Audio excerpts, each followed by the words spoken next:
makes me stronger.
DRX 화이팅!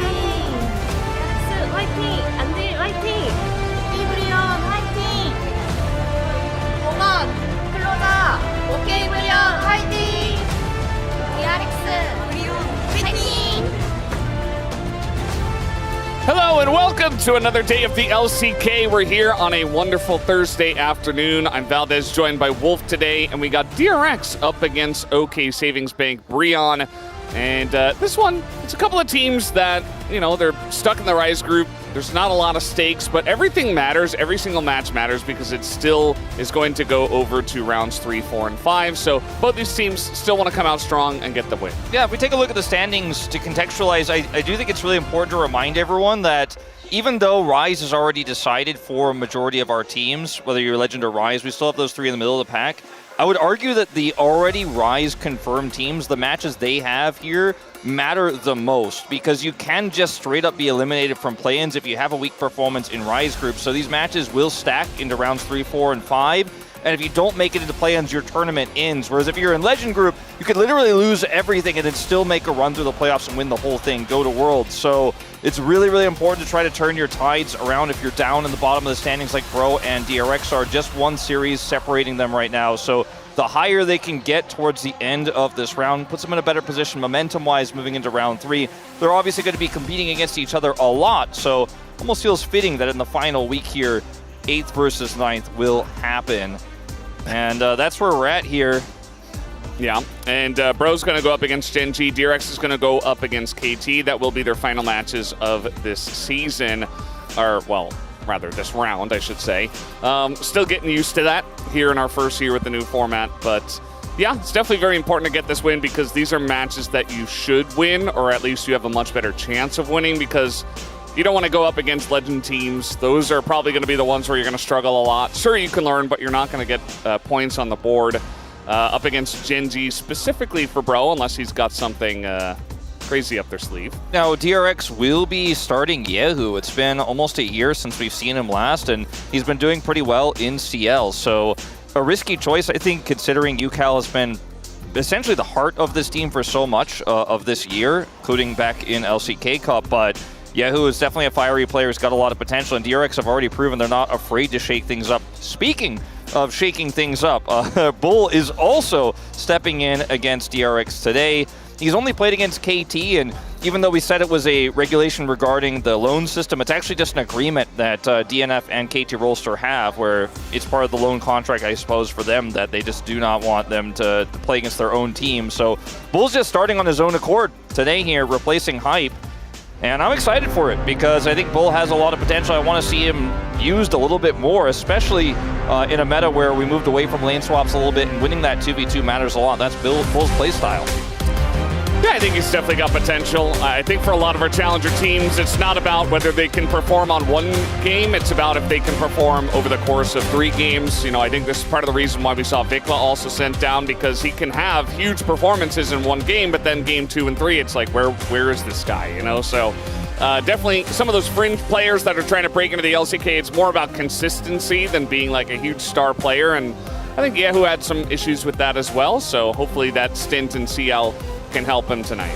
I really think that when you think about the matchup here into Lazy Field for the bottom lane, Bull's strengths have been in the lane, in winning 2v2. Hype's strengths have been in later on team fights, right? So have Lazy Fields, but when you consider Lazy Field has had an arguably weak laning phase throughout this year, and Bull's laning phase is strong, makes sense that you want to put him in that matchup where you can actually punish Lazy Field perhaps a little bit harder than his counterpart in Hype. The jungle matchup here is really interesting because you can see Krako is really turning the tides here. Early on, we weren't sure about whether or not he was really a big upgrade coming into Bro, but as round 2 has come to near its conclusion, I feel like we know now that he has made a massive upgrade. He has been a massive upgrade. He's been like Umpty was for Bro. Early game control, high KP. Sponge, though, also improved a ton throughout this season, so it's a really exciting matchup, but I think these two players end up being kind of the engine for what gets the teams going through the early mid.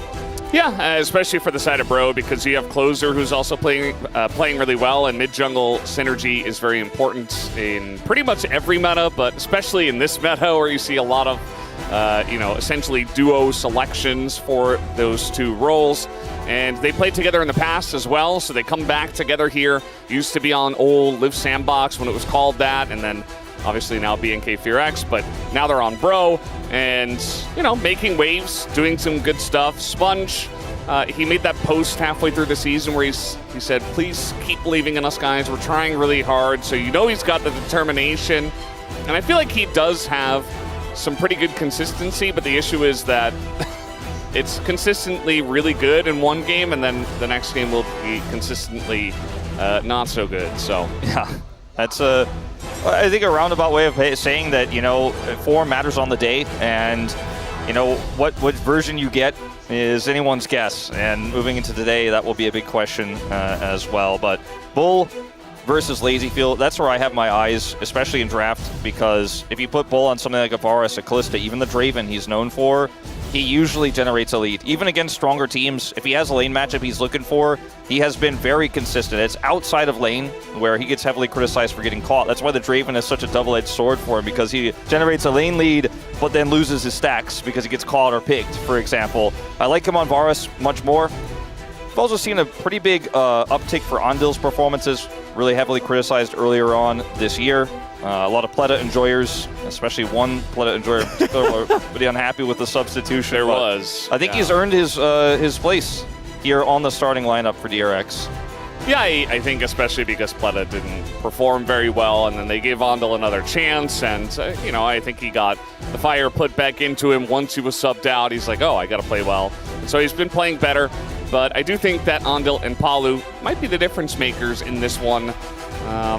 In terms of, they definitely have their moments, but also they have their moments, if you know what I'm talking about. So had to be consistent there in that support role as well. Getting ready here for the draft. DRX selecting the blue side. All right, Vi coming in quick. Vi banned first. Yeah, that did not happen yesterday.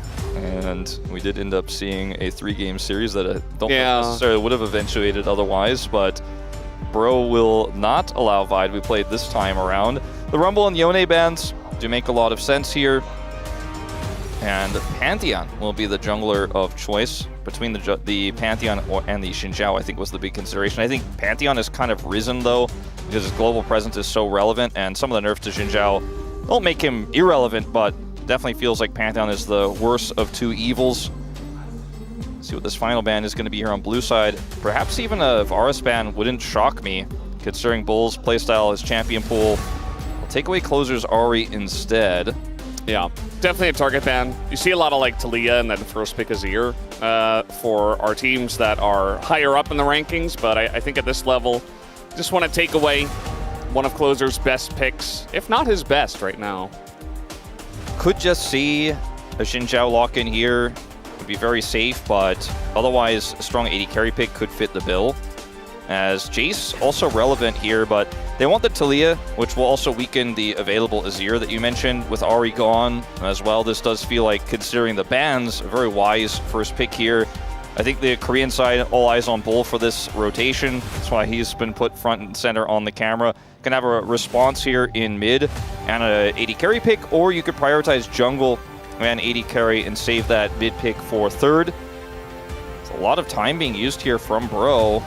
And despite the Taliyah pick that will lock Closer's Azir into it, I think there was probably some pushback on that one, but yeah, ultimately decide to go for it.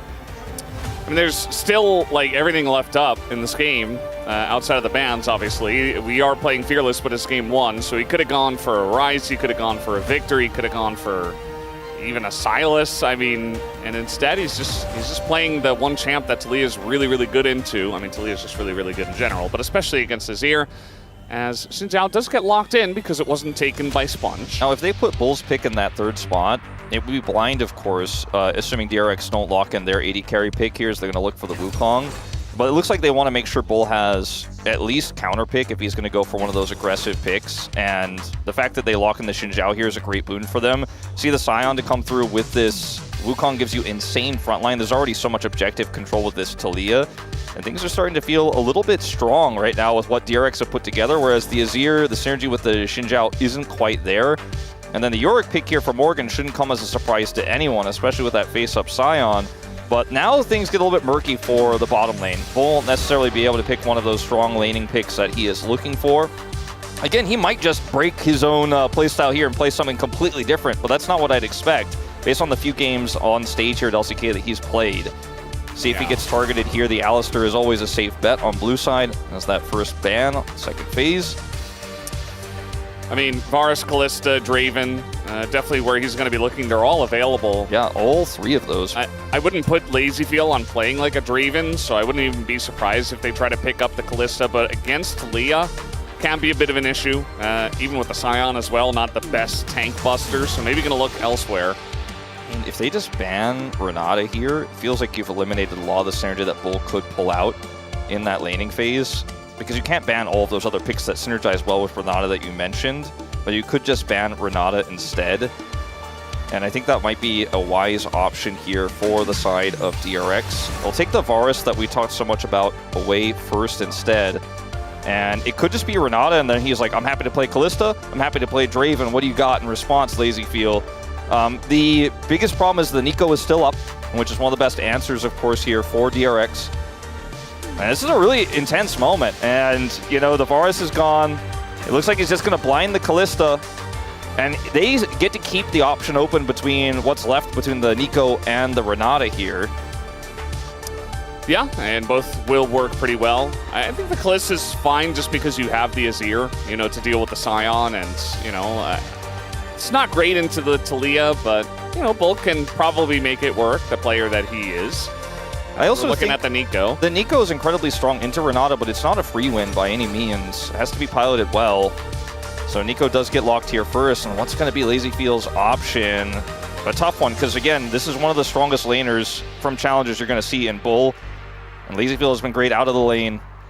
So something that he's going to be able to pair up well with this Nico. It's like looking Xayah. Nervous. I think Xayah might be the correct call here. Kaisa, though. Oh. Ezreal? Kaisa? Okay. Kaisa, Nico. This works really well with their draft, though, because it's a draft that can both front to back really well, but can kind of dive in as well. When you consider the Nico, the Wukong they already have, the really strong front line, and the Taliyah warping objectives, I think it's a fairly risky call, but if piloted correctly, incredibly strong here. And the Renata was kind of a no-brainer, as this is what Bull does, right? So when you're all in these lanes, if the route doesn't connect for Andil, if you misstep, if you're, you know, caught out by for any reason, you know, if Krako goes for an earlier gank and Bull starts to get ahead, it gets really tough to play out. I do think they have the correct matchup here. They had a good read putting the Nico in. It's not a free win, like I said earlier, by any means. And I think that for DRX here, Yehu coming in as well after a long time, a long hiatus here, is going to be a big question. I think Closer pulling the Azir out into the Taliyah says he's got a vote of lack of confidence in this Taliyah pick. He's saying, I'm one of the best mids right now. Like, I'm having my best individual years, Wolf keeps saying. Yeah. And I don't care about the Taliyah being strong into Azir. I think I'm just the better player.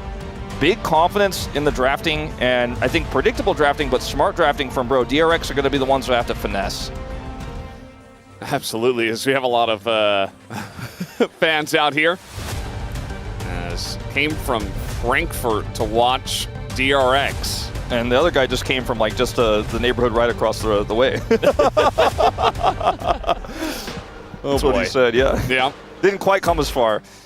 It's almost as far as Aux is from Chronicler's house.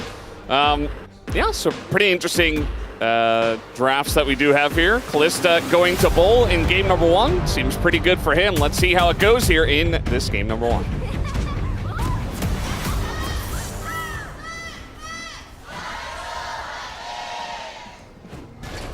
소환사의 협곡에 오신 것을 환영합니다. Game number 1, match 83. This week is the end of round 2, and then we'll move into Road to MSI. That'll be next week on the weekend, Saturday, Sunday, so make sure you guys are tuning in for that. Saw on the player cam, Bull grinning as we loaded in, and LazyFeel looking super serious, super focused. And I think for LazyFeel, on one hand, he's already kind of earned his spot, right? He's become the main starter, but Teddy is always lurking still, right? Like one of the most accomplished AD carries of all time, whereas Bull sees this as another opportunity. He got the champion. He's always enjoyed playing, right? He's ready to school LazyFeel here, whereas it feels like LazyFeel's defending his seat that he's rightfully earned, and I think, you know, there's been a lot of hype around him this season. He's been one of the most beloved rookies in 2025. Bull looks ready to ruin his day. And you don't get to see moments like this all too often, but this season, we've had so many call-ups, we've had so many substitutions, we've had so much experimentation. I think it's what a lot of people were expecting when we had the challenger system change where you could call up at any time. That never really happened, never really hit fruition until now, as Bull is looking for an aggressive level 1. Yeah, should work pretty well for them. Even the tempo barrier coming in. Same for LazyFeel. But the Ren does come through at the end of it all. And a lot of CS miss from both sides. Doesn't really feel like Bull and Palu got a huge win in that trade. Bull still has heal, though. Yeah, the heal does come through. And now LazyFeel is going to be pushed out. So it wasn't good until they went for the second trade. And now they're feeling pretty good about this pressure. Yeah, this is going to be really dangerous here for LazyFeel. We'll have to react to a flash play instantly if he wants to make sure that he can continue to stay in this lane. And frankly, I just don't think it's reasonable anymore. He's going to look for the recall here, and that's a huge win. Getting the early heal out of Andil means that they had that heal advantage to push forward one more time. Now level 2 advantage. They knew they were going to get it. And LazyFeel already, after the level 1 exchange and a good wraparound from Bull and Palu, massively behind. Yeah. Well, at least the wave is going to push in, and he is going to miss. It looks like probably 2 or 3 minions. Not very good, as Bull and Palu get a nice back timing. Doesn't really feel like a cheater because it's just you just pushed your enemy out of the lane that early. Yeah, it's better than dying, you know. So it doesn't look good, doesn't feel good, but at least you didn't get first blooded at level 2, which could have happened had you stuck around, been greedy, try to play for it. It feels bad for LazyFeel that he doesn't have enough money to really buy anything relevant. You know, he buys refillable potions, and that's going to be helpful, but usually with these kind of trades, it's not about like, oh, they chipped away at me and I'm just going to heal and hang out. It's still relevant, it's still useful, but Bull gets an item that's going to help him in the lane and also going to be relevant for the rest of the game. So the longsword buy versus the refillable feels pretty rough, but see how the rest of this lane goes, because it is not, again, a good matchup, you know, into the Nico, and Andil has a lot of agency here now that he has level 3. Yeah. Definitely the hardest part was early on. You see that Morgan, he got this free Yorick pick into the Sion. Sion, the blind pick for Rich. And, you know, a bit risky for sure. I think that Sion is very strong regardless, but especially with Yorick coming into the meta in such a big way, it does feel like when that's up in game number 1, can be very risky to just pick the Sion. Rich has been pretty impressive on Sion, though, I have to say. and not just in staving off pressure and being a tanky boy later on, but I feel like his side laning has been pretty clean. He's really mastered the champion and looks very good on it. So feels like kind of like just two top laners who are playing and living their best life. Morgan's like, yeah, I want to play this into Sion. I want to play Yorick into Sion. And Rich is like, I want to play Sion into anything, and I'm just going to do fine. And I think that the Sion has a better role to play, team composition-wise, though, here for DRX. The Yorick is pre-medicated on a lot of control. Grubs, for example, being taken is really huge. As might have just cast her cursed a little bit. Well, he's going to flash. I think as long as he doesn't die, it's fine. But certainly got himself into a rough spot. Was probably trying to push in that wave, and got a little bit too ahead of himself. So unfortunate for him, but he can just TP back to the lane. And yeah, I feel like especially for our Rise teams, Rise group teams, playing the Yorick can be a little bit of a bait at times, where it's like, you know, it's a very difficult champion to play around, and a lot of our teams, even the best teams, don't only focus on team fighting and don't only focus on split pushing. They oftentimes feel forced into team fighting, and it comes back to bite them. So I am curious to see how Morgan does on it. Yeah, we'll have to check in on that later. Sponge is looking for a steal, and he's just going to get it. Yeah, I mean, there was a control ward that spotted him, but still, just a straight-up flip for the smite fight, as Sponge will go down. That's first blood given over to Bull, but I still feel like getting that dragon is worth it this early. Oh, 100% agree with you, especially when you consider, like, it shouldn't be possible to get that dragon with the bottom side prio they had, which is why they started the dragon in the first place. Get into your due diligence to try to secure that and look for a slower Drake take so that it can't just be stolen away from you by the Wukong and get over the wall.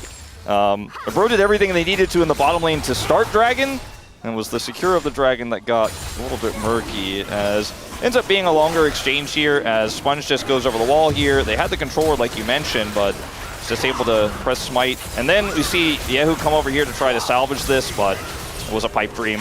He is going to go down. So I think a worthwhile trade, though. He didn't flash either, knowing he was dead. So I'd say he's feeling pretty happy about that, and now potentially they can contest the grubs. Yeah, should be able to. We saw WA TV yesterday talking about the different spacing in the objectives nowadays.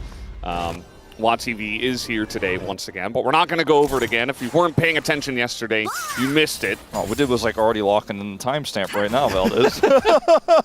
It's, you know, there's a dragon, and then there's the grubs, and then there's another dragon. So look at what they've done, you know, leading into what you're saying. After they end up getting the steal, they swap top side, so they have Lazyfield and Andil up there. Rich comes down here with his ultimate to the bottom lane, so even though he doesn't have TP, he can outpace this Yorick using his ult, so he gets plates. So DRX get this value, have a little bit of top side control moving into this one. Sponge hits level 6, and it's really important for this Yorick to get 2 grubs, I think, is really what you want, but 3 ultimately would be the best case scenario. I just don't know if they're going to be able to do that at this stage. Now, Yehu does not have his Weaver's Wall back up just yet, but it should be ready in time for some zoning here. Closer does currently have Prio.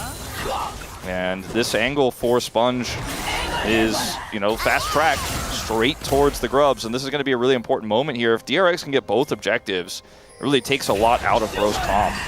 Yeah. There's that control ward in the back of the pit.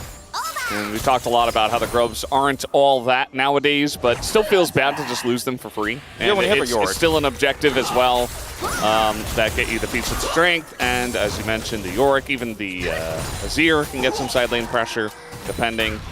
And as we can see, Krako's just not here. He's just going into the enemy jungle, and they know this is going on. So Krako's either trying to steal the red, or trying to gank a Sion. Yeah, stealing the red is fine, but like it's not as good as the grubs. Closer's also just kind of chilling. Like, he didn't try to match Yehu or deny his rotation, nor did he go over with Krako.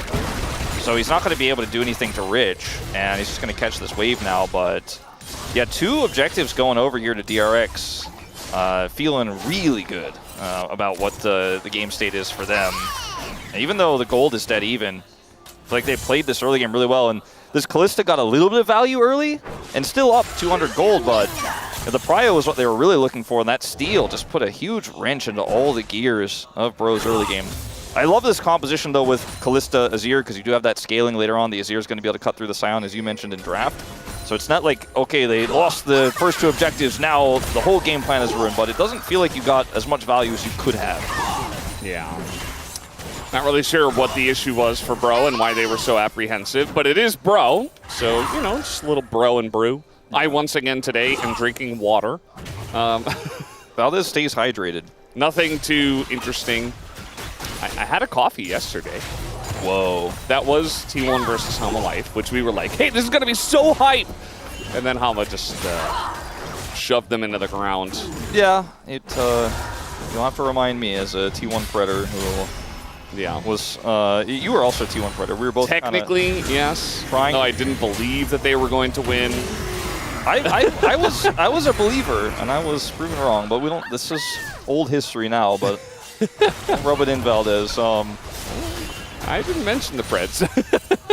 Yeah, you did mention the series that you thought might be interesting but wasn't. Yeah. And so that kind of reminded me. It was supposed to be interesting. We have another one of those not yesterday, not tomorrow. Later today. Yeah, in like KT one versus series. Gen G, which it's not supposed to be interesting, but it might be interesting. So it's like the opposite. Look at how many minions are being lost in the reswap here. Bull gets the end of that wave on the bottom lane, and Morgan loses a full wave nearly, it looks like here, because he didn't quite have his teleport. It's like 10 seconds away.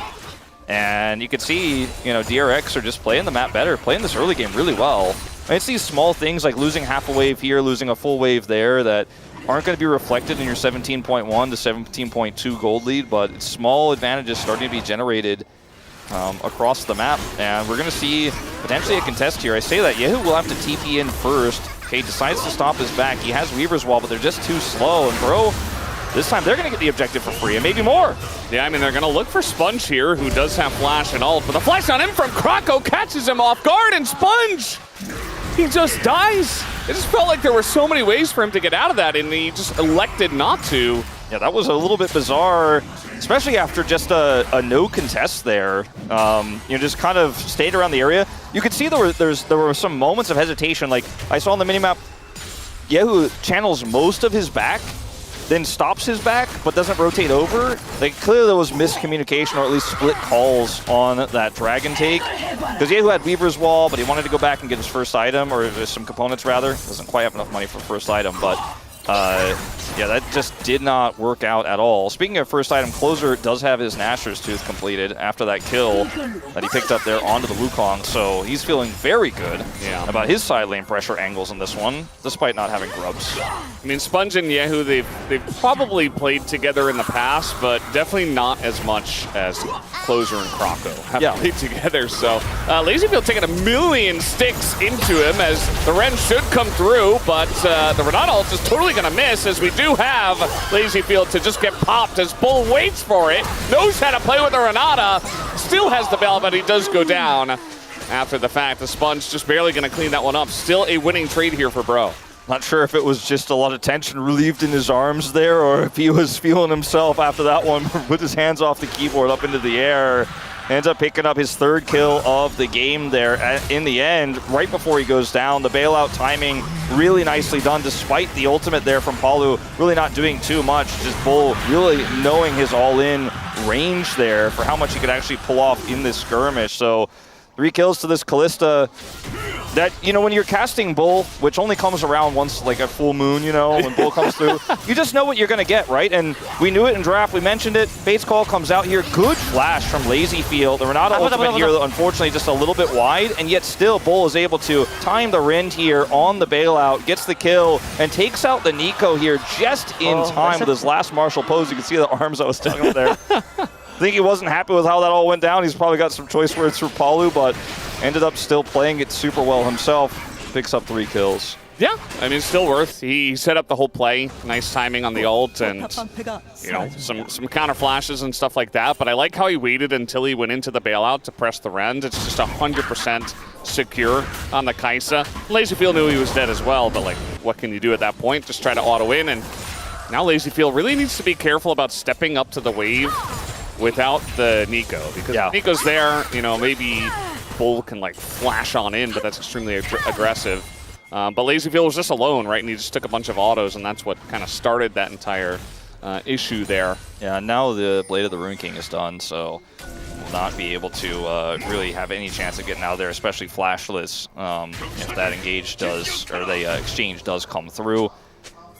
And, you know, it's moments like these that, you know, a color commentator dreams of, where you set up the narrative, Bulls should be winning this lane, you know, this is what he's good at, and it all just kind of falls into the patterns that you know, we've all been watching for this player. And Bull is so unique as a player because he's so good at this one specific skill set. But when you watch him unleashed, man, it is a real treat.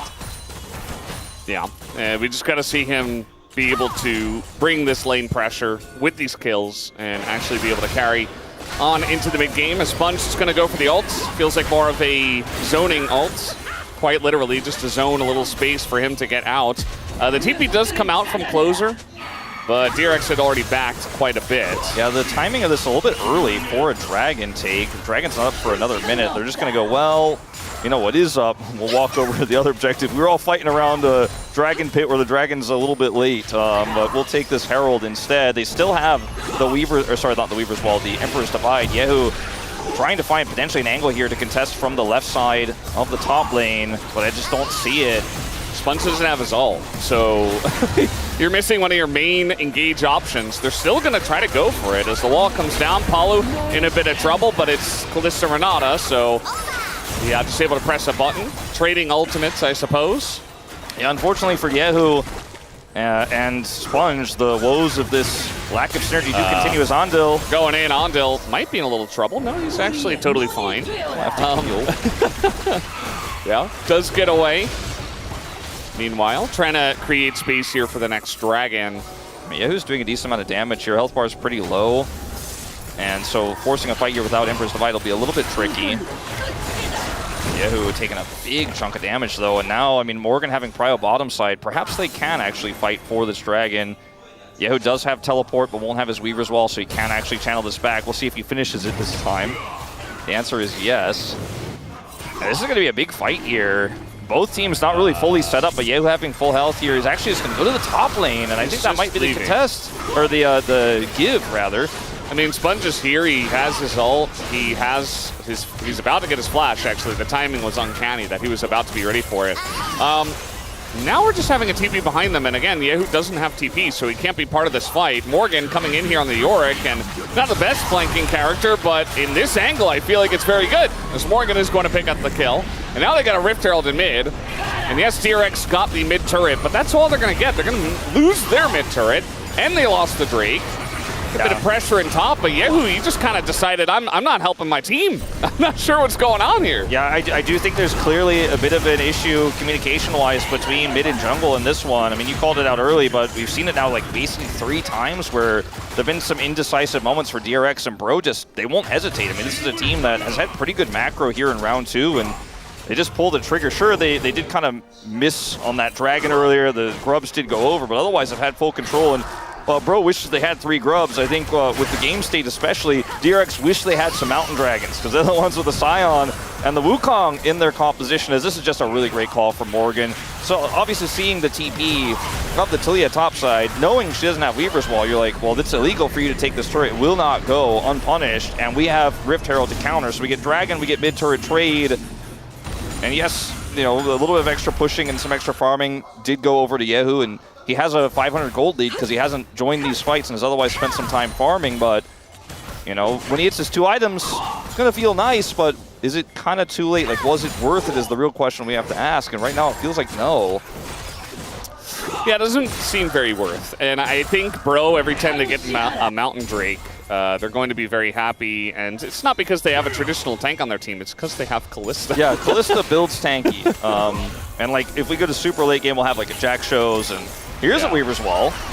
Little opportunity here. Palu just going to set up his ult. Krako is Xinjiao, and Fate's Call available. Nice angle here, though, for Rich to come in from the top lane. Krako in a bit of trouble, just flashes away. Closer, though, getting to work on the bottom side, and Sponge can't get the kill onto Krako as they go so deep for it, but now Closer is alone, flashing in by himself. As Bull going to take a massive Scion stun to the face and just die. No Ren comes through. Krako also goes down, and DRX turned this fight around somehow, some way, as it was a very messy one. And Yehu will pick up the double kill. Morgan just in top pushing. Messi does not do it justice.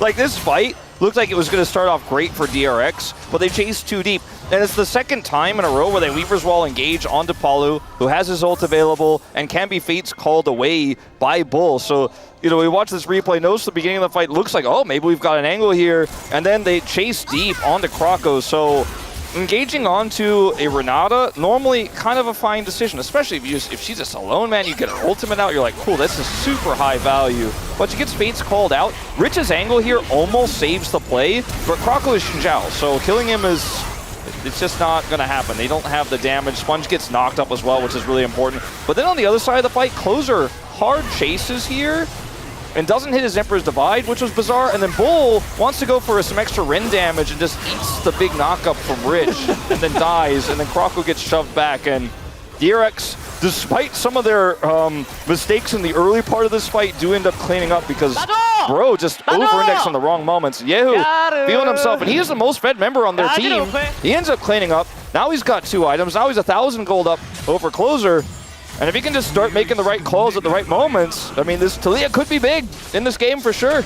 Yeah. It feels like Yehu's got his own game plan, and it's working out somehow. Was able to bait Closer into that fight and overextension.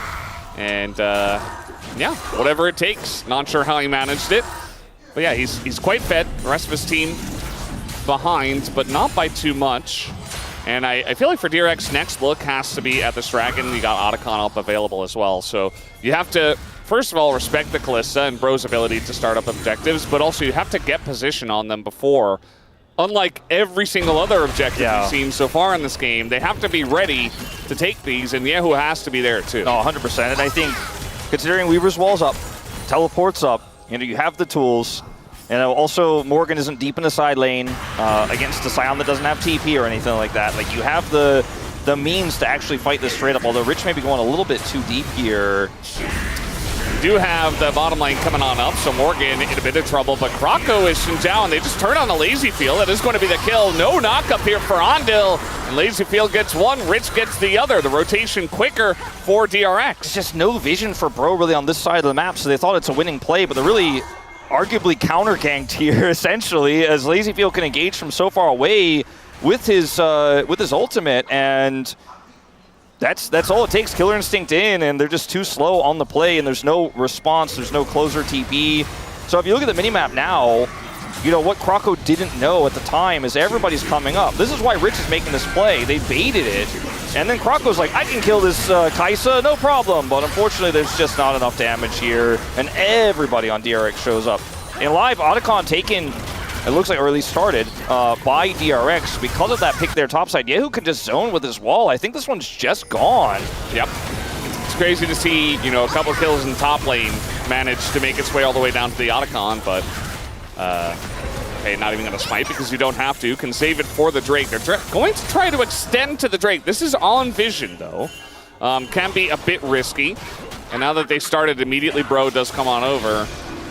But now Bro's going to start in. Now DRX have the onus on them to kind of stick around. Yeah, remember that Weaver's Wall still up here for Yehu. Clears that wave. Closer trying to deny his flank, though. Really nice positioning here on the Azir. Here he comes and says no. I mean, okay, 2 walls, which one is better? Big knockup, so from the Nico and the Scion, just insane stuff as in his Bull underneath the Dragon, but that's not where he wanted to be. Both AD carries are down, but his 4v5 here, Yehu a bit out of mana though. They're trying to take down Closer, and one knockup will get it done. Very close actually. If he lives there, maybe he has enough. As Yehu flashes away, but he will go down. And no bailout comes through here. I think we're going to coin Palu. A new phrase here, Valdez, as Palu goes down. That's Rise Group, baby! Oh, God. Oh, it's only a matter of time. It's only a matter of time, right? And it's happening before Rise Group is even fully unlocked, before we're even split, because these two teams are playing against potentially some legend groups later on. As I'm kind of with you in that the Emperor's Divide here doesn't necessarily need to be employed here. And then Closer sticks around trying to deny Yehu's entry so long that he's just not doing any damage, like at all. Yes, they get the turn here onto Lazy Field, and it's a good play from Krako to take him out there. But now Closer doesn't have ult, and this fight is so incredibly split. He tries to go in onto Yehu, which is not the first time we've seen this, and then Yehu just outplays him. Yehu is the most fed member on the side of DRX, so denying his entry is a good idea in theory, but in practice, I think it just took Closer out of the fight as well, and then Yehu was able to get so much more done anyways. So Closer looking for the outplay there, both in the denial of the entry, but then also on the attempt to assassinate him, and just gets taken out because it's not a 1v1. And he's not ahead, by the way. Closer is now 2,000 gold behind. The Yehu, who has a arm guard in his inventory as well with the extra money. So DRX really fighting their way back into a very strong lead at this point, securing the dragon. And bro, I like the idea, but the execution was a little bit much. Yeah, not the first time we said that either. It does kind of give you Rise group vibes when you're saying that, because, you know, you think got the right thing, but sometimes you just don't press your buttons in the right way. Bull, after his early start, is now down 1,000 gold. The Kalista not able to get very much value in that last fight. That is the clone. Yeah. It doesn't say clone above her head to them. Yeah. Just to us. And well, I don't think he would be backing in the lane there, but, you know, maybe. You never know. I mean, if you can burst that clone down, a little bit of extra gold. Every little bit helps when you are 3,000 gold down. So the game state here not looking great with Yorick. It says on the middle of the screen that he's up 450 gold, but I do see a 2-level gap with Otacon, and Rich is just not interested in backing down. He's like, yeah, nice side laning Yorick. Side lane Sion is here with 3 grubs. And he's ulting in. Yeah, he's ganking. And they're up against a wall and a Sion. And the wall's not going to do too much. They're trying to engage here onto Rich, who I don't think that's the target you want, guys. Krako in a lot of trouble is going to get bailed out and just die. Morgan is also here. I didn't even notice. He's already dead. And, yeah, just going to ult on top of him. Might as well. Free kill here for LazyFeel. And this is giving me, I don't know, Wolf. I think I'm kind of feeling it, you know. Burrow had this early lead, and I think a lot of people got pretty complacent. We're not seeing enough Brotac. Yeah, I think people that are not is the paying. issue. How could this happen this quickly? They thought it was a big enough gold lead. They're like, no, I'm exempt. No, you're not. You're never exempt. Never in the Rise group battle. Not gonna happen. DRX gonna take Baron off of this. Closer TPs to shove a wave, and I guess he got Rich's TP, but he won't get the turret. And DRX are in prime position to close this one out. I mean, not off this Baron push necessarily, but it should be enough momentum here to get them the dragon, which is sole point. And like in moments like this, it's really just the collapse from the side laners that are winning that makes all the difference. Sure, the Weaver's Wall isn't the greatest, and like, yes, the Rich ultimate isn't massive, it doesn't hit a big prio target, but you're just so far ahead as DRX that you see their attempt to re-engage and you just outplay it. As Bull is trying his best, he's like Marshall posing the Q, but then LazyFeel is like, well, you're not a real champion, you can't fight, and he just gets the kill. It's 2 kills over to DRX, Baron over to DRX. Off of just a side lane collapse. And again, it wasn't even the best one, but it's enough tempo advantage here to really push things into DRX's favor. With the extra money this time, Yehu completes his Zonias, and they'll have that Void Staff here pretty soon. This Talia is massive. Sure, some shaky decision-making early on, but has really strongly been the carry for this roster mid-game and onwards. Yeah, he used the money very well.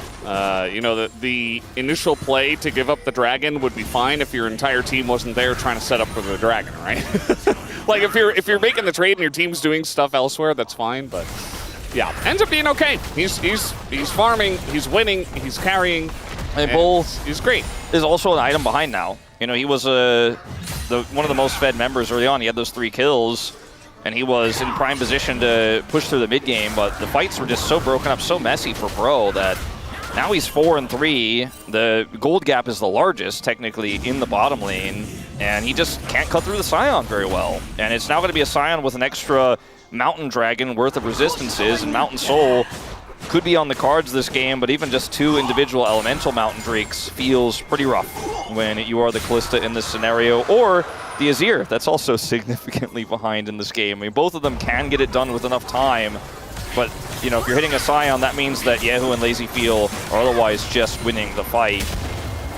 As we have a bit of a group up here to maybe try to punish Closer. Don't think it's going to happen. Oh. Stopped his back. Small victory. Yep. It made us make a audible sound. Well, that should be, you know, either a fight here, at least they can force on this inner, or just the inner itself, as they are really well grouped here, and Rich is pushing mid. Love the aggressive setup here for DRX. Yeah, it's going to wall them off. Kind of a safe wall. Not sure if necessary, but it's going to 100% get them this turret. So they get that inner. Only 10 seconds left, so just going to wait on the 4,000 gold Baron power play, or it was until Morgan got this turret. Bounty, keeping him ahead in the top lane matchup, 200 gold up. Better than being behind, I guess. He's going to tell his teammates, check the gold diff post-game screen. It wasn't my fault. I don't know if it was any individual player's fault what happened in this game, but it was certainly a lot of greed and aggressive calls in team fights that cost them this one, I would say. Yeah, that one fight around the dragon, like, I just want to erase that one. Pretend it didn't happen. Well, I don't even feel like Morgan's playing so badly. He's just like in the situation down now 3 levels to a Scion as Yorick. It's like, how did this happen? Yeah, well, I think we all want to erase that fight from our minds, but especially Bro fans do. D-Gun's going to have to queue it up, though, on the space a little bit later. I'm pretty sure they're going to be breaking that one down. Highlight 2. Oh, boy. It was such a good start for Bro in the fight, you know? But the ending was a little bit less pleasant. And I think you indexed into a lot here with this draft, too. Like, you had the Azir for Closer so that Bull can play his Callista. That pairing is so strong. And Bull had the laning phase he was looking for. He had the early 3 kills. I mean, everything goes right for Bro, and they still mess it up. You know, it starts to make you feel like, wow, what's draft for Game 2 going to look like? You know, Morgan's already used his Yorick. And, you know, when Bro get the Bro-mentum, things feel great. But when they're backs against the wall here, a little bit concerning. Morgan has done the most damage in the game to a Scion. Yeah, I mean, that he's losing. That always happens. The Scion Ridge is going to have high damage, too, because they're just hitting each other over and over again. It's kind of sad, honestly. It's needless violence, you know, like, it doesn't mean anything. But look, he's still 5 gold up. He's top damage. If this is a solo, if it's a solo queue game, he could say top gap. My jungle, mid, bot, and support were trolling. Yeah. It was only me. Yes, I was 2 levels down, but I did more damage while I lost that side lane into the Scion, and I beefed my numbers up. But Morgan's not a solo queue player, and he is going to be feeling very sad about things right now. But if it was solo queue, you know, that's what he'd say. I do feel like the Scion has also had a bigger impact on this game. 100%. He had an impact. Morgan, unfortunately, so far has not.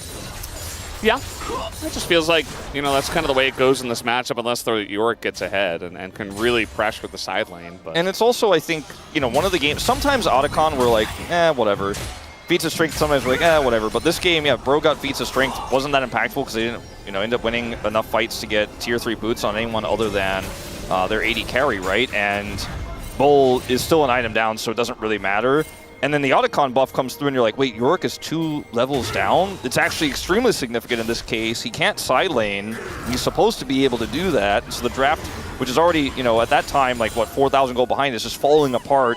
And now DRX are happily just going to start up this Baron. Closer does have TP, but good luck. Yeah, I mean, this vision is denied for the moment. Croco might just have to send it in. Let's see. Nope, not going to go for it. And, it did go down very fast. The Weaver's Wall was just like kind of towards Bro. And he's like, yep, that's good enough. I've done my job here. Stuck it into the heart of Bro. I do have a dragon. Very important. Can't give over Mountain Soul to DRX or it's 100% GG. Especially with the Callista on your team. And still no Void Staff here for Closer, who's still behind and just trying to make any kind of item. So DRX is going to force their way into this one, as they know the importance of this objective as well. We are seismic shoving the Maiden. As Morgan's here because, well, this is, again, just one of those team fights where you kind of have to be here. Can't be side laning and give away the Mountain Soul. It's not going to work out very well. As follow flash, escape flash from Closer. Now, if Rich is standing here alone, maybe Closer eventually kills him. Yeah, in 10 years, we'll still be watching it, but... Still no Void Staff. Redemption. Nice engage here from the side of Ondil. Is going to get into the corner, but we do have a safe Azir who's doing a decent amount of damage. Sponge trying to take down Closer, but he gets bailed out as well. The tops of the fight is going all the way of DRX, and eventually Closer goes down, and DRX say, oh, we didn't want that dragon anyway. We'll just get a quad kill for LazyField.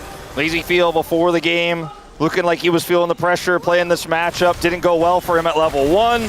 But he gets the last laugh in the end, assassinates Bull in the final team fight, and DRX will walk down mid to end the game. Big comeback in this one after what was a rocky mid-game here for Bro. Bro had, I feel like, all the cards in this one, but they certainly did not utilize them to their full potential. And Rich is just going to tank turrets as the Nexus explodes, and DRX take game 1 here. Yehu feeling himself. You know, not the greatest Weaver walls we've ever seen. You know, I'm sure what did was probably raising his eyebrows at least one of them, at least maybe 3 of them. But at the end of the day, he was the most fed member. He did a lot of consistent damage in team fights, and if I had a POG, it would be his for sure in game 1. Yep, no POGs, still opportunities to lose the right to win POM for Yehu, if that's the thing to look forward to. There he is. They're looking for the palm, and maybe if he plays well in just one more game, he can get it. Good, is what it says on the right. Now for the palm. Yeah, that felt very Rise. I'm not sure about that game, Wolf. I don't know how to feel about it. Bro, it just looked like it was going to be unlosable for them, and then eventually the Kalista didn't have an impact. Closer fell very far behind. Morgan didn't have any pressure, and it was just over. Yeah, it certainly looked good until it didn't, and that one mid-game fight was everything. It just goes to show that even though Bro played so much better, was so much more decisive around those early objectives, one mess up, one error, and you could lose to anyone, even with a draft that's so suited for your players. Yeah, well, it's 1-0 for DRX. We're going to take a break and have the space. We'll be right back.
야, 나 일단 풀고 박는다 이거.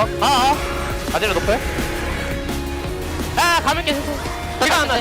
야, 내가 가볍게. 아재로 높으래, 얘들. 아재로 높여. 아재를 그냥 물어줘. 야, 물어줄게. 얘들아, 천천히 와. 천천히 와. 아재를 봐줘. 아재를. 아재로 높여. 나 죽었고. 우리 위에 싸우는 중. 여기 아재를 탈피. 싸워. 이겼어. 좋아. 미드 가자. 끝나? 끝나. 나이스.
Hello, everyone. Welcome to the space on this Thursday as the Bros take the L against DRX. They were up early on, weren't able to convert it into a victory. The Unbreakable Spirit take game number 1.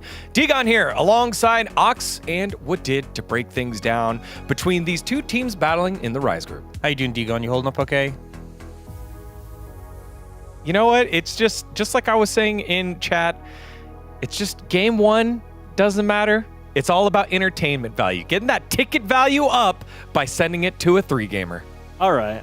I mean, Woodid doesn't like that. I mean, whenever Woodid does, all right. It's really. I mean, shut up, Digon. yeah. I mean, after seeing that performance in the game 1, I especially the draft. I just want to talk about the draft because like, it's the one where Bro really liked because they got the Azir for closer and they got the Yorick for the top laner. So I feel like they had the lane lead advantage, like especially when they're playing Kalista, Renata. Like they had the great early lead, but what happens after is that the difference between Sion and Yorick.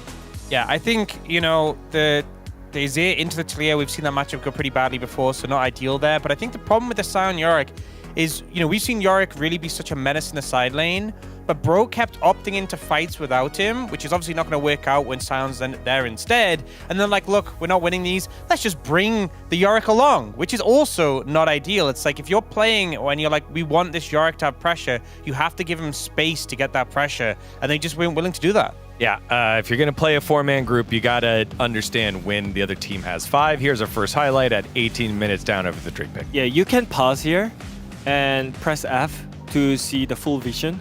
Because we all know that Drake is not up. So what are they fighting for? The Bro side. What are they fighting for? Because I'm wondering. Well, there's...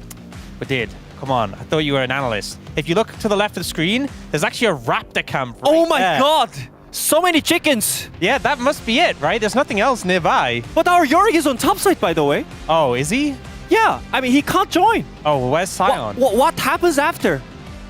Can we watch? Let's see. Oh my god! Oh my god! Sion joins the fight! And where is my Yorick? He's having a fun time in top lane. The rest of the team, not so much. So this is the issue. Why are they entering the both side river when they could just wait for his Yorick and just let him push on the side lane and then they can just play slow? The thing is, there was a point here where they could have left. There was a point where they could have sacrificed one member. Just give it up. Just give it up. But they were like, no, we fight this. And again, like, one member for this tower, that's an okay trade to make. That's actually a fine trade to make. Yeah, that's fine. Like, you don't start that play and think this is a good play, but you think, you know, the outcome's okay. But they just opt into it, and this was the big swing in the game. Prior to this, Bro ahead. After this, that's where things really went downhill. Look at his face. All right, Digon. All right, it's fine. As you mentioned, it's game 1. But what happens highlight 2 is even worse, by the way. Yes. So the closer, he misses his ultimate on Talia. And what happens after is that you're going to miss that ultimate. Yeah, there's a moment here, and I think everyone can see it, where you're thinking, oh, it's ult time for the Azir, but he doesn't have it. And this fight isn't initially going too bad. They're not really doing much to this Sion, but yeah, that was it. That was a moment where you'd love to have your ult. Oh my god. That would have been game-winning. Yeah, for sure. Without that, they really fall apart. And I think you just kind of see, like, the Yorick really not able to have too much impact in this fight, but you compare that to how much impact the Sion has had. He's still full HP, by the way. You know, Rich was just immortal in this game. And the thing is, in the fight, they knew they couldn't kill him quick enough. So their goal was like, let's just try and kill everyone else. And in the meantime, the Sion's just lumbering around the fight, just decimating anyone who gets near him. I have a question. They got the first 2 Drakes early, right? They had good Drake control. Yes. Do you think maybe getting the first 2 Drakes is actually bad and it baits you into fights? Either off tempo when your side pusher isn't there, or when your ults are down, maybe they shouldn't get 2 Drakes This is some early. insane cope honestly, D-Gon. I would actually call it Propium. You know which teams are pretty good at getting like early Drakes? Genji, On Life Esports. Pretty good at You don't see them flub it up after getting the 2 early Drakes, you know? They kind of just manage it pretty okay. It's always a great advantage to have 2 Drakes, you know? Like, you can always give 1 Drake to just have a like better item setup, like, because you can just go for the side turret and just get the extra gold. But I guess, you know, it feels bad. Like, it's been already like week 2, end of the week 2, and still they are kind of struggling on the man advantage thingy. It's like kind of rough. All right, well, let's see what else production cooked up to hurt my feelings. Let's pull up the predictions. Boom, there it is. Oh my god! Only one of them. It is the Wadida Chad here, who has been just laughing every time Bro lost a team fight here. Wait, where did you get that? I'm the only one who predicted DRX. I think without pressure and just put reach on the tanks. Finally, they find out the way, you know, just put him on Sion at game 1. You know what's gonna happen next? They're gonna put Ornn on the top lane. Good work. I will say though, a little bit surprised to see you going for the Bros, D-Gon, because your predictions when it comes to Bro series have been a little bit fickle, you know, a little bit unreliable. What do you mean? What is it? Well, you know, what are you saying? You'd think you'd always go with the Bros, but I've seen some non-Bro votes. I'm saying it's good that you're supporting your Bros this time, because you don't always, you know. Sometimes you do, sometimes you don't. It's here and there. All right, triggered. Time for the Propium to kick on in. It is game 2. Will DRX close this one out and take a step closer in the Rise group, or will the Bros push it for full entertainment value and go to game 3? Let's find out. Thank you guys on the space. And I'm expecting the full entertainment value, honestly. I think that that was a weak game. They came out, it was rough. Like, we all saw it. We had to do the highlights. You know, we had to do D-Gon like that, as we were talking about during the cast as well.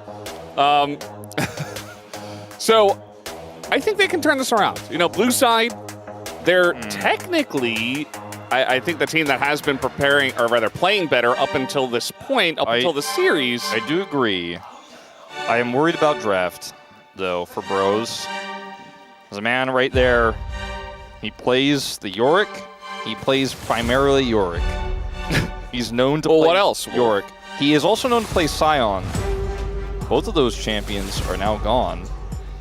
He is known to play Renekton, unless it is the year 2025. Of our Lord Faker, where he does not play Renekton, and we'll see what he does play. We know he will not play Jace, and so that's not going to be a consideration. The man's here for DRX. They may ban Vi. As closers, Yone will once again be taken away. The Vi is mandatory ban. Will they ban Azari again from the red side this time? That is a good question. Or will they ban the Gwen? I think I said Vi instead of by mistake when I was talking about Morgan, but the Gwen was what I was referring to. We'll see if they do ban that, because those are the big considerations. I think banning Ahri kind of makes sense, to be honest, because closer has been a menace. And Yehu's the one who's making the call, and I think he's going to ultimately, looks like there, frantically say, lock it in. As let's see if Morgan wants to play Gwen here. Remember, Jace is still up, and Rich, on the other hand, will play Jace into the Gwen and feel pretty comfortable about it.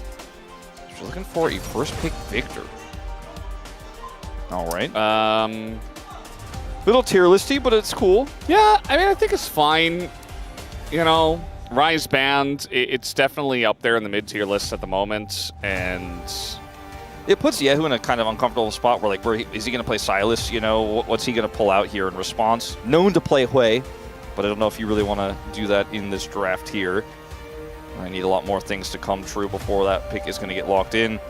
Rich accidentally locks Rek'Sai. He accidentally locked Rek'Sai. That was pretty clear. I don't think you get a redo on that one, Rich. I think we all saw it. I think we all saw it was your mistake. Yeah, maybe if you acted a little bit cooler, we could have been like, oh, well, maybe it was something happened in the draft. I don't know. Of course, it'll be reviewed fully, because despite Rich's reaction, he might have just been annoyed because there was a bug with the client. So I'm not making any sort of claims before we know all the facts, but based on Rich's reaction, he looks happy that it was Maybe they're going to give him the redo. Rek'Sai in 2025. Remember when Rek'Sai was super meta in like, what, 2023 for a little bit? That was really fun. Yeah.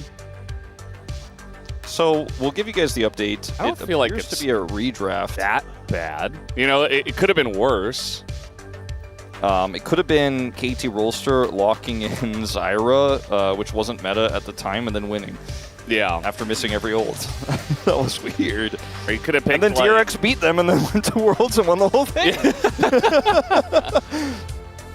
the butterfly effect. I think you and I were casting that, actually. I think so, yeah.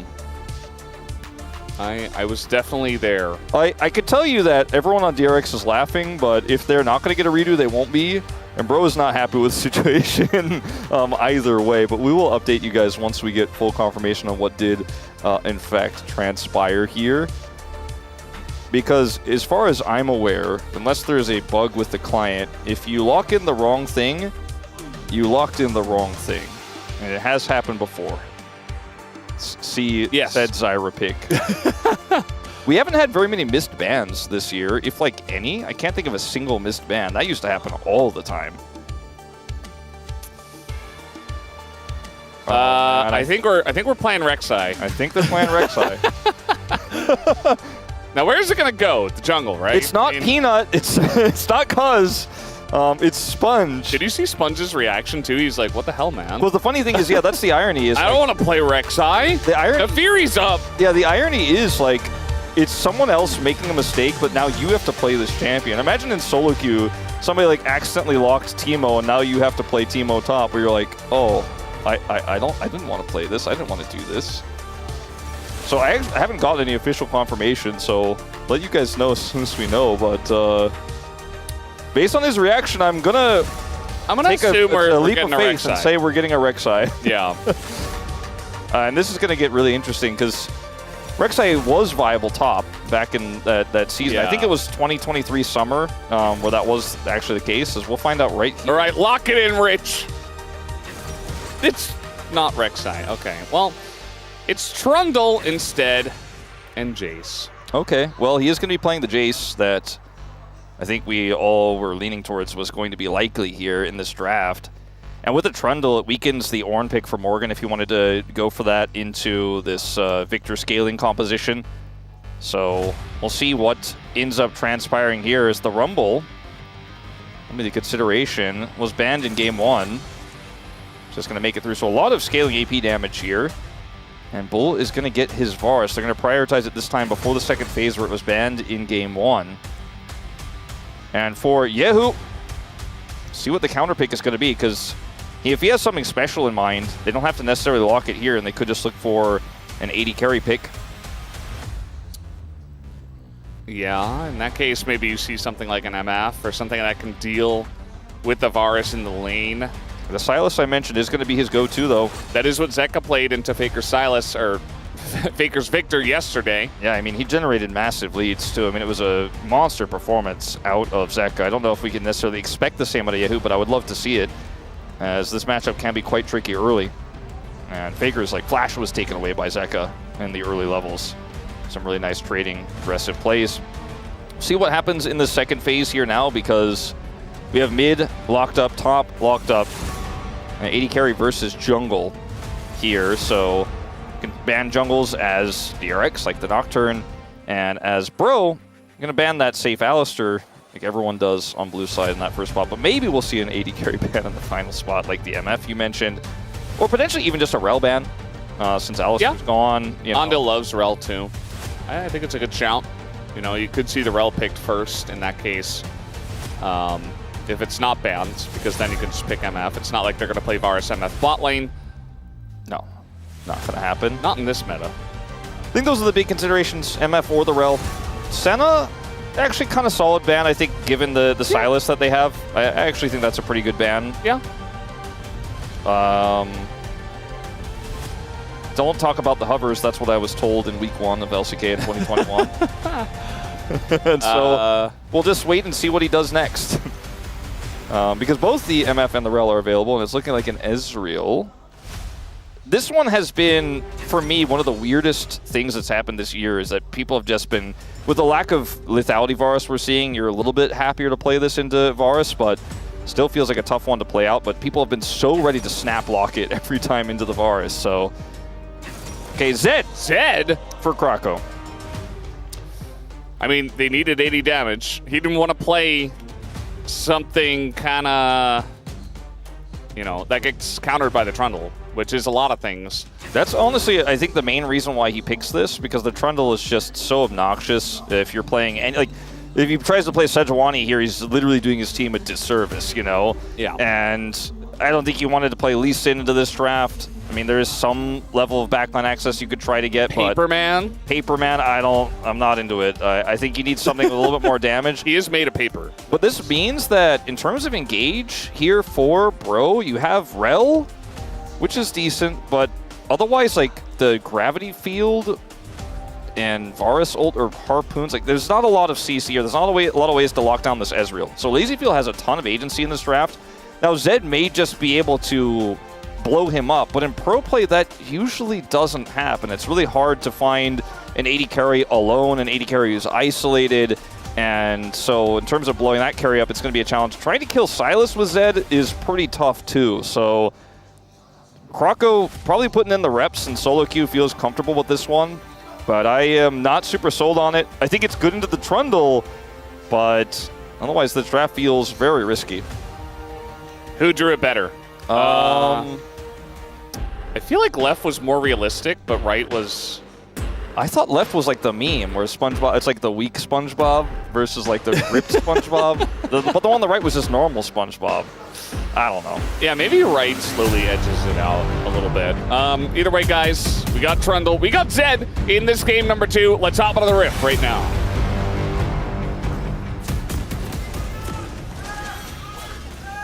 소환사의 협곡에 오신 것을 환영합니다.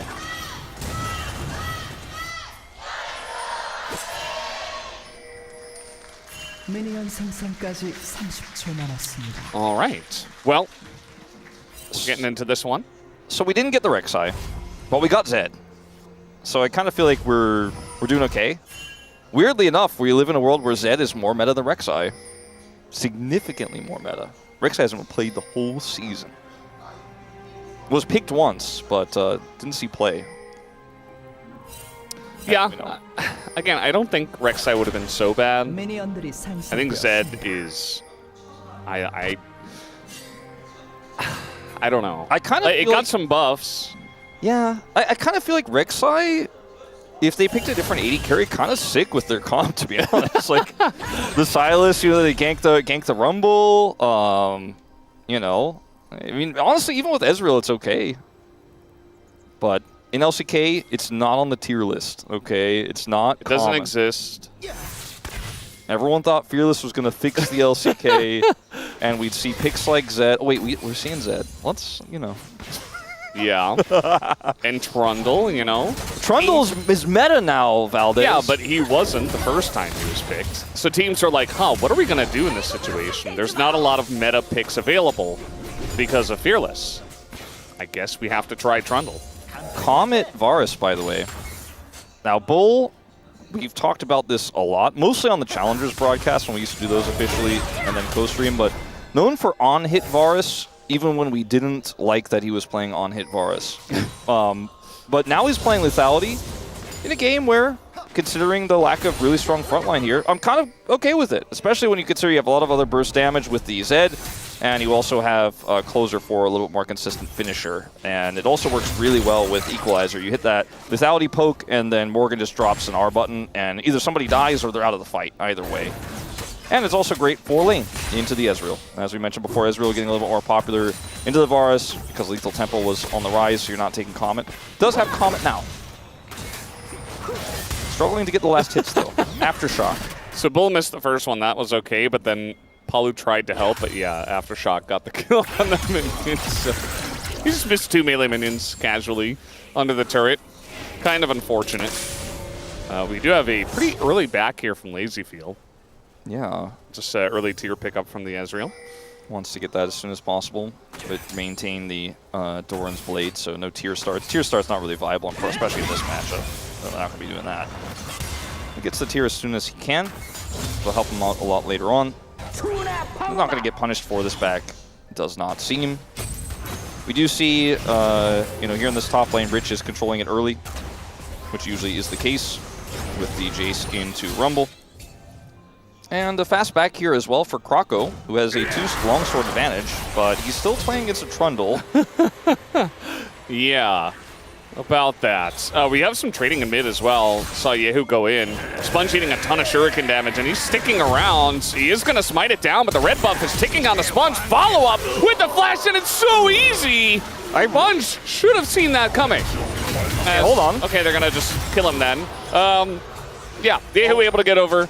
Closer not. That was really quite close, though, to be honest. Like, if Yehu just dies there, then it's 2 kills for the Zed, but this feels like an intentional choice, right? Where he goes over for the fast back, gets 2 longswords, and he's like, I think I can duel him if he doesn't back here. Because otherwise, into the Trundle, you're probably not going to win that fight in any world, right? But you can see here, Sponge really struggling, does commit to the smite, so at least gets the scuttle, but so much damage here on the initial combo. Kroko just waits it out here, waits for his cooldowns. And Sponge is just like, well, tried to pillar, I get the smite, and I need to be bailed out by my Sylas. Kroko flashes here to secure the kill, and also uses his shadow critically. And so Yehu knows he doesn't have flash, and knows he can just go in here for the stun. Closer was there first. Yeah, and he went back to the wave because I think they didn't know Rich was coming. Yeah, I think Closer just didn't, yeah, like you said, think that the Jace was going to show up there. But also, like, you might as well go over and look for the fight. Might even be able to force even a flash out of somebody. Either way, cool idea, cool start for Kroko. The ending, not as great. It's kind of been the bro motto, the bro memento today. Yeah, the Brado. The Brado. The CSing under turret is an issue. He is falling behind pretty significantly early on here. Israel matchup doesn't feel great. Yeah, they're getting bullied. See that one little Krug jump over the wall to the left? He had dreams, and then unfortunately he got pulled back in by the aggro. Yeah, but he was going places for a little bit. Sometimes Krugs need to get out of their boundaries. Yeah. I think a lot of people could learn things from that mini Krug. Think outside the box. Yeah. Or jump outside of it. Exactly. Especially when you're feeling a little bit, you know, constrained in your life. He saw a Zed and he was like, wow, that's rare. Maybe it's my chance to do something. No. You're just a mini Krug. Get back to the camp. Like, let's be real. Bull having to cleanse here. And Ondil is Leona. Leona definitely getting a lot of value. Very good with the Ezreal, and every time Palu tries to do anything, it's like, well, I just neutralize you. In this matchup, too, like if Ezekiel hits everything, and Leona's constantly trading aftershocks and looking for those aggressive plays, like, you can win, especially when you have the wave pushing through. Bull is trying to manage CS as well. Palu does have this control ward here, but unfortunately, Kroko is very far away. I don't think this is going to be possible to contest. They can stop Yehu from getting over, but what does that really mean? I mean, it looks like he wants to get in, but the pillar should zone him away. They want to try to turn onto Yehu, who's just going to go back in. He has Magnet Storm, and now Palu in a lot of trouble. And he the stun! Oh, the stun, it saved him! That is pretty significant. If he ends up going down there, I might be starting to draft the obituary here for this early game for Bro, but does end up living. Good stun there, just barely will save his life. But man, contesting that I think was optimistic. Good pillar from Sponge to make sure there's no 50-50 opportunity. They both were flashless, of course. But the woes continue here as Rich has a massive lead. Lazyfield, significant lead generated here in this bottom lane. How many of these do we hit? One? Oh, just the one. I don't think he could have gotten both in that scenario. Yeah. But still, every -1 counts. Morgan is trying to bait something here. Equalizer coming down. No flash for Rich, who is just going to get Zedded here in just a little bit. Burnt down by Morgan, and Kroko didn't even have to ult.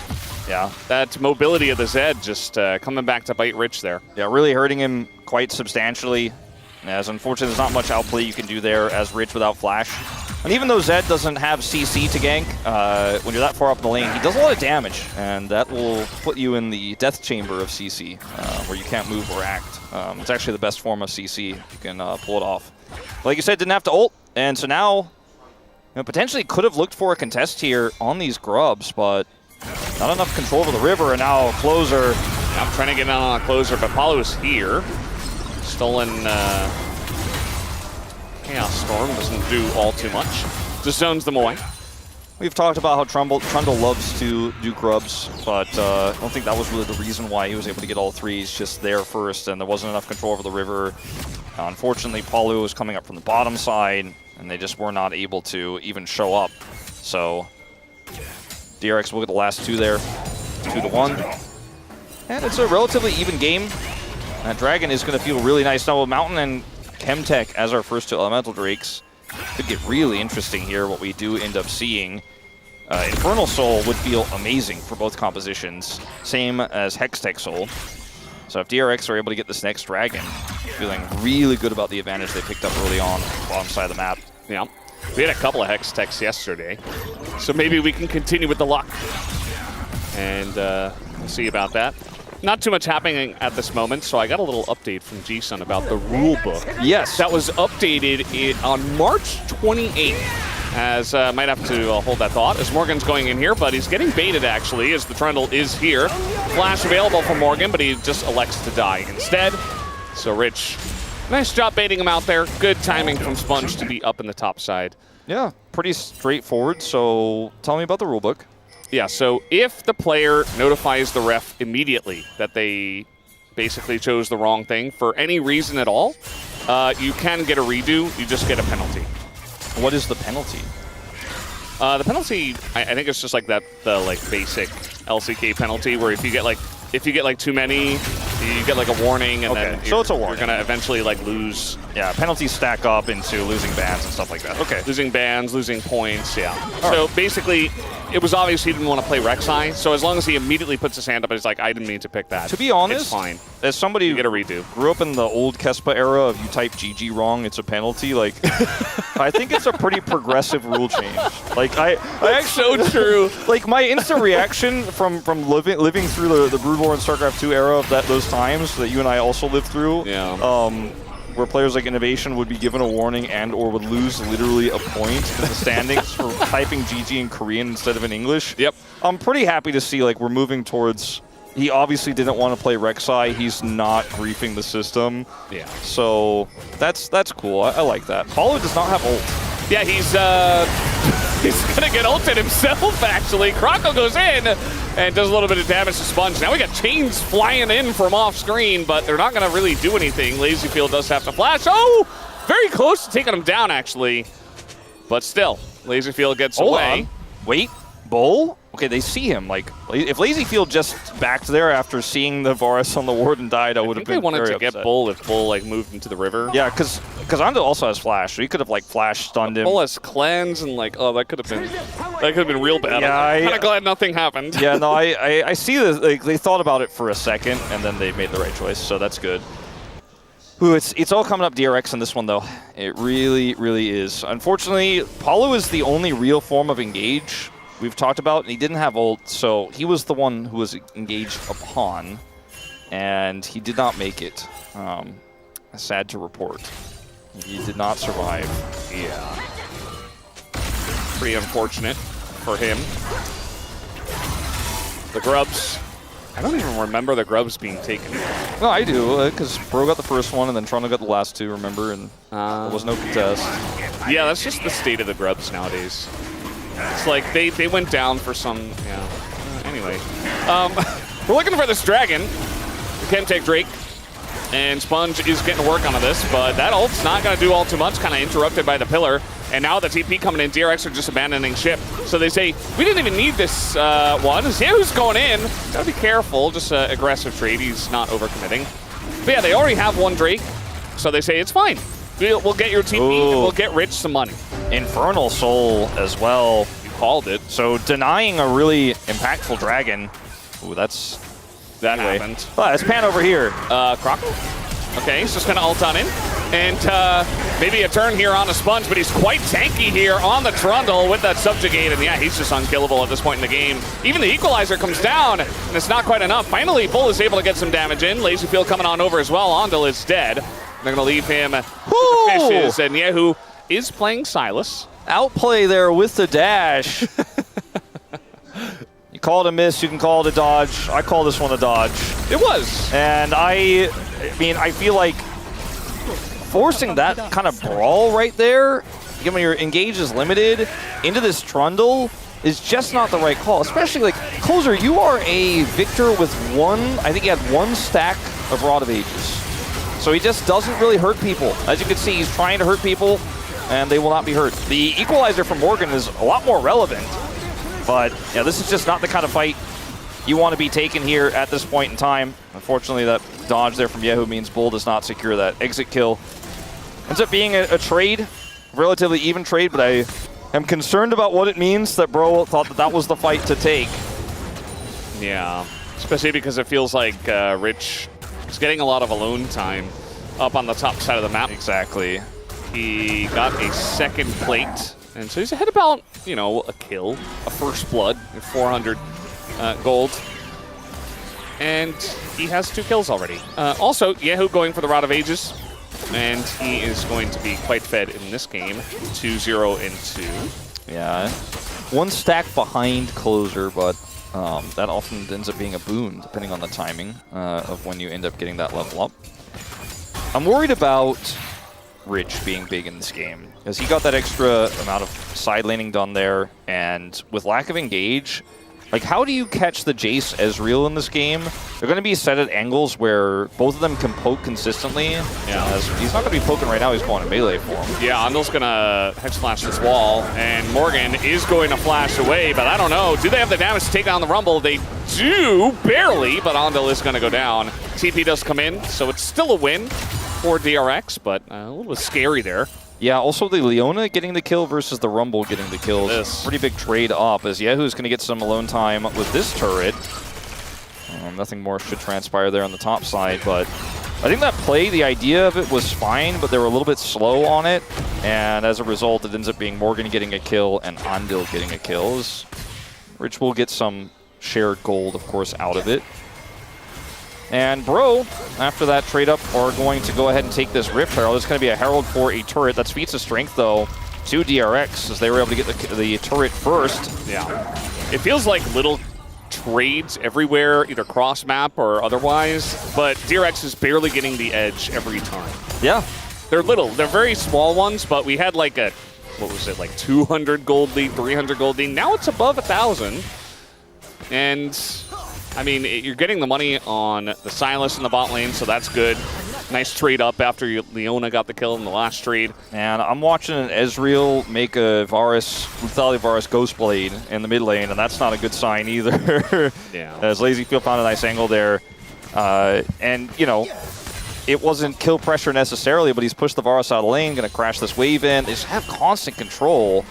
I think I was leading into, before we had that gank and that fight in the top side, it's just the carries here for DRX, you know, 2 of them are just impossible to get to, it feels like. And if the rail has to go all the way deep to look for that engage, they just collapse on her and kill her. And this has already happened, right? Paulo was caught once before he had his ultimate, but I think for Bro, you really just need to scale. Like, you really need to avoid any more disaster. If you get even one more Drake here without losing a fight, you know, that's like, okay, best case scenario.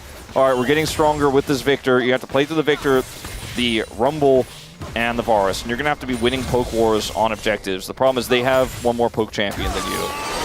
And they also have engage, and they can also brawl. So this feels like the draft issues here for Bro are going to get worse and worse if they lose really just one more team fight. I just don't know if they can recover from that. Doesn't feel good that one of the main poke champions for Bro is Bull, who he's behind on CS, but he's not comfortable in the lane, and he got the 1 kill, but that's the only reason why he's on parity right now. So definitely will have some poke wars in this game, but who's going to have the better poke? And team fighting, as you were talking about. We do have this Rift Herald dropped here in mid. I feel like this might be able to get this mid turret.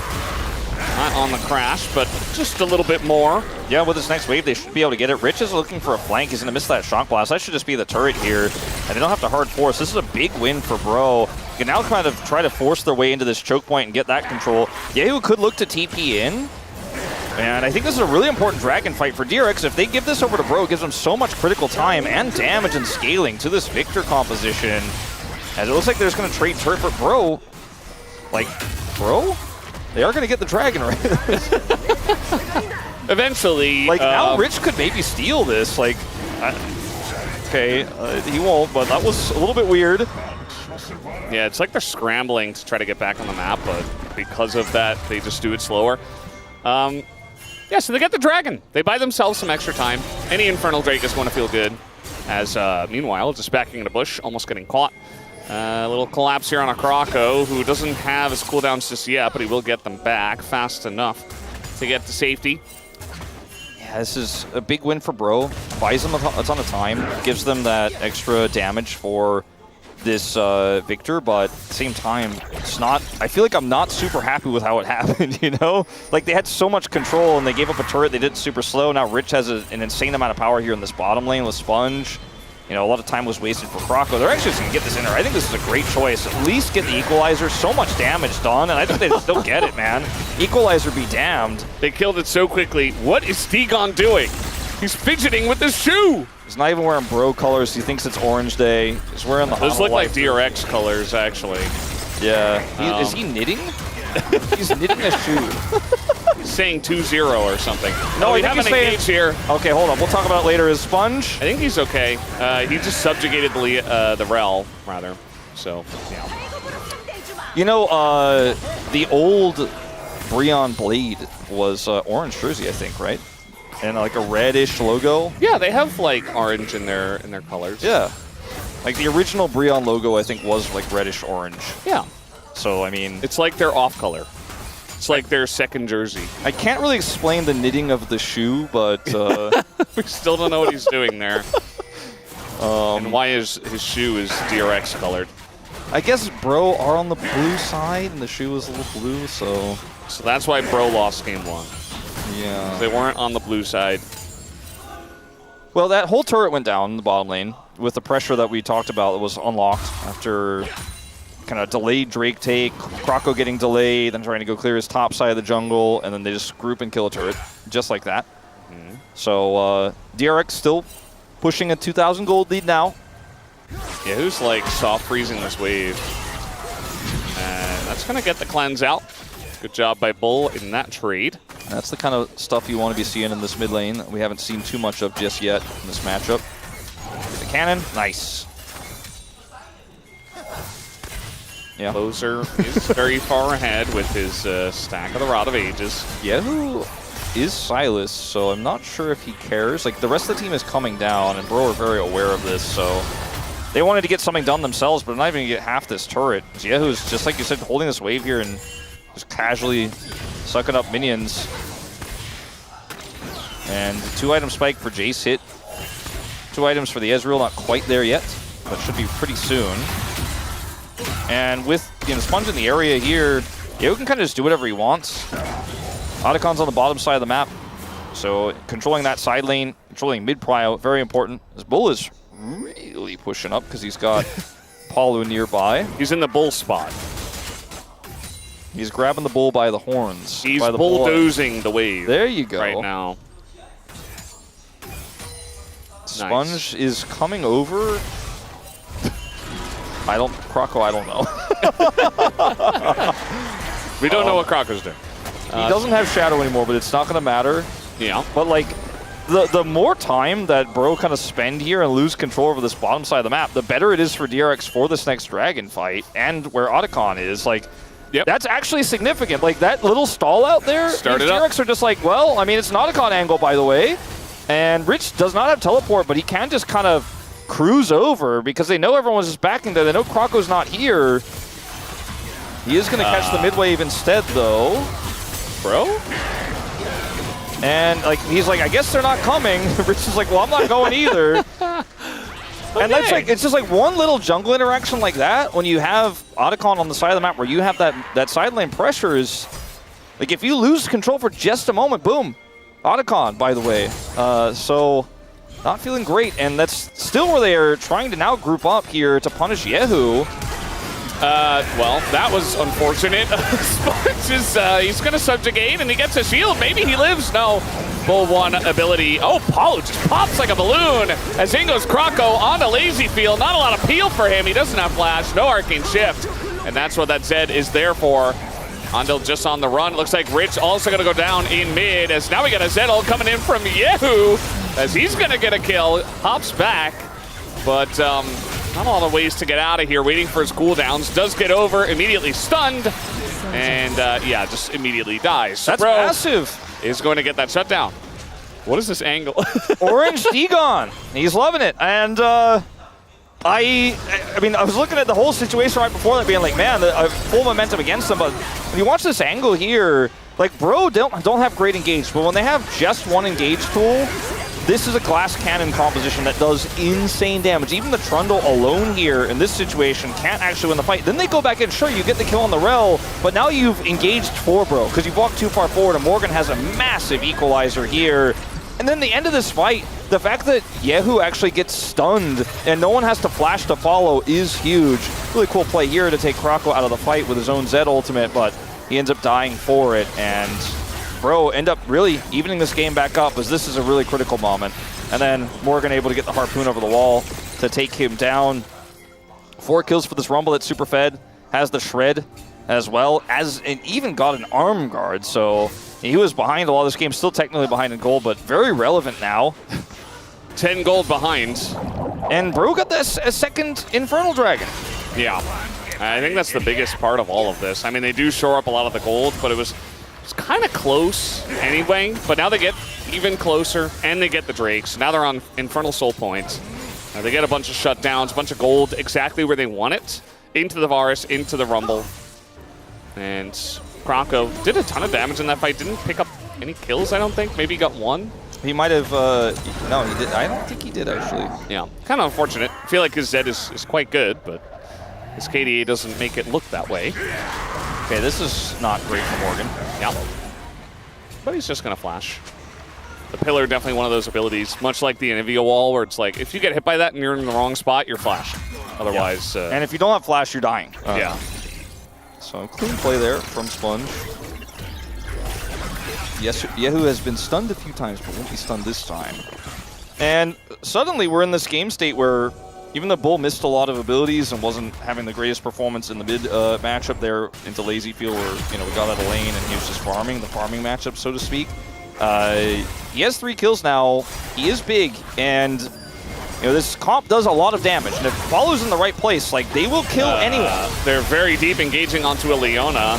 Can they kill Andal on time is really the question. TP does come in for Morgan, but now we're going to have Bull go down immediately as Bro are in an awkward spot. The equalizer's okay, and I feel like DRX could have pushed the envelope a little bit more there, but the equalizer does push them away. Closer getting quite low. Here comes Sponge up the river, blocking the plants. But now the re-engage coming in here. Yeah, TP coming in as well. Bro. Yeah, Bro need to get out now. I think it might be too late, Valdez. They do not have a turret here.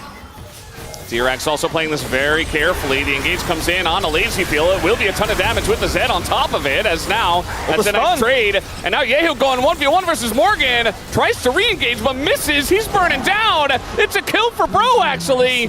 As Sponge still chasing Closer. Finally gets the kill, but he will be traded out as Bro win the fight. That's Rise Group, baby! Bro, out-mechanicking DRX in this moment. It feels like, really, that's the difference maker is Yehu barely survives there, the 1v1 into Morgan. It all starts off with, like I said, there's so much damage you can even kill a Leona, but it does take some time, and then the teleport does come through here from Rich. So now Bro are in this awkward spot where they index so heavily into this, and then they have to make every decision perfectly here. Like you said, there was a moment just there where I feel like DRX could have indexed more, and then the equalizer hits, and now you have to make the tough call. Like, do you chase here? Do you try to lock down Bro? Yehu says 100% we do. He teleports over here, but Sponge is so low. And look at Morgan as well in this fight, just winning against Yehu, who wants to rejoin the fight as he sees the engage happening topside. Yehu's indecision here really hurts him. He doesn't die, but he's not able to save the fight. Also misses those chains there as Kroko and crew win the top side. And Closer here will ultimately be taken out, but not without a price. Big stuns coming through in the fight, the extended fight from the victor. Closer doing a ton of damage, looking for his death cap third, quietly becoming extremely relevant in this game. When you add up all the extra percentages of APs and get the adaptive force from the Mountain Drakes, if he gets Soul, has that, the big death cap, like he's gonna have so much AP. Yeah. And Bro are in position to take down this Infernal Soul if DRX don't have something to say about it. They've cleaned out all the vision. Sponge is trying to push forward here with the team, with Ondo. The TP's already coming in. And now they're trying to go in onto Sponge, who does have his flash, but not going to use it. Just a bit of damage. Edge of Night gone from Bull. Lazyfield's got to be very selective about how he goes in. Sponge also already putting that filth on the ground a bit early in this one. And like Closer has mid prio here. Yehu is on a flank technically. Let's see what if he steals the Rel ultimate and looks for a Rel engage. This could actually be huge. Like that's the angle he's looking for, but Closer is very aware of this. He's looking for him. He's like, I'm not going to allow that. Yeah, they don't have vision to get into that backline either, so he's going to be flying blind. He's fine where he is, but I don't know about running all the way in here. He doesn't have his flash. Can be difficult. Timing will be crucial. Blue buff picked up for Bro. This is looking really rough here for DRX if they can't find that Silas flank. He's still flanking.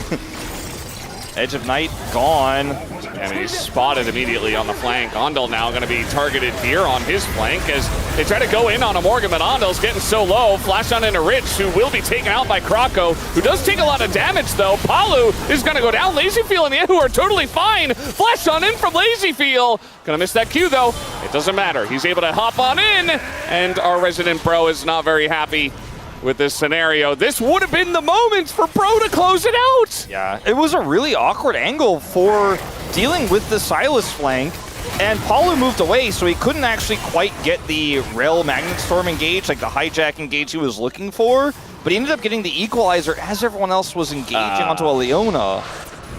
Okay, he's fine. I don't know.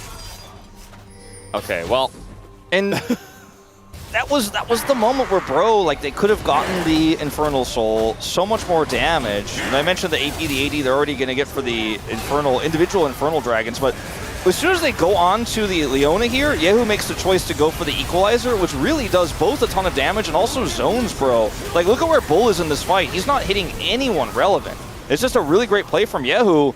And, like, the flank there, the wraparound with the Leona there from Andil is just, it's chef's kiss because it puts them in this checkmate situation where oftentimes when there's a flanker, you just go, okay, engage the flanker, and now it's a 5v4, but that's a Leona, you know? And it takes so much time to kill her that it gives Yehu the agency there, and then unfortunately Sponge gets on top of Bull, and he just can't play the game. It was really cool to see Ondil taxi in and then flash Q Closer, because Closer is really dangerous, as you mentioned before, he just hit his death cap. And Ondil made sure that he wasn't a part of that fight. As now, Ondil taking a bunch of damage, but now they're kind of stuck between the pillar and the wall. Ondil is going to go down, though. The counter engage comes in. The equalizer doesn't do all too much. Lazyfield is able to zone everybody away by himself. DRX, they trade supports, but it definitely feels like they're in control of this one as Lazy takes down the turret. Game is not over, but it's one clean Baron away from being over, as this is not going to feel great. Ooh! Ooh. For Rich, because he didn't stop him. All right, so yeah, that would have been a significant backstop, and they could have even looked to try to catch him and then go for a Baron play, but does not eventuate that same way. As like Ondil constantly the target in these skirmishes. And as we've learned many times, as Lahen's taught us, like, sometimes this backfires. This time the Equalizer coming in here for Morgan, trying to save the play, but this ends up being a trade of supports. But with the amount of control that DRX have, like, it's always a trade up for them when you trade supports like that. Because, like, okay, well, now what are you going to do with no jungler, with no CC on your jungler, you know, with no real engage tools? We have a Sylas, we have a Trundle. You know, we can warp the battlefield to our liking, and you can't.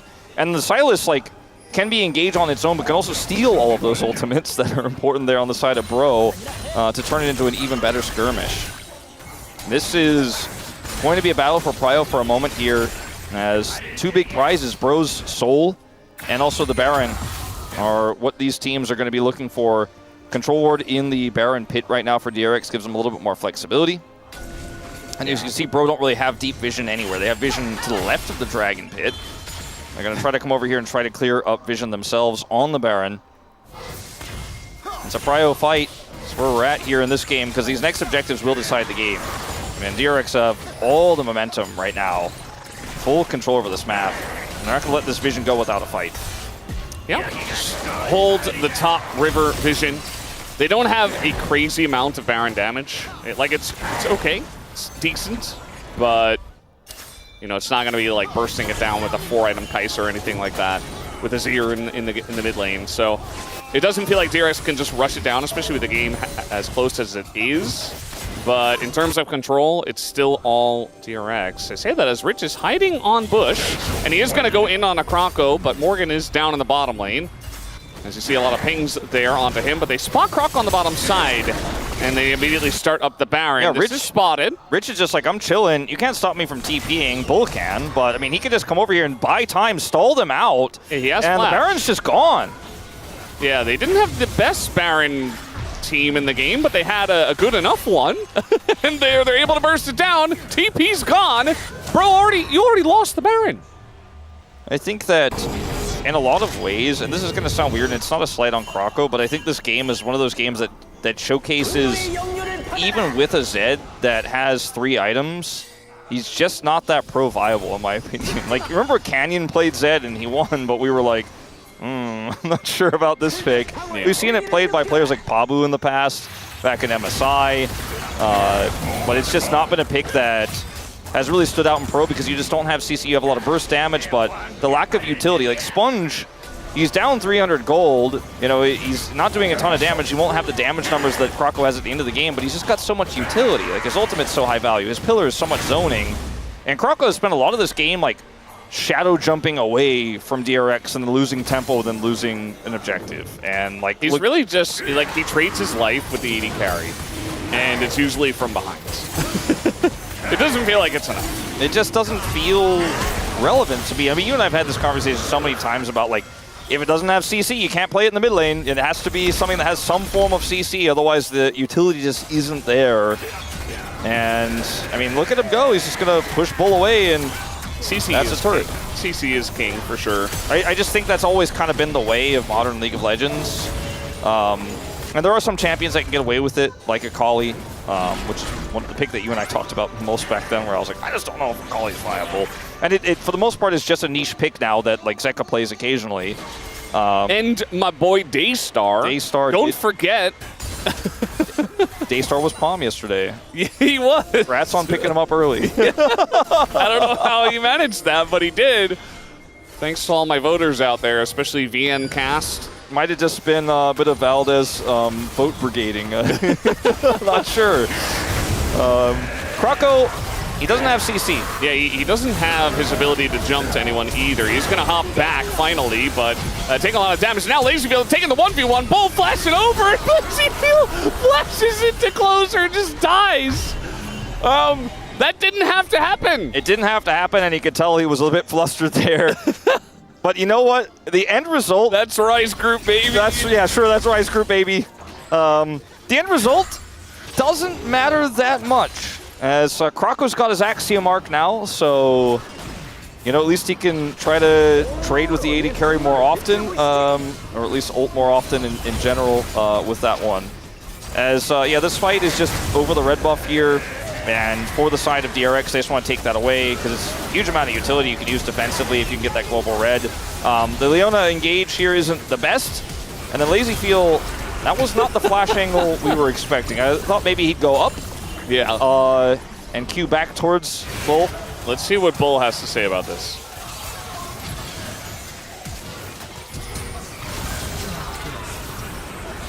Nothing at all. Well, I think he's pretty frustrated with the overall game state, because like I said, this doesn't really change that much. Buys him some extra space. This dragon fight synced up with the Baron. It was likely going to be the deciding fight here in this game. It's in 3 minutes. We're already setting up vision. Bro's like, no, this is our part of the map. You can take the top side. Well, for DRX, they've actually gotten to the point now with the repeated stacking Drakes themselves to where this is also Soul for them.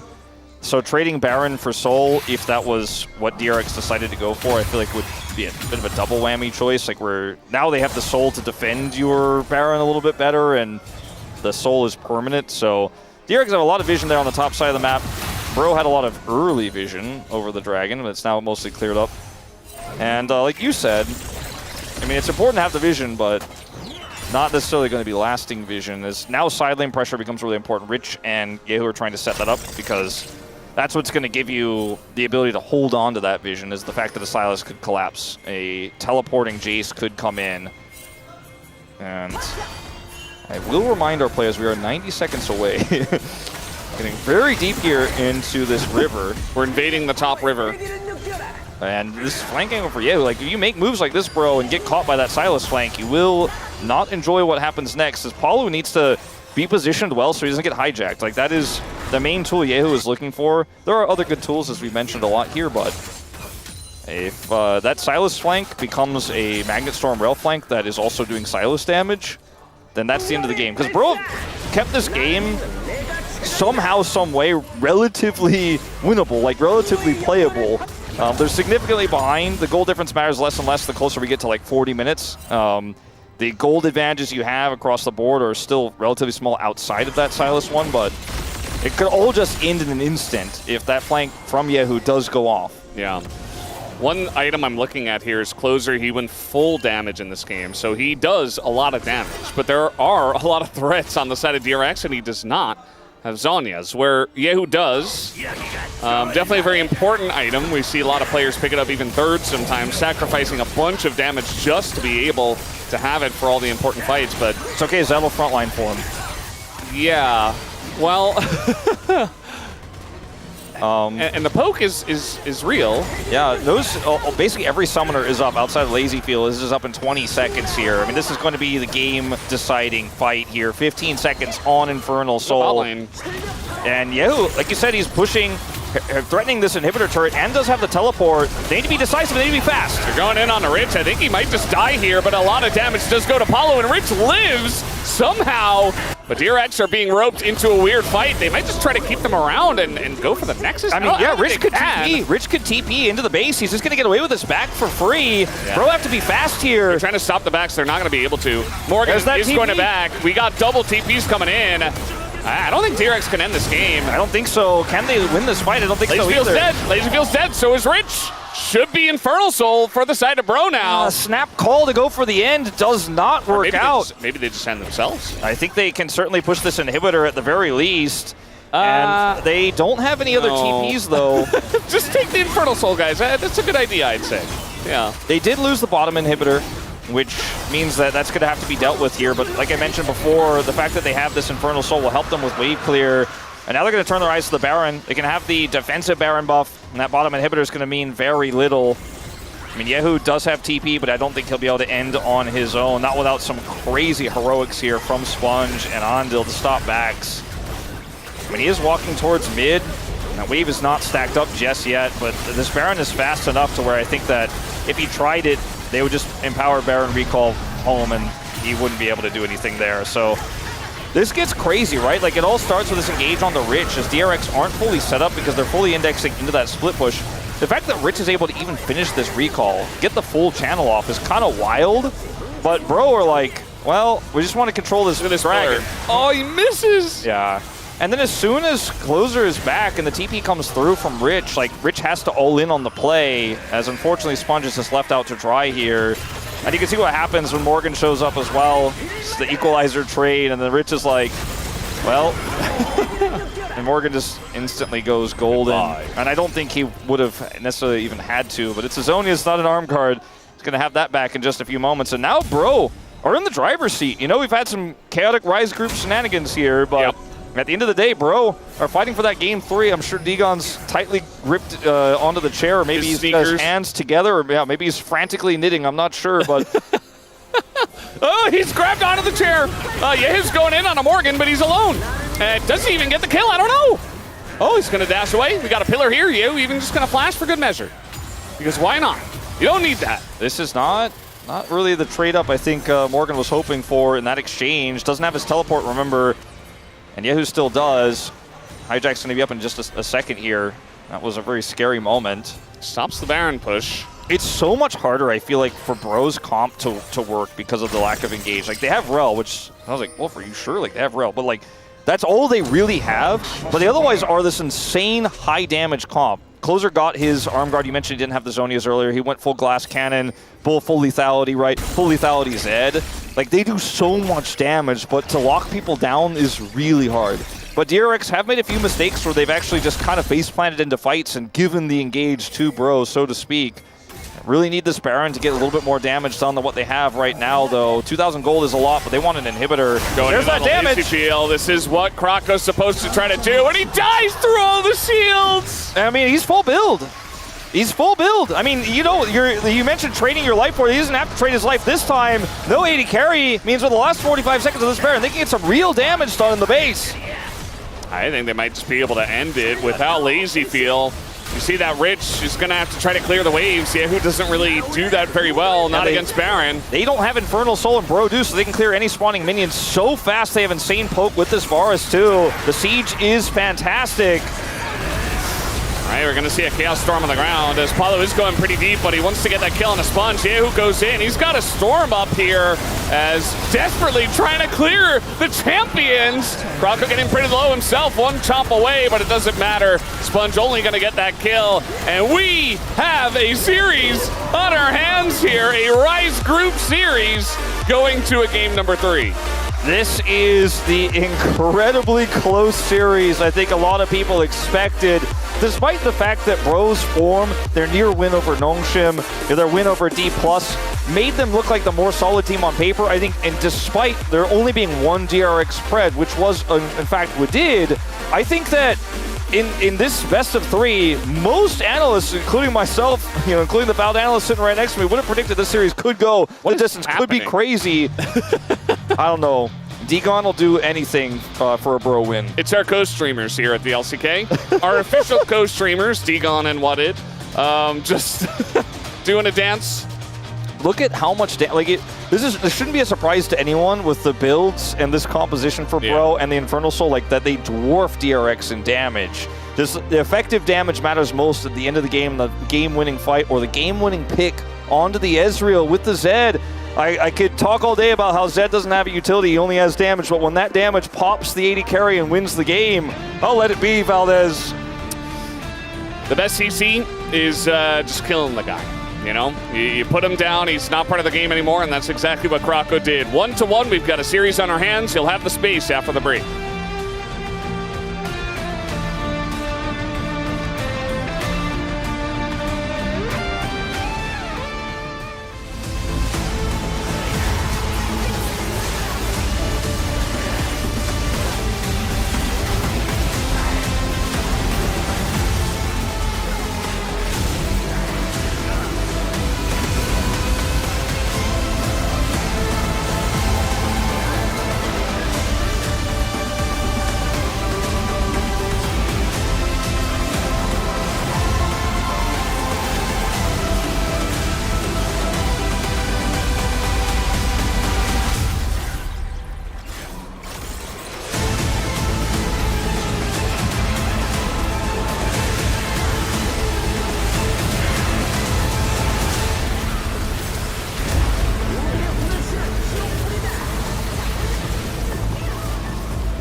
일단 얘네 트런들 레오나 빼고 다 노플이라 이번에 해보자 이거. 바로 노플 남아있거든? 얘네 빅토르 빼놨고. 나 미카엘도 있어. 레오나 공 풀어줄게. 오케이. 나 공 10초야.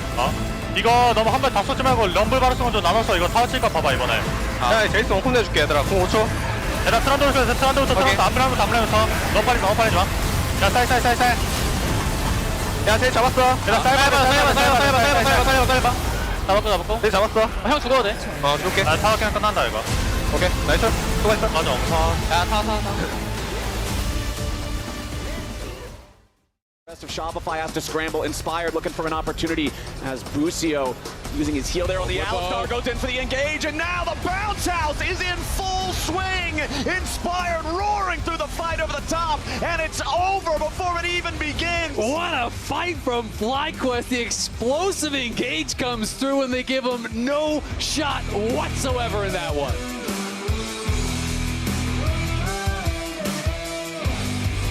刘少这个位置胆子比较大，仗着自己比较肉，睡到了3个人。永恩的大招，如果交出你的闪现，但是卡纳维能走掉吗？卡纳维好像有危险，兵哥撞满了，撞起来了，这波的话要爆炸了啊！突然的灵魂5吗？又369感也要死啊！这刚说完，主要超过第一波康波链基本全空了，南回北川反手睡3个。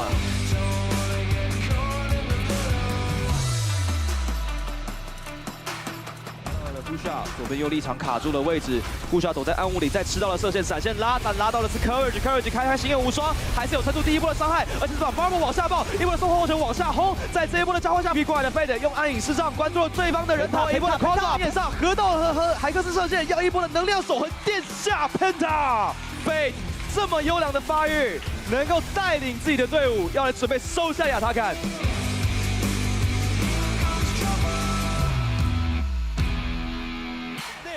상대 못 먹었다. 아 이름이 얼마나 먹었죠? 정글에 비켜 정글에 쫓아내야 돼. 비켜 정글에 쫓아내야 먹어줘야 돼. 쫓기기 회전격이 달려가면서 정글 계속 먹자. 들어가면서 진이 그 정글이 터져라.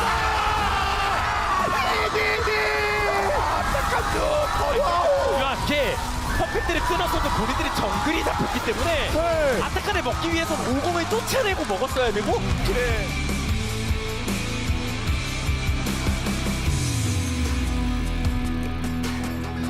네. 그리고 아니 이거를 다시 한번 이번에 루시가 시우 연계되면서 시우는요.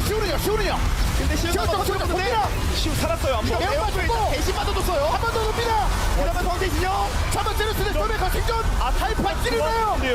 근데 살아남은 들죠. 살아남고.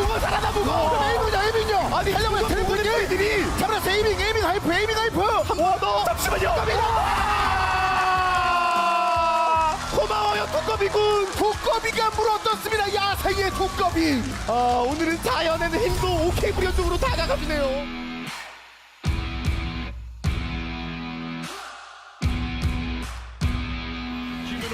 Reset is like a humanoid as rounds up. Cosmic Ready's coming out of Mickey. Comes down just in time to make him invulnerable. Skimon looking for a little bit more damage. Hunsummer has the Feather Storm in the flash here and is keeping rounds up busy. Hunsummer gets one. Hunsummer gets two.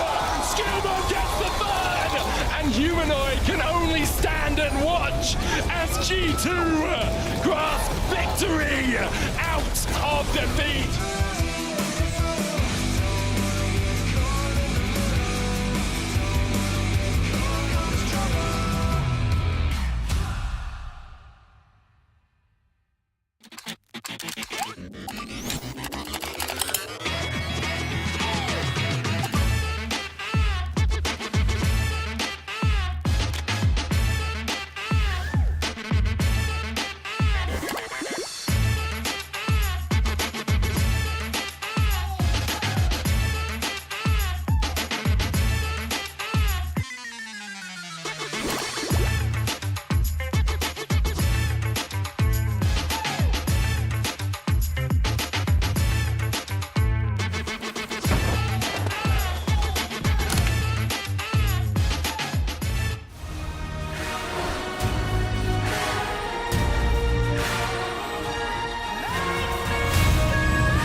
Hello, everyone. Welcome back to the space as we encountered yet more fun here. In game number 2, the bros are back and tied up. They get the entertainment value. We're going to 3 games. D-Gon here alongside Ox and Wadid. You looked really confident this is what happened during that game. You know, smooth sailing to get to this point. You know what? It's just the evolution of the bro. You know, normally it's bro and brew. This time, it was bro and shoe.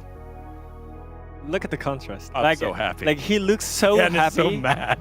He looks so happy, man. Now that triggers me. I don't know. You know what? That's crazy. You know what? I don't think him being happy triggers you. I think it's him being smug. Oh, yeah, you're right. But anyways, difference. Yeah, I mean, I gave a great idea to DRX to just pick Ornn on the top side. I think many teams are trying that too, like just give away Rumble and just play Ornn into it. But they play Jace again. We all know what's gonna happen. He's gonna get ganked, he's gonna get engaged, and they're gonna lose a game.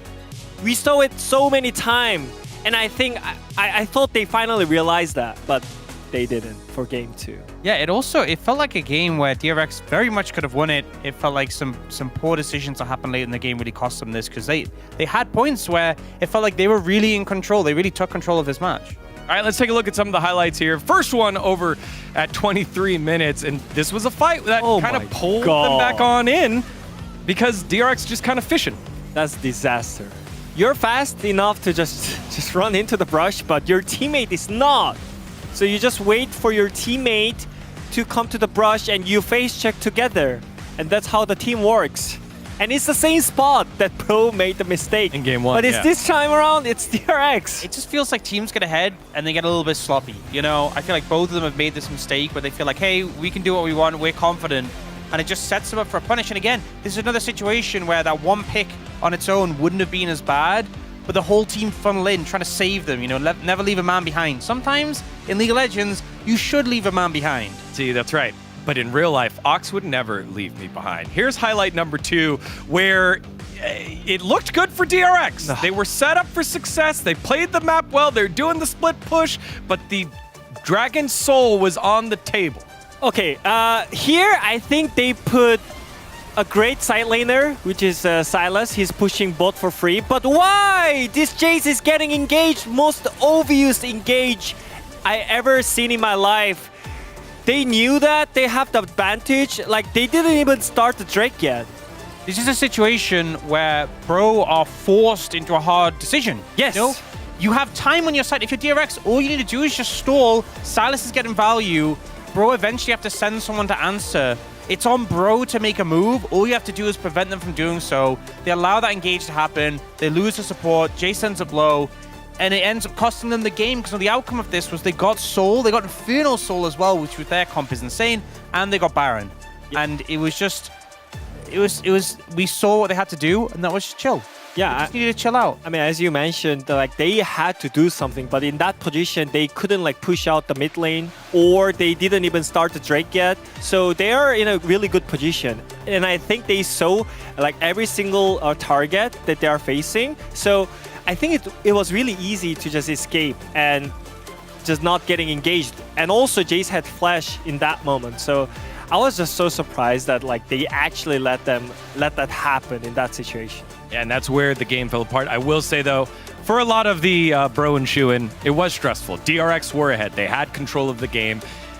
Maybe that fight around the blue buff Raptor area, Lazy Field getting caught out. Just a little bit of these checking the boxes here for DRX that let Bro back on into this one here. Dan, what do you want to see from them? As we know both these teams are going to be in the Rise group, these matches still matter when we think about those playoff spots after round 5. Yeah, I mean, we did said making sure that you have like a stable composition, having like a Siren in the top lane, or like an Ornn could go a really long way. I think a lot of these games are coming down to these team fights, so investing in that, having compositions that aren't as vulnerable, getting picked off, squishy things like the Jace just aren't really resonating. I think the teams just need to calm down, especially when they have a lead. That's where it feels like they're just so prone to throwing away the game. DRX on blue side, that man on your screen, Rich, accidentally locked Rek'Sai. Did not stand because he called it out right away. Dropping some vision to see very clearly what he needs to play. That's the eye drops for Ornn. Man, I know it. I know it, Rich. You can do it. Even though you didn't play it once in this season, I think you can still do it, you know? I just checked the win rate of like his Rumble and Jace and Gwen. It's just sad, you know? It's full of sadness, but he was actually 50-50 on the Sion. And I think he can start the new record on the tanks. I also think, what is Morgan going to pick into it, right? It's true. Yorik's gone because of Fearless already. What is he actually going to pick into something like that? Will be able to shut you down, challenge you, and outvalue you. Trundle is gone as well. Yeah, nothing. He's going to pick Renekton. We know that Morgan's champ pool has been a huge topic of discussion amongst the bros and people that are forced to watch the bros. I wonder if there's anything else other than Renekton that he might pull on out here in the top lane. What do you think here, Dan? I'm putting you on the spot. You know, I think his champion pool is quite extensive, right? You have like Outback Renekton, you have Renekton.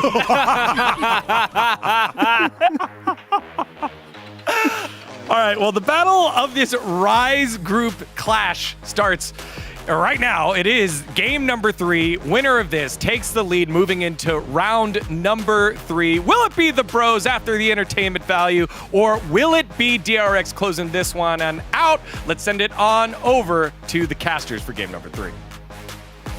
Thank you very much, D Gun Orange, for that breakdown. Will we see the Renekton? Will we see the Outback Renekton? Do we know any other names for the skins?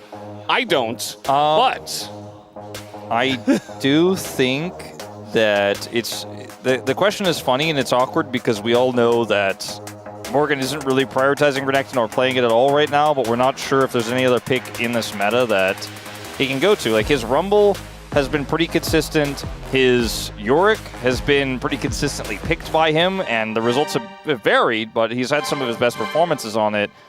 But we know other picks like the Jace he shies away from.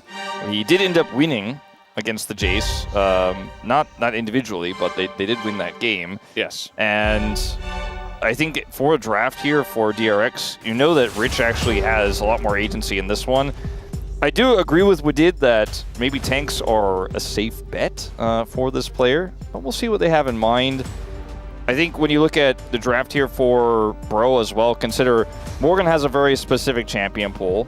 Bull has an even more tailored and specific champion pool. He's played the Kalista and the Varus now. And I almost feel like as DRX, you could just ban Draven here and you'd be like, all right, well, I've never seen you do anything else. What are you going to do now? Yeah. I feel like it's kind of interesting. We haven't seen Jhin at all today. I know these aren't our most Jinny 80 carries, but it does feel pretty good in this meta. And, you know, I wouldn't be surprised to see one of them dig deep and try to play it in this game. Well, the Rise ban is pretty interesting as the Annie does come through here. A lot of utility and team fighting power taken away as Closer continues to draw so many bans. So much respect for this mid laner right now by DRX. That final ban, will it be towards Bull? I don't think so, but it would be very funny. Be another Closer ban. So this is going to get really interesting here in the mid lane. What we're going to potentially see. As the final ban here could just be a Gwen ban. No, Pantheon's still available. I forgot about that. So usually doesn't make it this far. Jace was played in last game. Yeah, so it's not going to be played here. Yeah, Gwen, I feel like is pretty strong. But this time, they're going to take the Ahri away. So arguably a fourth Closer target here. As the others had some decent games of Ahri. Yeah. But they really just don't want Closer to have it. As 3 games in a row, they make sure of that. I mean, that's fair. He is a great Ahri player, and it seems like they came into this game, this series, with that on their minds. Now, Gwen is going to be played here by Morgan. I don't think that you should play Ornn into Gwen. I think Keen and Zeus have taught enough Ornn players that lesson over the years. But maybe Rich will still do it. Doesn't have a lot of pairing with the Ahri in mid lane either in terms of ornaments giving you a ton of late game scaling. The Poppy is pretty early here, but we always see Poppy get a ton of value in these game 3s of Fearless, so I kind of like this. You keep the rest of the draft pretty flexible here. The Poppy itself is a flex pick, So that's a pretty cool lock-in. I like that a lot. Yeah, it feels very good. It doesn't reveal anything about what you're going to be playing in mid. Looks like Ari Nocturne is going to be the play here. Not too bad. Nocturne has a really nice win rate because he warps games, and he's often picked in these scrappy game 3s where things get a little bit complicated and comps don't really come together like you'd like, and he just makes the fight so much harder. And Poppy can't deny him. No. You know?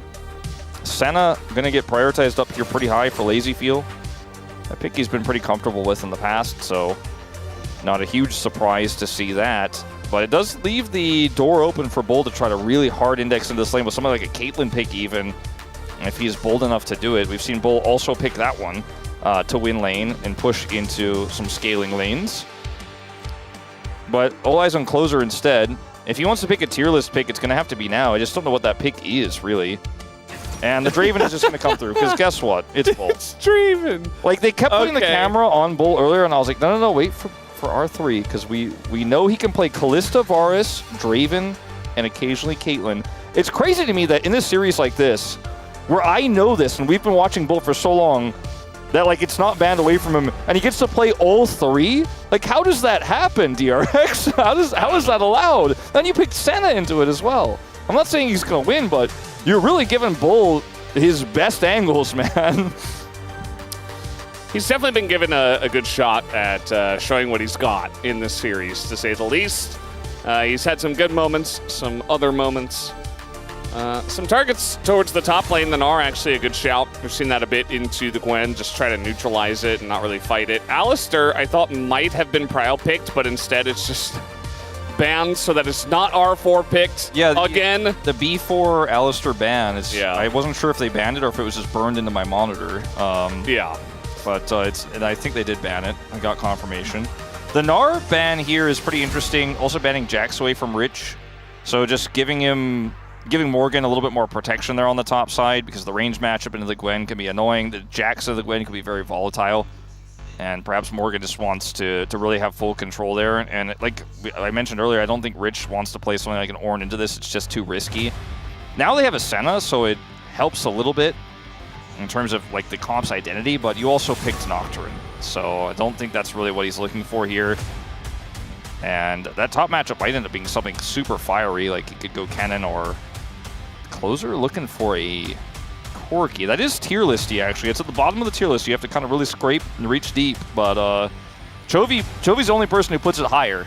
But like when Ryze, Orianna, Annie, Yone, Silas, Talia, Azir, and Victor are gone, yeah, Corki's the next one on the list. It's true. Yeah. I was thinking maybe he could have looked for the Smolder mid, but he's going to go for the old school. I mean, they have 80 mid. Decent amount of damage AP-wise with the Gwen in this draft, so...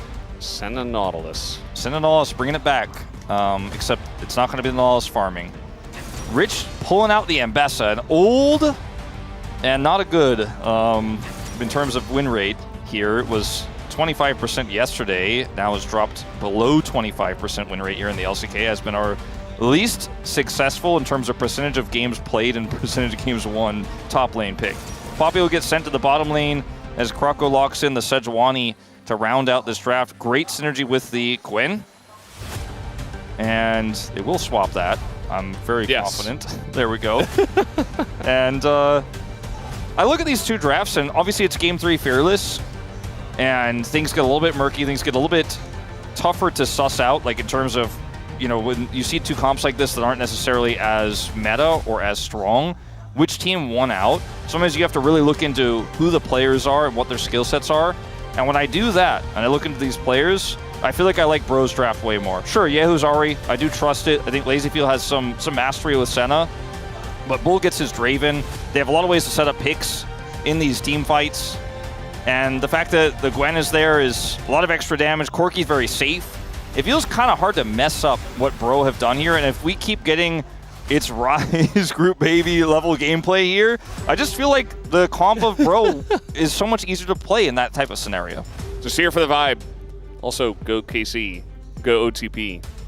Guy in front of him shook his head. He's like, nah. Nah. Well, you know Not what? about that. I don't know if we could get any more vibes than a Game 3 between DRX and Bro today. It's a Rise group bonanza between these two teams. And yeah, I feel like there's a lot of protection, at least for the carries here on the side of Bro. But it all comes down to execution, as it always does. Let's hop on the riff for game number 3.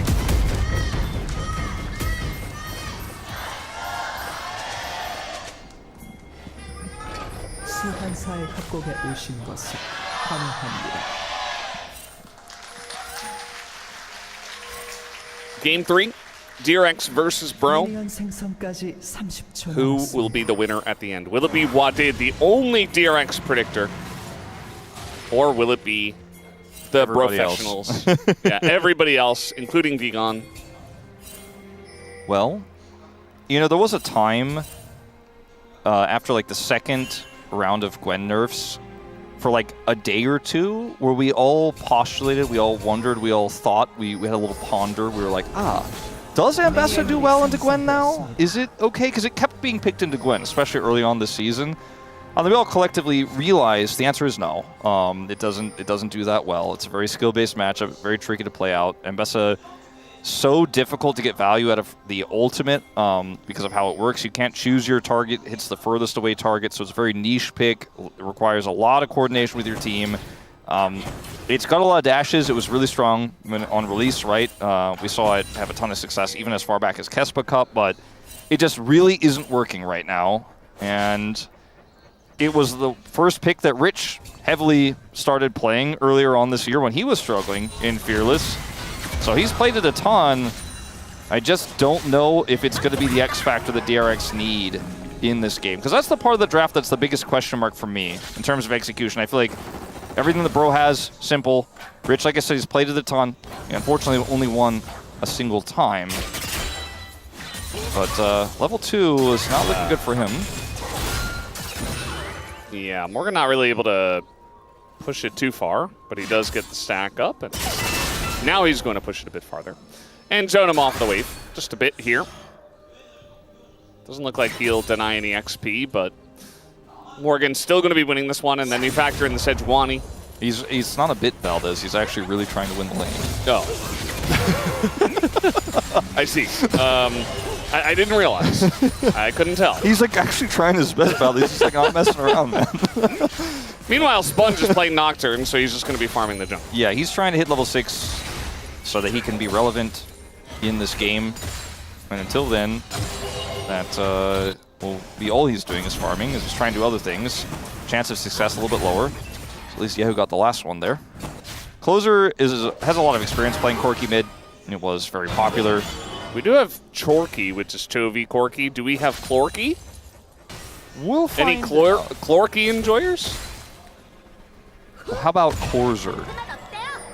No, I like Clorky more. Yeah, Clorky's better for sure. It's not very close either. What about Corkser?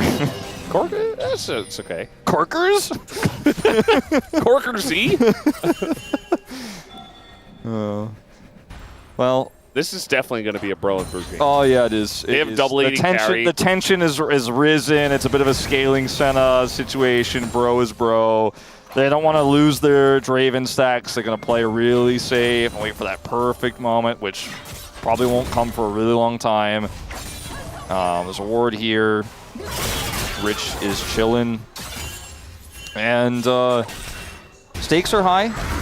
You know, Bro would even out the scoreline between these two DRX would even out the scoreline with a win here. Would put themselves on 5-12 to Bro's 5-12. And, you know, only a few teams don't make it to play-ins at the end of the year. Like, your mortality is more real in the Rise group. Yeah. And for DNF, like, it might be coming sooner than anyone could have anticipated if they can't turn their season around, which is why near wins like what they had yesterday hurt so much. But all of these games really do matter. I think for a lot of people watching this, they're like, nah, they're already both in the Rise group. Give me that KT high-stakes match against Genji later. But in truth, this matchup matters just as much, if not more, in terms of what could happen at the end of round 5 if you're really looking towards the future. As Bro are often looking towards the future. I mean, we do have Sponge in this game. You know that SpongeBob episode where he's curled up in the fetal position, just screaming future. That did happen, That's DRX. Just thinking about their future in the Rise group. Not quite DNF. levels. Is that the episode where like there's a million Mermaid Man and Barnacle Boys coming out of like the time machines? It does involve a time machine. For some reason, I don't remember that moment you speak of. Like Dirty Bubble, I think there's like a million of him. But there's a million of like the Mermaid Man and Barnacle Boys. And is that even the Wumbo episode? No, it's not that one. I just have like all the SpongeBob from my childhood is like all one episode. I'm like, it was also the one with the pencil. Yeah. And the caveman SpongeBob, it was that one, right? It was the caveman SpongeBob one, yes. Where also Plankton tries to steal the Krabby Patty formula. Was that one, right? I remember that one. Only happened one time in that same episode as all the other ones. And Squidward was really unhappy about everything. Yes, that one. I think it was that one. Played the clarinet. Yes. Saw his hopes and dreams buried underground. Yeah. Yep. Well, I thought like maybe if we talked about SpongeBob for a few more seconds, maybe something would happen. But bro are gonna PvE this dragon. Remember when there was a week there where we were like, if we just talk about ice cream, action will happen. And then it actually worked for a while? Yeah. Yeah. I don't think it's gonna work in this scenario. No, the Draven Prio into the center lane is going to mean first dragon goes to bro. Simple, but exactly what you're looking for. This time, no Sponge Steal, no sneaky Nocturne coming in there. Huh. Usually we do this when one of the players who's on the 2W is in the game. In this case, we couldn't. And in fact, probably Rich is one of the times where Ambessa won, or rather, Ambessa lost. Yeah. I think it is important to showcase, though, that this matchup has been played 12 times because Ambessa was kind of considered to be a counter pick. Although we've quickly figured out that that wasn't true. Was kind of considered a counter pick to the Gwen by our teams. And then they stopped doing it because they realized it wasn't. But in this game, in Fearless, Rich is going to try it out one more time. And so far, he's doing okay in the lane, at least. Yeah.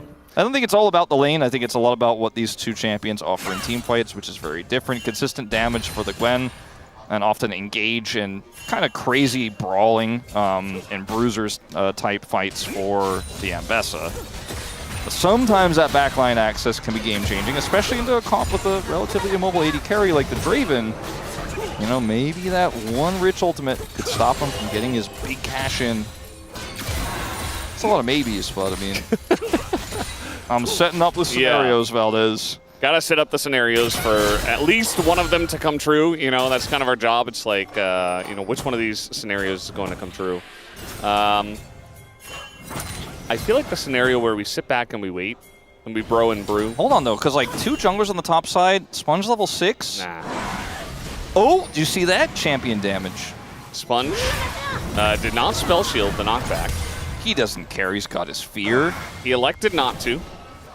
And you know what? Could have gotten Sejuani ulted instead, so probably better to save it. I think we're fighting a little bit. I think they're going to fight a little bit, fellas. I think the champions might attack each other. Okay.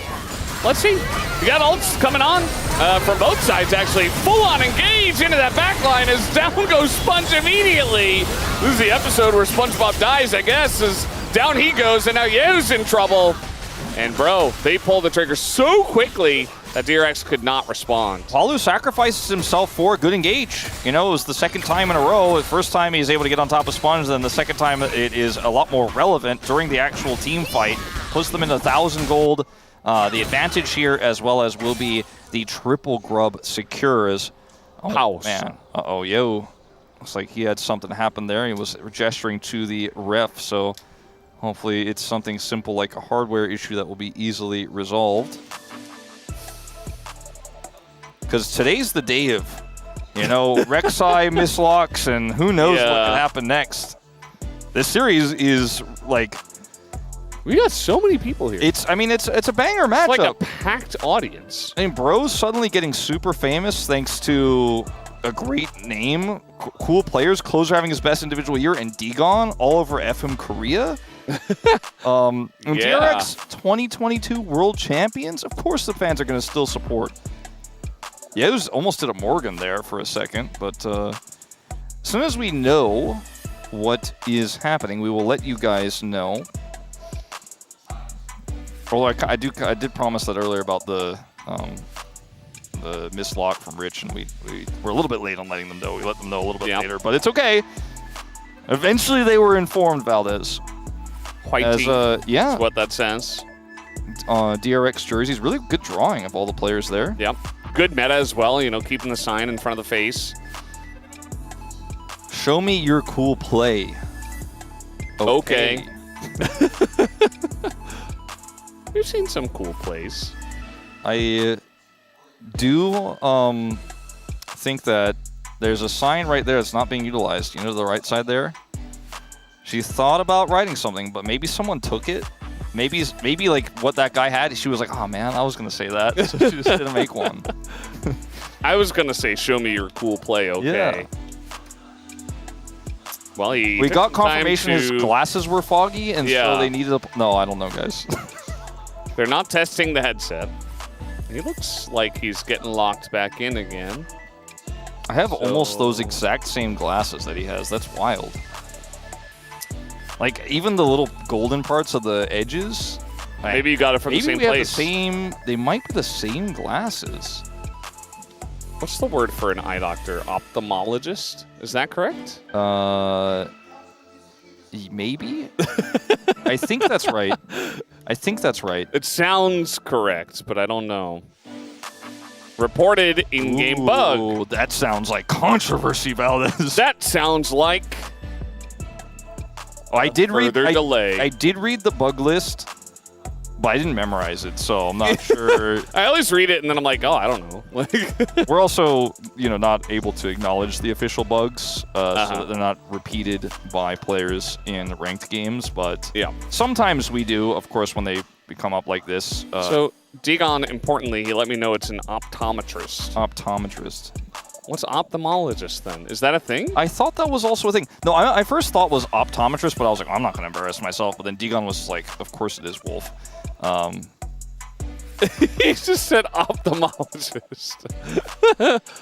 It is. It's a thing. Okay, he's going to let us know. Thanks. See, the cool thing is, like, normally when spacers need to talk, they use a microphone, but I have the best lip reader in esports right next to me. I'm very good at it, yes. So Valdez is just like, yeah, he said it's a thing. I'm like, cool. I don't even need subtitles. Valdez is on point. Yeah. Generally, I try when players are talking about picks, but... Fighting until the end. Morgan, 700 kills. Congratulations. Please, bro, win 2-0-1? No, 2-1. Oh, I thought it was going to be like the 0 cancel into 1. No, she either wrote that sign after they lost one game, or she was very aware that today was going to be a 3-gamer. As we had all thought could be possible, but I didn't know we were going to get the 3-gamer into the extendo pause. So we have some more controversy. Ophthalmology is the specialized field of medicine that focuses on the health of the eye. So is Digon wrong? Or are there two different names? Okay, well, say that again. Read that definition out. A specialized field of medicine that focuses on the health of the eye. Okay, so medicine. So that sounds like, for example, eye drops, or the study of things that you would do to, like, apply, I don't know, any type of healing or adjustments to the eyes, whereas the previous one, optometrist, would just be like the study and like profession of knowing about eyes, right? But that seems like a more medical field, kind of like pharmacist versus He wants me to do the thing. It went away. I was gonna read the whole thing, but yeah, now I'm just not gonna do it. If they put it back up, I'm not. They missed the chance. The timing was missed, so unfortunately. Have to save it for next time. Yeah. Unlucky. Hopefully we get an update on what an optometrist is. Do you want to say it, or you want me to? Ahri's ult charges are not stacking up. So that is the bug that he has reported. They didn't stack up. So this means that in a fight, when Ahri gets resets, she gets an extra charge for her ultimate, and that affects her ability to continue to dash and chase kills or escape. Like, it's a very important aspect of her kit. It was the rework that brought Ahri back to the meta. So there's a lot of things that could happen. Like, first of all, we have to verify if his claim is correct. Then we need to potentially try to chronobic to see if it fixes it, if his claim was accurate. So it will take us a little bit longer to actually sort out this issue. Yep, we're going to have a short break, and we'll be right back right after that.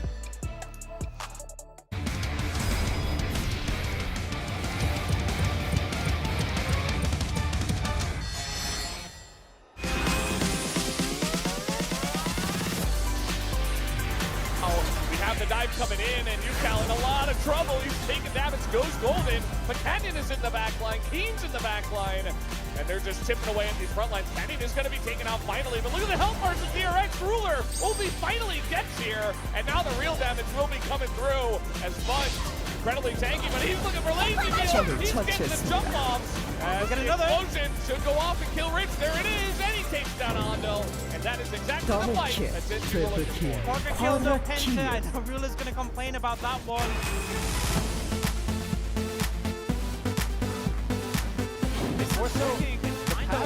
Okay, the train comes out of the station, but unfortunately the tracks went straight to the wall for some reason. Charm is going to connect on to Showmaker, but he's in relative safety at the moment. That is going to be the Drake secured by Lucid, as now Polo's in a bit of trouble, and once again, he was trying to do battle right in amongst them. And there goes the Impale, it goes wide. The Magnus Storm is decent, but so is the AoE from DK, and it's a triple for aiming.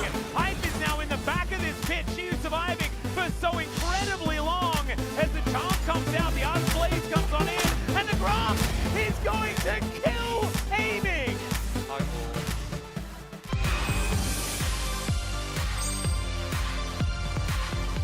T-Net's got to get in somehow. He was in the Shroud, and they're not exactly able to zone him away. I think he can just dash in on that. Yeah, he goes in, but they immediately turn on the Peanut, and it will be the Otacon over to the side of Genji. Now a big sweep on the Zeus, and the damage from the soldiers is gigantic right next to that wall.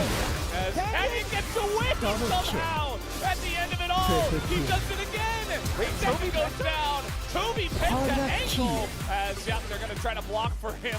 The Quadra comes through, and Toby comes in and picks up the Penta kill. Another Penta.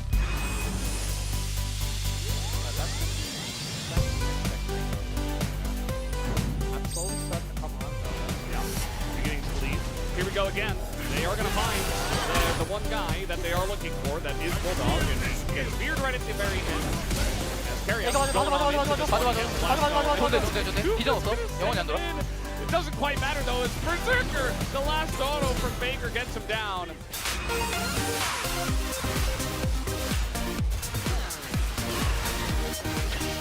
That is the Crocodile going down, but another Raptor is going to fall, and it's Dom to collect that kill, and now they're trying to burst this one down. They might be able to do so, but the culling comes through. Diablo looking to try and knock them down. Sobro happy to get out of the fight, and now Peter down to 100. The scatter is once again phenomenal, and KT just have that little bit more left in the tank. B&K will be cut down.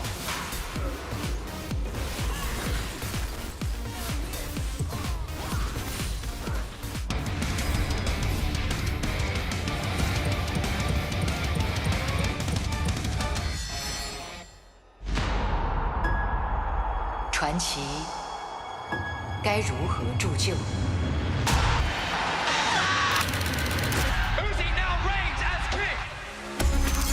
Uzi. He was really young and really prodigious. The AD carries known for being like greedy, very selfish. The game was about him at all times. This is the best AD carry in the game. Incredibly mechanically gifted. He's going for every trade. He's fighting for every farm. He's playing like a psycho. Whoa, that's dude. 我特别喜欢虐别人的感觉，他打法像疯狗一样。 Uzi is a walking gun. 내 우지를 보고 캐리가 이런 거구나라는. Everyone loves a wonder kid. 这肯定是会有一个，就是有一个利弊的一个衡量的。 Only person to reach 2 finals and have 2 losses to his name.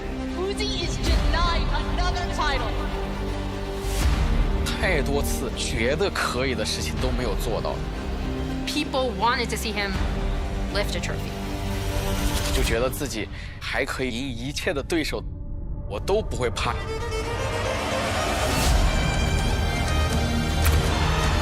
Royal Summit, 他们会在他登场的那个瞬间，就是他的这些经历、这些故事，到今天依然能打动我。He made people see that there is more to it than just doing what's expected of you.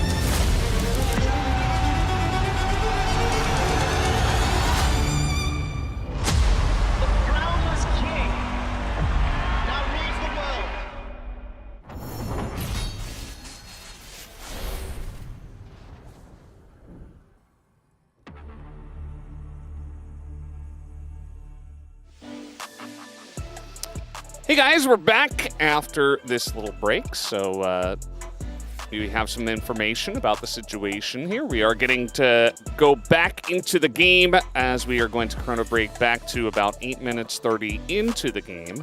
And hopefully the issue will be resolved. Yeah.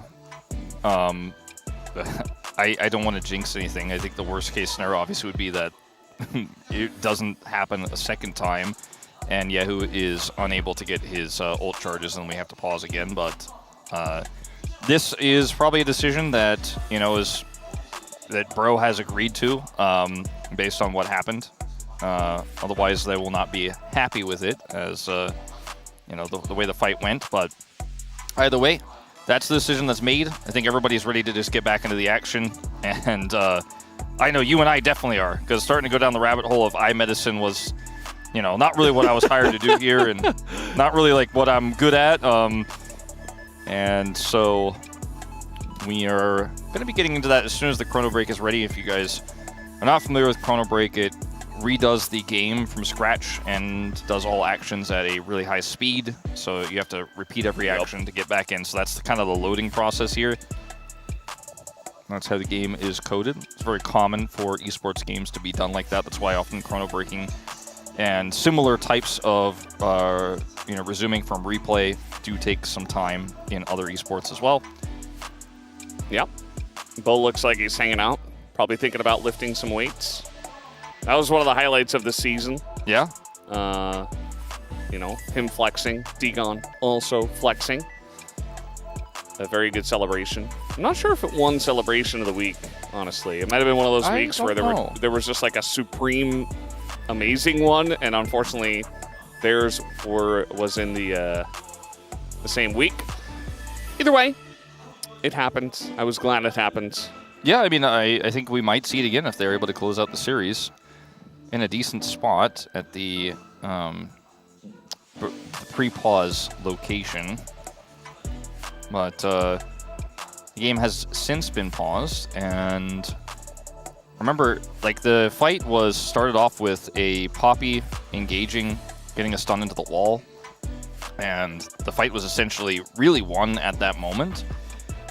I couldn't tell you the exact timestamp of when that happened, but we may be jumping right into the middle of a fight. So yeah, get ready, esports fans, because this is going to be... If you ever wondered like what would happen if you could get a redo in a team fight in a moment in your life, like in esports, sometimes we get that. It's rare, but sometimes we get that. So let's see what happens. Yeah. It says first time down to the no, next week is the beginning of working for her. Hopefully you get the win so I can see it before I go to work. Yeah, she's starting a new job basically, and she wants a win before she has to start her new job and go to work all the time and not be watching Bro DRX. Yeah. You know, Wolf, I'd like to start my job as well. Well, we did start it. It's the viewers interrupted. You know, it's their job to watch, to view. That's why they're called viewers. I mean, we have some great fan signs, so at least that's going to keep us company here for a little bit.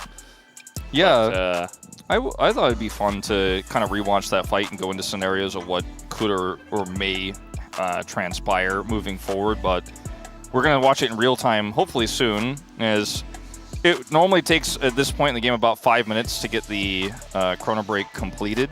So by the time we were notified, that was a few minutes ago. So I promise you guys we were very close to getting back in. And we'll see what... really hoping to get Legend. Fortunately, that won't be happening, at least not this season. But they want to get it today. So they want to be legends for today. Sure. Even if you're in Rise Group, you can be legend for a day. If you win. Just in theory. Man, that should be... Not literally. That's the world song for this year, Legend for a Day. Legend for a Day? That does sound like a song. Like, title. even DNF can be Legend for a Day. Yeah. The guy's like, I want to cover my face as well. Can we please share? And it's Sunke today, so you just know that Sunke is just making fun of them the whole time. It's great. Yeah, Sunke's got a way with words that both make you feel cool, but also embarrassed, at the same time. Because it's hard to live up to Sunke. Like, just by existing, he's like, yeah. Oh man, I'm being compared to Sunke the whole time. He is perfect for these moments, honestly. Yeah. He does hard carry, but unlike him, we can't interact with the audience directly. Yeah. Maybe if we just yelled down at them, like if I spot someone who's really close, I'm just like, hey! Well, hey, you! Sometimes when we make funny jokes during these pauses, it does get people to be startled because they forget that there are also other people yelling about the game over here. There's also moments in the game where... We do exist up here, by the way. Yeah, there's moments in the game where it's like a quiet moment, and then Atlas or you make like a joke, and the other commentator laughs loudly about the joke, and everyone kind of looks over like, what's going on over there? Because it's pretty quiet in the KR side. Imagine if Degon casted and somebody made a joke and he started laughing. I think he might go over the Korean mics. It could happen. Like people would be like, whoa, what's going on over there? Did someone just get punched?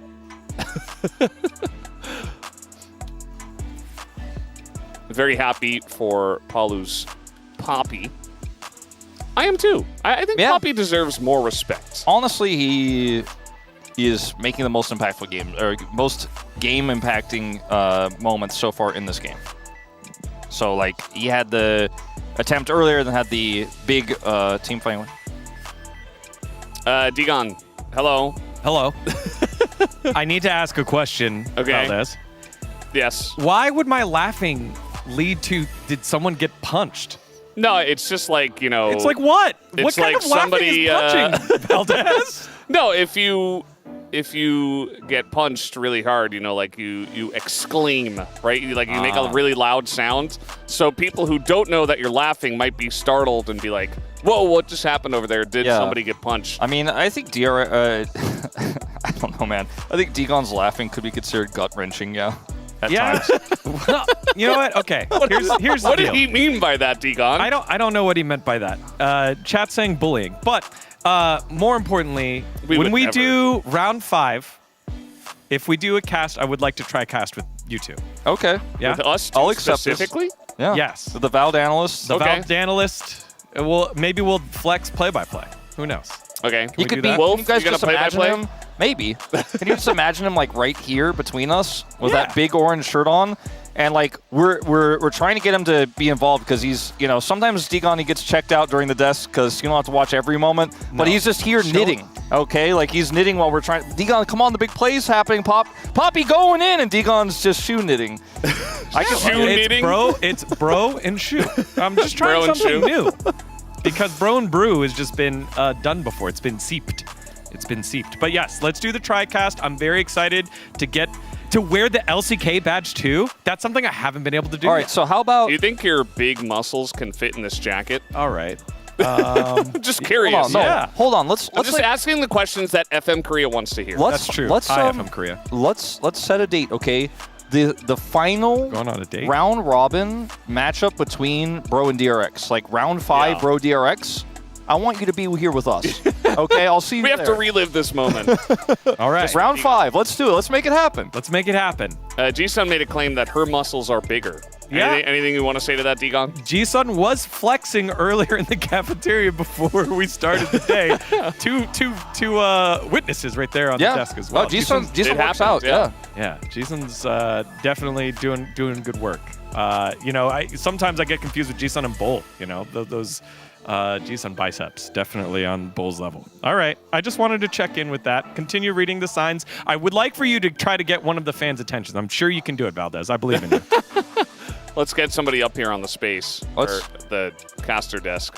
Let's or on the space. Let's try to figure out what would be the best way that wouldn't get us in trouble to get someone's attention, like with loud noises. What would get you in trouble right now? Just we're in a 15-minute pause. Just be like, hey, you! Why don't you go out there, Degon? Yeah, get out there with a mic and start working the crowd. Yeah, just hold your mic up and act like you're a host and just run through the audience, and your audio won't go through, and everyone will just be like, who's that guy in the orange? He'll go viral, man. That's what you're always trying to look for, right? Is to go viral. Oh. What's going on? What I don't know. I thought the Bro fans are cheering. Yeah, go Bro fans. Also DRX fans, but more Bro fans this time. Is it starting? Is it happening? Oh, looks like bye, Degon. We're moving. Bye. They were cheering because they were taking Degon away. They were like, I heard production was like, all right, that's enough. That's enough of the shoe knitter. And everyone just clapped and cheered really loudly. Get that picture off the global stream. Honestly, if Degon, we got gameplay. We're back in the game. Are we? I think so. Yeah. Yeah, this is where we paused, actually. So, I don't believe we had a chrono break. Either way, we're going to be going in. Rich seems to be dead. Takes a big snip to the face, and the knockup comes in. Palu, he is just the better ganking support, and he gets Morgan a double kill. Okay, well, things still going very bro here in this third and final game. And we got the update that actually Chrono Break wasn't real. It's not happening. But it's the 30th anniversary of Chrono Trigger, so that's cool. All right, let's watch this this play one more time here on the top side. As Palu, by the way, for a third time, will make a big impactful play here. As Morgan is, in fact, Gwen. And very difficult to kill. Has a lot of sustain. Oh, he's like, please! Nice. He's so happy. And after what was a really rocky start in this series, I think very happy with what has been our most one-sided start of all three games that we've had. And it's Bro in the lead, 2,000. 2,000 gold, the advantage. Yeah. So, guys, I have the official updates. After further internal review, we confirmed that the timing was nearly identical to the 3-second mark for Ahri ult. To get the reset, it was over 3 seconds, and so she did not get a reset on her ult, and so we resumed the game without a chrono break because it was not a bug. So all that time, because we thought it was a bug, but it wasn't. Yeah. Well, we, meaning Yahoo, but and it also, is what it is. It's also, not the first time it's happened. It was heavily reviewed because these are really important games, and stakes are high, like we've been saying this entire time, so you want to make sure that you have all the information. And nobody's calling anybody a liar. Everyone's just looking at the data. Everyone's looking at the gameplay. And you and I couldn't look at it, sadly, so we didn't really get a say on the matter. But we trust our refs. We trust the players. And it was a very as well. Indeed. Well, look, Corky's got a kill. Gwen has a 2-0 lead. Our UI broke, so I don't know what the gold lead is, but it's probably big. We talked about how the Gwen. I'm gonna guess like this matchup 600 gold. I'd say that's a little low, maybe 750. Maybe, yeah. Because 20 CS plus 202. They're both sitting on their first item. Which has a kill. I don't know. Well, Morgan may drop a little bit here if he does in fact die to this gank. It does not have flash, but he is Gwen. No TP for Closer to bail him out, so it's just going to be a 1v4. Good luck, Closer! All right, we'll see what happens. He gets those extra resistances. He does not get feared. They're still going for the dive here. Zondo with Aftershock. It's going to tank it up, but he doesn't have flash. Closer's he still coming. Gets away. He doesn't go all the way. Meanwhile, X's. Okay. Just going to pull them back. I was like, I said good luck, Closer, because Closer, as soon as they went for the dive, he's like, I'm coming. I'm going. Don't worry, hold on, just hold on a little bit longer. And then when he got up there and the turret was ramping up, this is a win for Bro, by the way. He did, yeah, no, of course. But he didn't actually get all the way up there. I thought he was about to do the big Corky boom boom. Yeah. He had boots, you know. Well, he was flying fast. So yeah, as you say, they still get the first turret. Bull gets a ton of free time with this turret and farming, and Morgan ended up, losing his life, but it took so many resources, 4 players. I feel like it could have been even better, honestly, if Closer didn't try to go. And even he is feeling pretty fine about the situation. Has a 150 gold bounty. He's even in farm, has that extra kill. Do you hear that? Yeah. Don't worry. Okay, all right. I just wanted to make sure it wasn't just me. There have been similar bugs in other esports I've commentated where couldn't redo the game. We had to keep doing it, but like the sound happened the whole game. So like we toggled the sound and muted the game sounds unless team fights were happening, but that sound was still happening in team fights. Was it really loud? It was pretty similar, to be honest. Let me just say Gazlo, and if you guys remember the game, you'll know. There used to be a really funny bug in League where Amumu's laugh was global. Yes, I remember this as well. Yeah, unfortunately it got removed. I don't know why. One of the best things to ever be added to the game. Great decision, honestly. Well, luckily the Gatling gun, which I'm pretty sure that was the sound that we were hearing from Closer, is no longer taunting us. As we do see a bit of a collapse here from Palu, who once again is everywhere. Man of the hour. When you have the winning lane into the Senna, you can just roam and do whatever you want and dodge charms. Or charms miss. That might be on the miss column for me, not a dodge. It was a little of both. A little bit of both. The pause broke me. Poppy's annoying, just in general, but also to hit with charms. Also, I didn't see what soul it was. So it might be Ocean, yeah, because of the plants, yeah. Just making sure. Lots of plants. And Bro got the first 2 Drakes. And Ocean is not that bad. It's good it's decent for Gwen. Yeah, you got Gwen, you got Sejuani, you got even Poppy. Yeah, that kind of gets some value. It's really good for just general sustain, when you're trying to do objectives, if you're getting poked down a little bit. There's not a whole lot of poke on the side of DRX, so I feel like that's where it kind of falls short. But still, you take a little fight, you back away, you regen, maybe you can go for an objective like that. If it gets closer later on, it's still going to be very valuable. Okay, yep, the sound is gone. It seems like one of our observers has the bug. So, apologies in advance for that. This is not a bug, he's just Gatling gunning the wave. And Yehu's going to engage on him.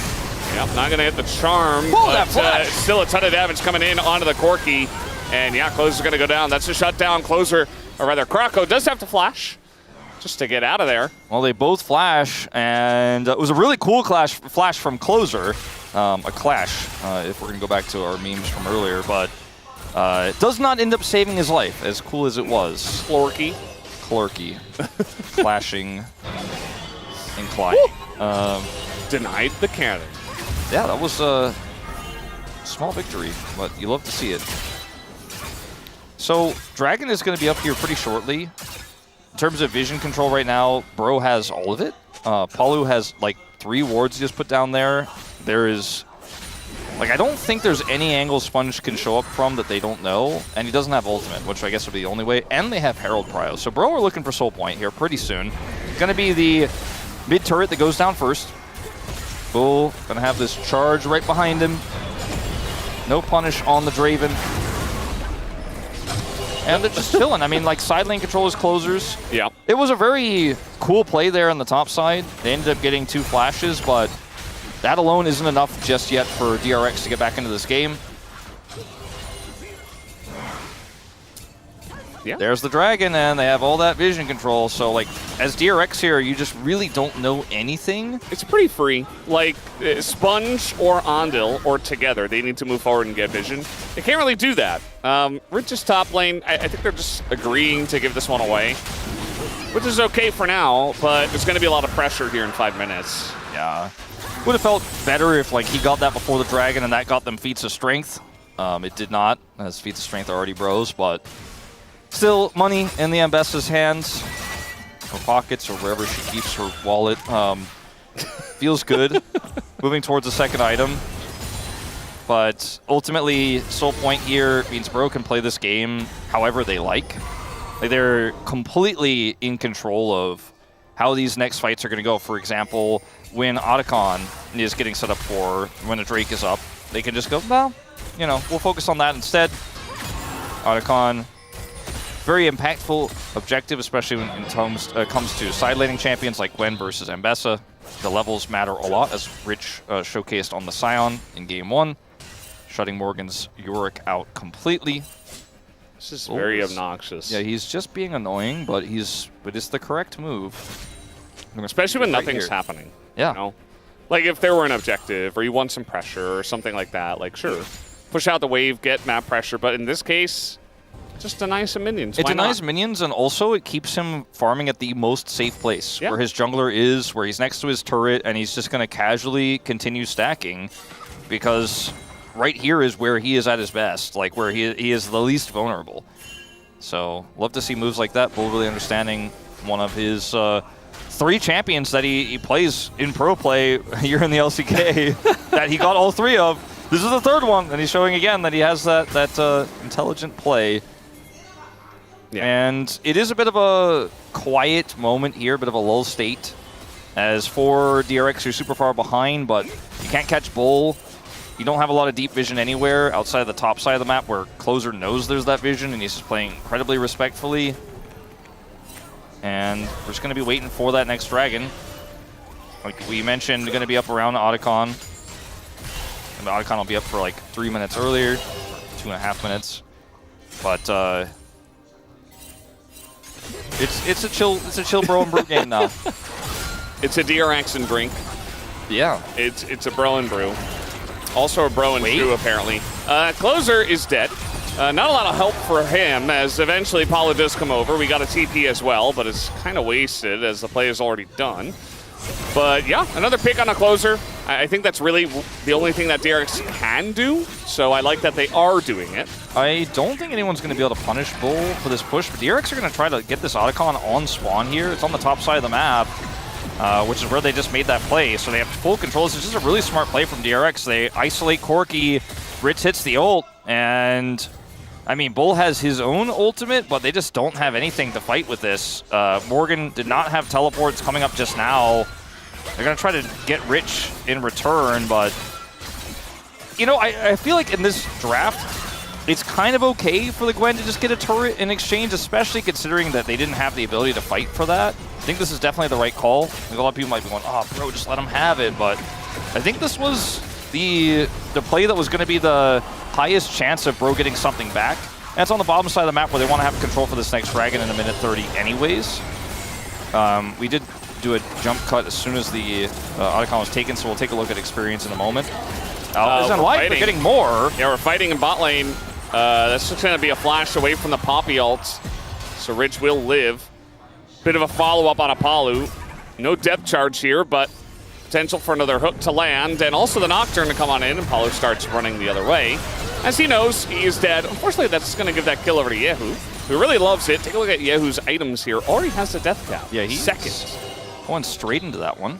That's a lot of damage on this Ahri. And that pick, you know, the turnaround there on the bottom side, the over-indexing from Bro is going to mean that they have control over the dragon. They're going to have that dragon prio. As it looked like when we were looking at the picture-in-picture that this was started off by Bro, but actually it was Rich who started this off, and Morgan. They jumped in like right here, like, oh, Morgan's winning.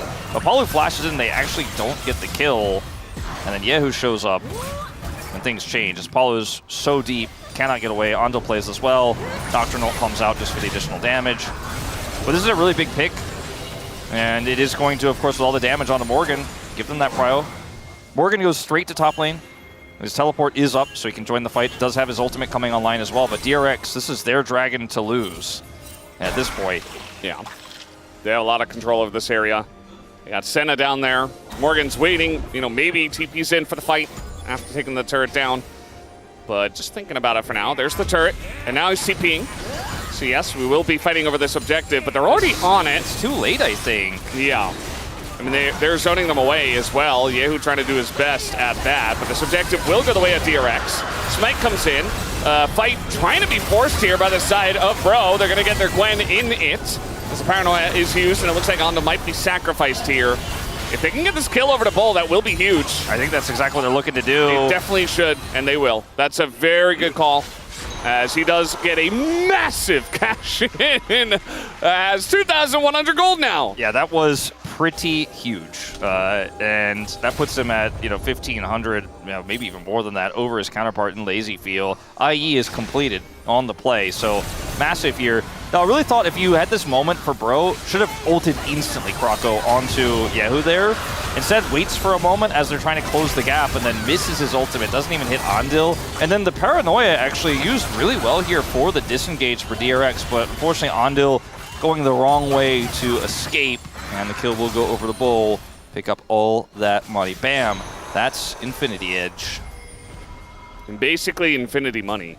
Yes. 와, 야 맛있다 진짜. So 나 delicious. 개이득이야. 나 이거 1,100원 먹었어. 1,400원. His first kill of the game. He got 1,400, he said. 1,400. Big money. And now we're in fighting over the blue buff. The Sponge in a lot of trouble. He's quite tanky actually for an Nocturne, but he's still going to go down as Clorky gets the kill. We got a 1v1 on the left side here. Morgan just bullying Rich out a little bit. No Baron just yet, but we got a minute until it. Just going to be the kill for now. Yehu looking for something. Okay.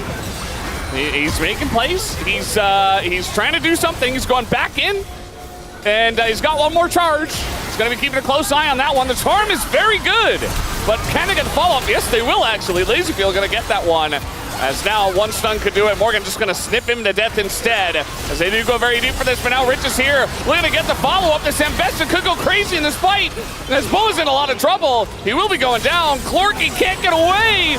That's another one going to Rich, as he has gone insane mode in this fight, and he will pick up the double by the end of it all. This is really reminiscent of the Game 1 fight, where you were winning it, you could have walked away, and you just went all in and did not have enough control. It starts off with a fight here on the blue buff. Palu gets the stun. They get the initial pick on the Sponge, you think, right?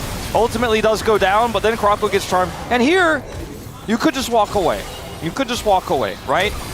They do stick around. Charm goes through here into closer. He takes half of his health bar of damage, and Lazyfield chunks him down further. And yes, an ultimate does come through here from Bull, which actually does quite a bit of damage.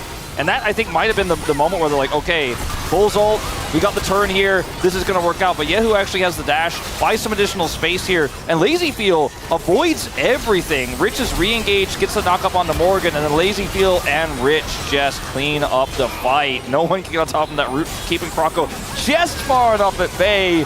The Clorky can't get in there. Croco does finally get the kill, but who cares? It's a Sejuani who also then dies. And so 4 kills now for Lazyfield, 4 kills for Rich. And Bros still technically have a gold lead, but I'm not liking what I'm seeing. It's like just like in Game 1 where I was like, okay, well, they're playing the early game well, everything's looking good. They still have a gold lead technically, but if they're going to play like that, I'm not sure if I can trust they're going to get it done. But you already said it, we've already talked about it. Do the drafts fully matter here? Do gold leads and advantages necessarily matter? Not in my Rise group, baby. Yeah, we need to see the execution. We saw Execute yesterday. It's yeah, not quite the same thing. He was very good at executing extremely aggressive plays. He knew what execution meant. Our teams need to figure that out. But yeah, can they? I don't know. I'm not convinced. I like what Yehu did in that last fight. Yeah. That was very aggressive, and it worked. That's kind of how you have to play Ahri, I feel. He's finding these really crazy charm angles that it seems like shouldn't be possible, but he keeps locking them down. And, you know, with Lazyfield also almost dying like 3 times, but then living and adding all that extra sustain into the fight. I don't know how many stacks he's on, because they haven't clicked on him in a while, or not when I was paying attention, but, I mean, we're at 27 minutes in, so he's probably getting, you know, 75, 80 plus at this point. You have to imagine. I mean, he's starting to really hit hard and hit from far away. And, you know, we mentioned the Otacon. Could see that Morgan is a level down on Rich, so that is just making the side lane all the easier. Rich also a full item up ahead, or half an item, I suppose, ahead of Morgan. But my point is the Gwen isn't doing the Gwen things. Dragon is spawning here. Bro have another opportunity to team fight for it. You know, right now Morgan has bottom side control, but isn't actually relevant in the fight, as Yehu's looking for a really cool angle. Love that control ward. You got the Poppy ult here. Finally going to come through, but that's just the Nautilus. And Yehu's here. I mean, he's going to do a huge chunk, and that sets up the Ambessa perfectly. As will they even get the kill? I'm not even sure. It's a ton of pokers come out. They're going to get a couple of kills outside of that, but the snowball continues rolling as they get that Ocean Drake, and they win a big team fight. That might have been the palm getting play here for Yehu if they can actually close this one out. He's had so many good charms this game, and in that last moment, hides behind the pit. They have a control ward, and he sees everything. He's spying on them, as then he goes in for the engage with the Ambessa. Rich angles it well, so it doesn't go too deep. If he messes it up a little bit too high there, then it actually goes too deep into the fight, but he angles it perfectly, so they end up getting that initial pick. And that is a second Ocean Drake going over to DRX, but more importantly, the fight win and the Baron. As there's just no way. Krakow got up for 5 seconds, and I mean, Bull doesn't even have ult, so I don't think they're really worried about anything. They have a control ward in the pit. I mean, it's almost interesting that Bro even showed up to be in the area, because it's gone. That's what I'm really getting at. Now watch Yehu here, control vision in the pit. And when the ult knocks away the Nautilus, that's when Morgan and Krakow go into the pit. Charm goes through. Ambessa angled here onto the Gwen, not onto the Sejuani there critically. Also the angle there for LazyField pushes Morgan out of the fight. And then it's Reset City here. Yehu making a play on the flank angle there. Just kind of sloppy from Bro. Not checking corners, so to speak. And Morgan just kind of going in there. Once they knocked the Nautilus away, they're like, all right, well, that was our 5v4. Now's our time. Now we burn the objective. But all the while that Ari was missing, they didn't know where she was. Yeah.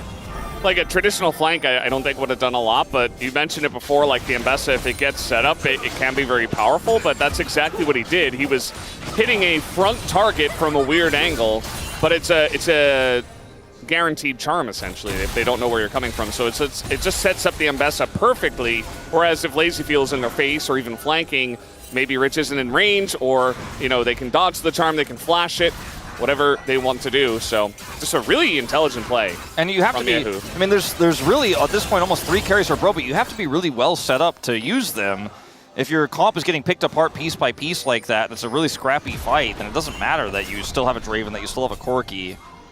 It's just not going to work out, as now this is going to be another inner down.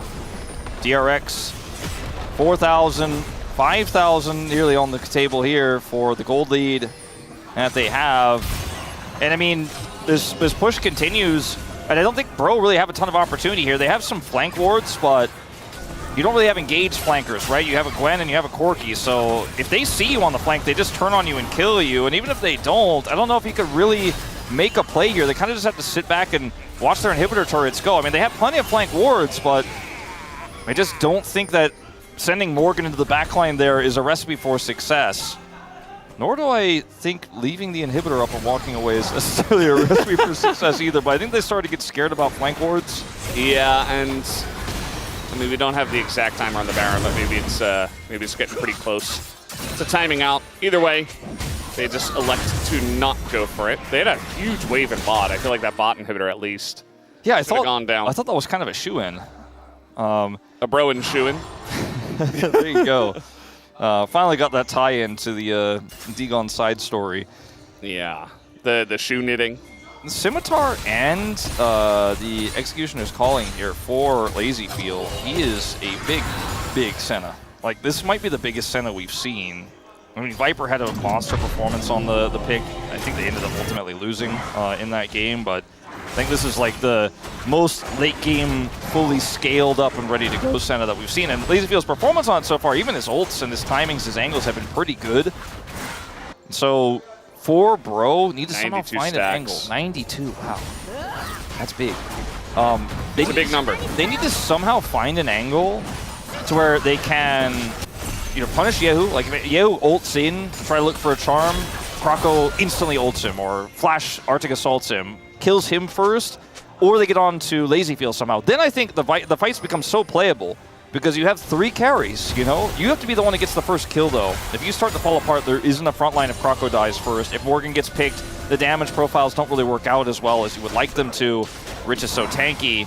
He has a GA, by the way.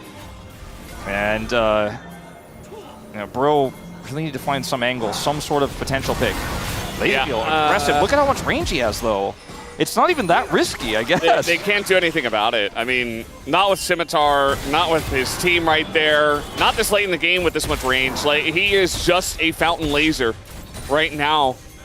Kind of taking the nickname of his of the guy he replaced in Teddy at this point in the game. Trying to turn on to Rich here, but again, he has GA, and the turn from the side of DRX is so quick. And Bro, seriously underestimating the ability for them to turn into this one as Paulo gets the knockaway, but this fight is already over. I mean, Bull is charmed, he's dead, it's a triple. We got a penta angle for LazyFeel. Quadra comes in. One more. Paulo's on the run. He's not gonna give this one over. He is quickly running to the fountain. And I don't think he's going to give the penta over, but it's still going to be a win here for DRX. You deny the penta, but you can't stop the DRX upset that only Wadid saw coming. Paulo's back. He's going in. He's giving it over. And it goes to Sponge. Oh, man, LazyFeel, he said something really loud when that happened, and I'm not sure what he said, but it might. Oh, no. We'll either find out what he said in the closing comms, or it will be edited out. GG to this one. DRX upset Bro. We had a long and crazy pause. I thought we were maybe going to get the rare 4-gamer in this series, but no chrono break, but LazyFeel does end up nearly getting a penta. But my vote is going to Yehu in the mid lane. You know, it wasn't always the best and cleanest decision-making from the player who steps in after nearly a year here for DRX, but when it came to clutching out the fights and outplaying his opposition here, who was the favorite, Closer has looked so good, but Yehu really had his number in so many big fights. The Talia game, say what you will about the Weaver's Walls, but the shoves, the extra side lane, the big power there. The Ahri game, arguably more impressive. I mean, he should be the POM. After Daystar got it yesterday, we have no idea who's going to get it, but that's who I would put my vote to. Sponge says, it's Yehu. And Yehu says, yeah, I know. It's me. I can't believe that Sponge stole LazyFeel's penta. Also, like, we might have to start having a conversation about, like, giving pentas to people. Like, I don't think that's allowed. I don't think Paulo's supposed to do that. Yeah. I'm actually almost happy that Sponge denied it because it feels cheapened if we're just going to decide to give people pentas now. That was never a thing before. Yeah. Not like this. Not like I'm literally running in because my team said don't be that guy who doesn't give the penta. But anyway. Be the guy who doesn't give the penta. Be the guy who doesn't give the penta. If you don't get the penta, you don't get the penta. Yeah. Like, don't run away. Are we watering down pentas now? Is that what we're doing? I remember back in my day, pentas were real. Nowadays, they're just cheap. Man, I feel like back in the days, somebody would lose a game to not give a penta. Probably not a good idea. I wouldn't recommend that. Give the penta and win. That's definitely a better idea. Yeah, but this was not that case. This was just a attempt to give a penta that failed. Thanks to Sponge knows underneath. He's like, nah, I'm not going to give this penta. It's not real. I got to take it away. I mean, I think there was enough time for him to get it, to be honest. I think so. It was just on the edge. Like, I don't know, maybe that'll be a space segment or something. Maybe it was already worn off, but I think he had like just 2 seconds or so left on it. Either way, I don't want to talk about that moment because it led to a lot of other moments. But man, Bro had so much control in this game. Their lead, like we mentioned it right after this, we're like, wow, this is the biggest lead we've seen in this series. Yeah. But just these scrappy team fights and the decision making and sides.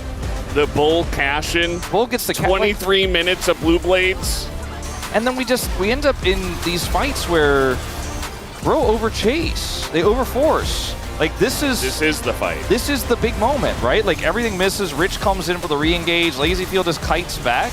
And if LazyFeel gets a few POM votes, it's going to be for plays like this where he actually positioned really well here and maximized what Senna can do in this moment. He got the triple quadruple in this game, by the way. Guy was just insane. So, although I hope Yehu gets POM, I do think like if VNCast toss their vote in, see a few media votes, I'm like, you know what, it's fine. All right, let's see what he says. We won. This is the part I'm looking forward to. Calling for the penta. Please. Oh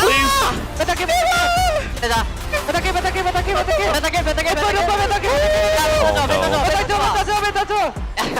Videos taken before disaster. 이걸 막아? 레전드. 뽀삐 노공이야.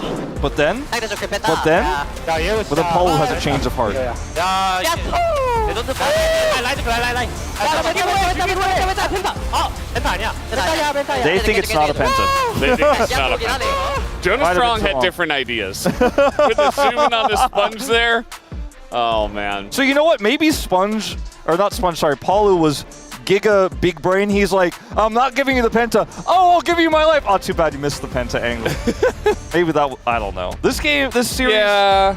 Also, he had an angle where he's like, I was just trying to clear the wave. I wasn't trying to give the penta. Everyone at home, by the way, everyone at home, I just want to remind everyone, this is our first series. We have Genji against KT Rolster. An undefeated Genji against KT Rolster up next. So there are no expectations for KT. None. I just zero. If you thought this was crazy, actually, there's only one thing that could top it, and we know what it potentially could be. And we'll have to see if it happens, Valdez. Yeah. My original prediction was that it wouldn't happen, but now I feel like all bets are off. Like this, it could happen. It probably will because of what we've gone through today. Like we started game 3 like an hour and a half ago. It was quite a while, but we made it through. Arguably, yeah. Yeah, I'm still alive. We're still alive. We're changed men. We're changed people. Is Degon okay? I want to see if Degon's okay. We're gonna hear from him in the future, and that's a little preview. He's moving. He's little moving at least. Yeah, he's not moving. Okay. He's alive. He's still alive. He's still kicking. Get it together, Degon. There's a lot more season left. This is just round 2. It's not even the majority of the season yet. You think it's not going to be tougher later? Wow. You think bros aren't going to have bigger struggles later, Degon? Come on. LazyFeel did numbers. Yeah. Honestly, Rich and LazyFeel had great games too, but Yehu was the POM. I think it has to be. I would have voted for Paulo if Bro won, to be honest. He had a pretty good series. I'm out. He had a good series, okay? I'll give it to him. Like, his Kai'Sa was really good in game 1. His Kai'Sa was good in game 1. Kai'Sa was good too. Well, what's going on? Are we voting for narrative? Are we voting for game 3? Voting for narrative, yes. He didn't even get the penta. He got denied the penta. Well, Senna seems pretty good. LazyFeel was pretty good on Senna as well. I was going to say LazyFeel looks pretty good, though. Like that, he does. That was one of the only Senna games we've seen with non-fasting Senna, like where Senna's farming, and the number goes like really big. Usually it's like Senna did a lot of utility, she got stronger later, but she wasn't doing 20,000 damage worth of big. That was a big Senna game. It was big damage, big stacks, and it's a big interview on the way with LazyFeel. I'm going to hand it over to Deer for the translation.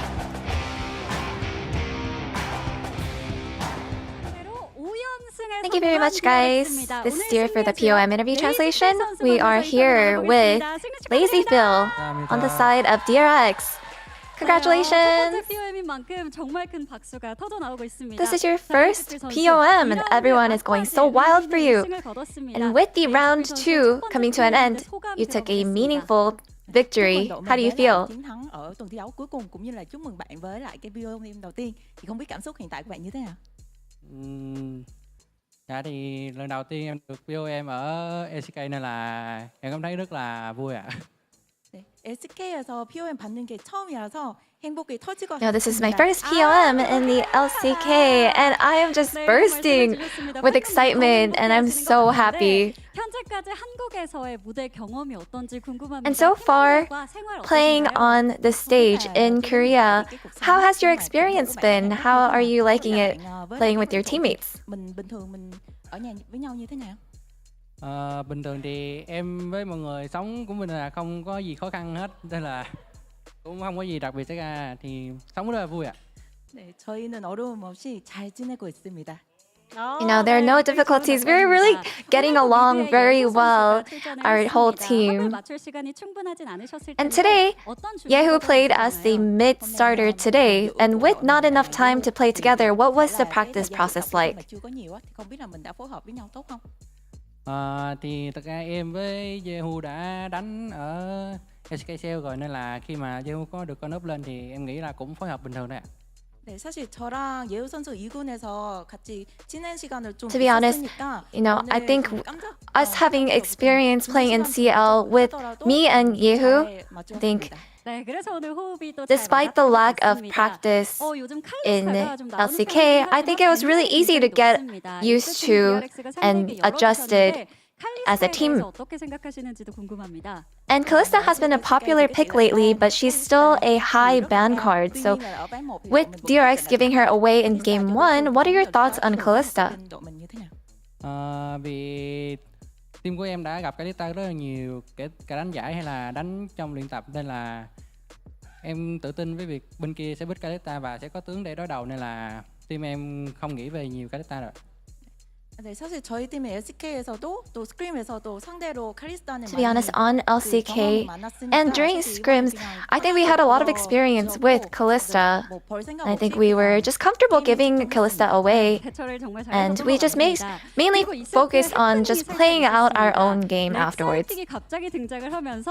And in game 2, there was an incident where we got a Rek'Sai pick all of a sudden, and Rich looked so flustered and Sponge looked furious. So, what did you guys say to each other?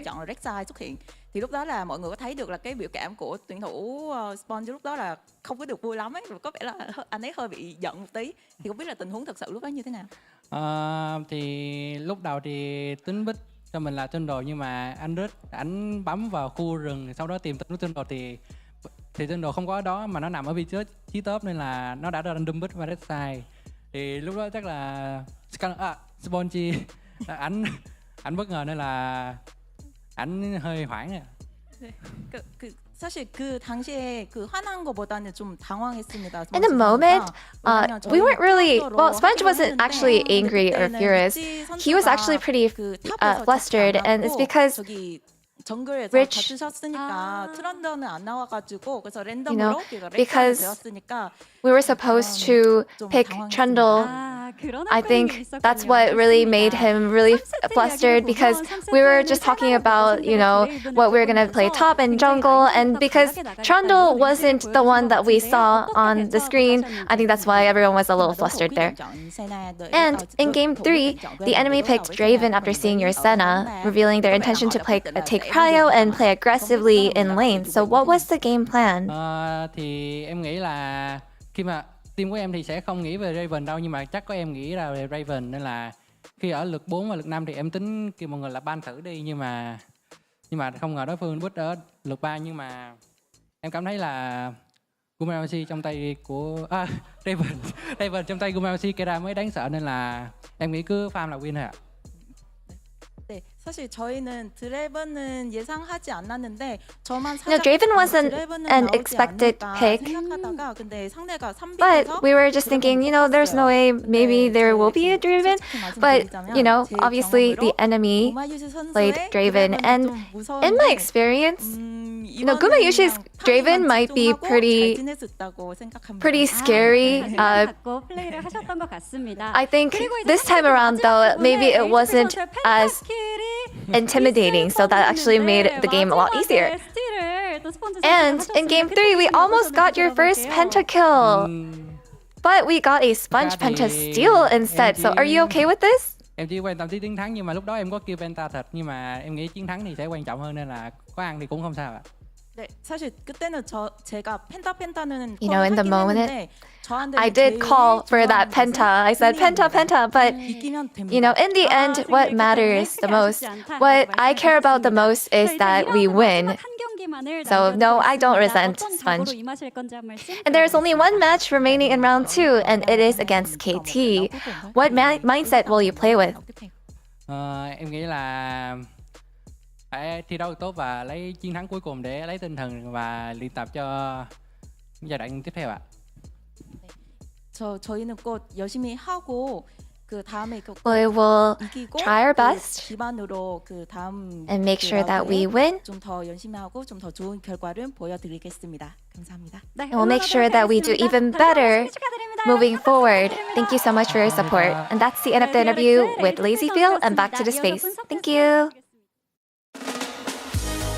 Thank you very much, dear Yaya. Great to have you back. And Chukmung, Lazy Feel, congratulations, the first foreign player to win POM, his first one of the season, getting it done. Huge stuff here by Lazy Feel. And yes, there it is. It's not Ox this time. It's Wadid. The man that knew who was going to win. I told you last week I didn't gamble that much. I was going for the safe pick, but it didn't work out. This time you didn't gamble either. You just knew. That's true. It's the truth. It is the truth. All right. Well, congratulations, Feel. Let's take a look at the POMs as it had. Wow, Yehu did have a handful. Rich got 3.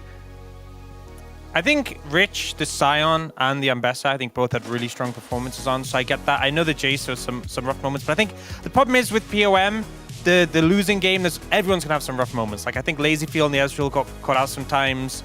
I think it's a decent spread. I think it's a fair spread. Media given Sponge one for stealing the Penta. Wow. Oh my god. Wow. That's actually toxic. That's actually toxic. Very toxic. All right, let's take a look at some of the comments here. Let's start with you, Dan. Yeah, Sponge may have stolen his Penta, but he'll still get my vote. And the POM as well. I think Lazy Feel, I think the Kai'Sa game was fantastic. But the Senna game, considering like we saw Draven get that massive shut-in, we just saw how much more value Lazy Feel got on this Senna. And, you know, you are a very squishy champion. Even as far as AD carries goes, Senna can get exploded quite easily. And yes, some CC does connect, but a great flash here before the Gwen reaches him. And he's just getting so much consistent value. There's no point in this fight where he's not auto-attacking, dodges away from the Sejuani there, able to get these critical shots in to take out, you know, first it's Bull, and then also trying to secure this onto closer as well. Really just doing so much work in this fight. And this is just one fight of many in this game where he had a massive impact. Yeah, I mean, after that team fight, Lazy Feel was just too fat. And that was the moment where actually DRX had the momentum. And here is my POM comment. I think Yehu, he made insane plays by himself. I think his Ahri game, especially at game 3, like, especially in this moment, it was really insane. Like, he set up by himself, he puts the control ward in there, and then just see what happens after. He's gonna look for the angle, and this is the only one angle that actually DRX could win the team fight. Because it was actually close. Draven was really fat, Gwen was really fat, but he put the control wards, he dashes in, and he charms the Gwen, and the follow-up is here. So even though like Lazy Feel did insane job, like he did really great team fight as well, but I feel like Yehu, like the position, just think about the position right now about himself. He just subbed in for Yukal, and him making those play is really impressive. Especially the point about, you know, it being on a Gwen, it's so hard to catch a Gwen out with a charm because she has her shroud. So only works because he had that pocket of vision. All right, let's see what we had from our other analysts as well. Grats to Lazy Feel, but I really enjoyed Yehu's return, and his form was fantastic. Wolf on the call on that one. How did he do the comment and he said grats to Lazy Feel? How did he know Lazy Feel was going to win before he put his comment in? He always knows. But if he always knows, then why didn't he predict DRX? He want to be, I don't know, he want to be... He's putting us off the scent. He doesn't want to give it away that he knows all, you know? He's got the insight. I know everything, That's but right. you know what? I'm lawful evil. Because, you know, he already knew what it was. He's putting us off the scent. All right, let's see what we had on the Korean side. Go. What good is a curse against the rich king? But did help me here. I'm not even sure. I mean, I think he's talking about the game that he played... yeah, the Lich King reference, I guess. But I guess, I mean, he deserves it Diego, as well. Paperman, because he's the Lich King. The rich king. Isn't he? No. No, Lich King's from World of Warcraft. Oh, okay. I don't play that. Come on, Digon, not a gamer. Fake gamer. You're a real gamer, don't play WoW. All right, let's see. Next. Oh my gosh, Atlas is going to be so mad at me. I'm kidding, Max, I'm kidding. Rich is unpredictable. Helios going to that one. Rich's reach is unpredictable. There we go. Sorry. I'm reaching for the next comment. Woohoo! Yahoo! That's what he said after the game winning point. I knew what Cloud Templar meant. Oh, you all knew what he meant. Oh, there it is again. Do it again. Woohoo! Yahoo! Another excellent CL mid lane coming in. I just need it one more time, Digon. Do it again. Yeah, I want it more. One more time. Because it makes so perfect because bro actually lost the game, but he has to like promote the player who played fantastic. All right, you guys done? I'll do it when you're done. Yeah, we're ready. All right. Woohoo! Yahoo!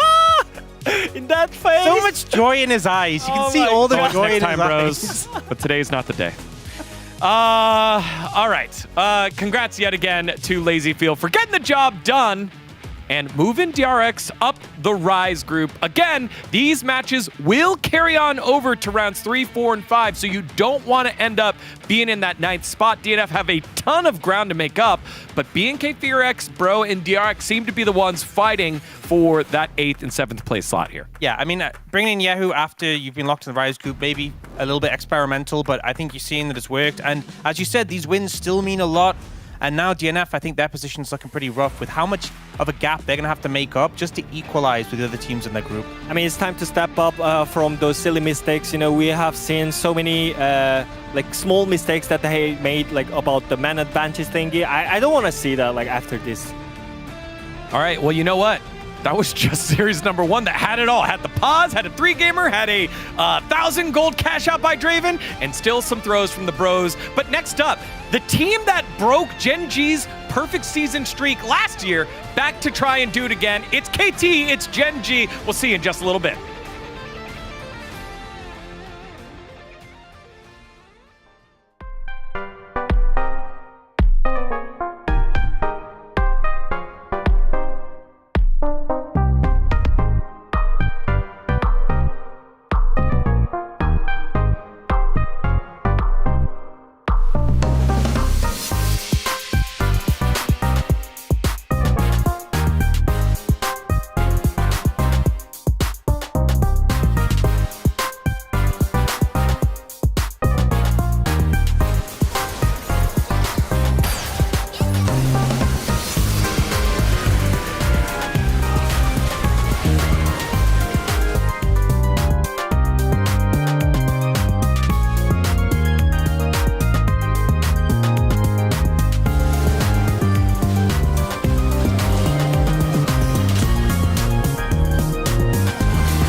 게트로스터 어디까지 올라갈 거냐? 낮은 곳에서부터 올라가는 게 더 재밌을 수 있어요. 어엿한 서브팀으로서의 그 안정감을 갖춰나가고 있습니다.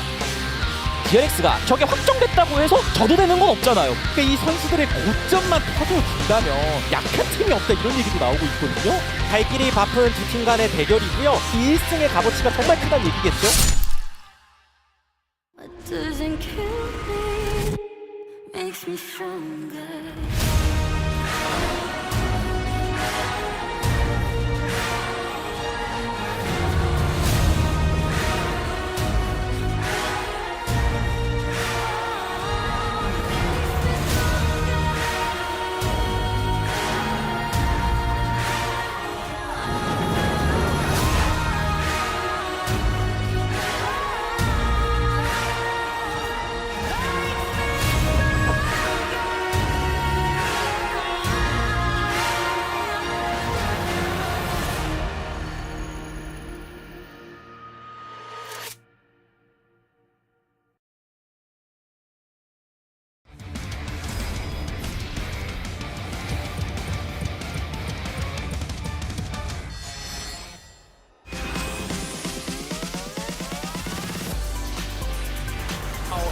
The dive coming in, and Yukal in a lot of trouble. He's taking damage, goes golden, but Canyon is in the back line, Keen's in the back line, and they're just tipping away at these front lines. Canyon is going to be taken out finally, but look at the health bars of DRX. Ruler Obi finally gets here, and now the real damage will be coming through as Sponge incredibly tanky, but he's looking for Lazy. He's getting the jump offs as the explosion should go off and kill Rich. There it is, and he takes down Hondo, and that is exactly the fight that Zinju was looking for. Orca kills no Penta. I know Ruler's going to complain about that one.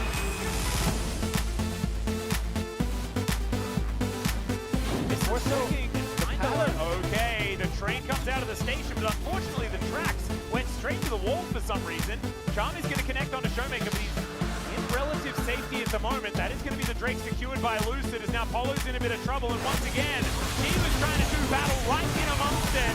And there goes the Impale, it goes wide. The Magnus Storm is decent, but so is the AoE from DK, and it's a triple for aiming. Hype is now in the back of this pit. She is surviving for so incredibly long. As the charm comes out, the Arch Blaze comes on in, and the Grasp is going to kill aiming.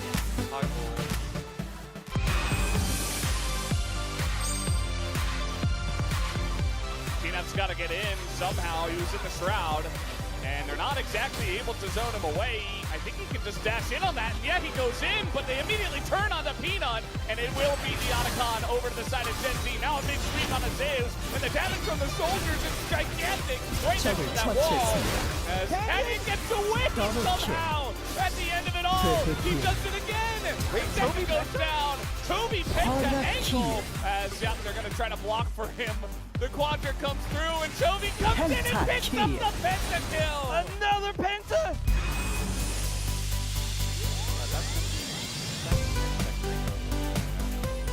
I'm slowly starting to come around. Yeah, beginning to leave. Here we go again. They are going to find the one guy that they are looking for, that is Bulldog, and he gets speared right at the very end. As Carry It doesn't quite matter though, it's Berserker. The last auto from Baker gets him down.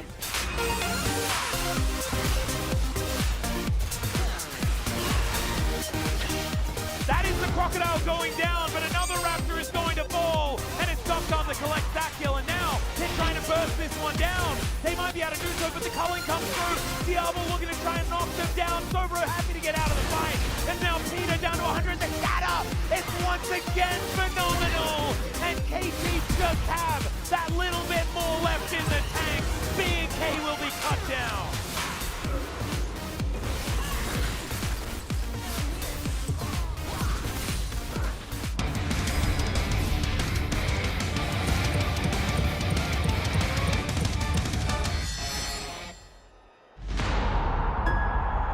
传奇该如何铸就？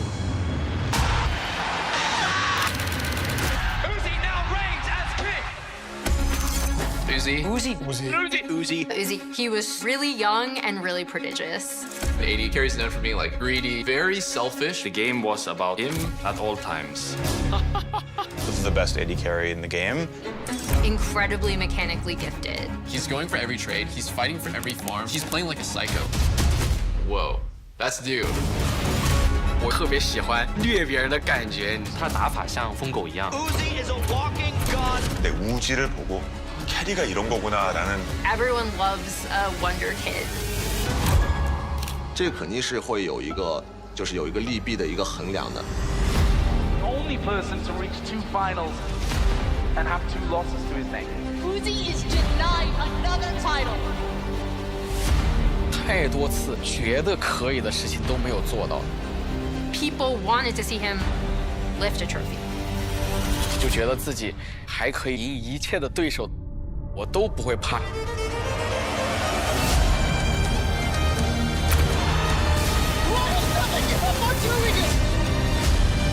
他们会在他登场的那个瞬间，就是他的这些经历、这些故事，到今天依然能打动。 He made people see that there is more to it than just doing what's expected of you.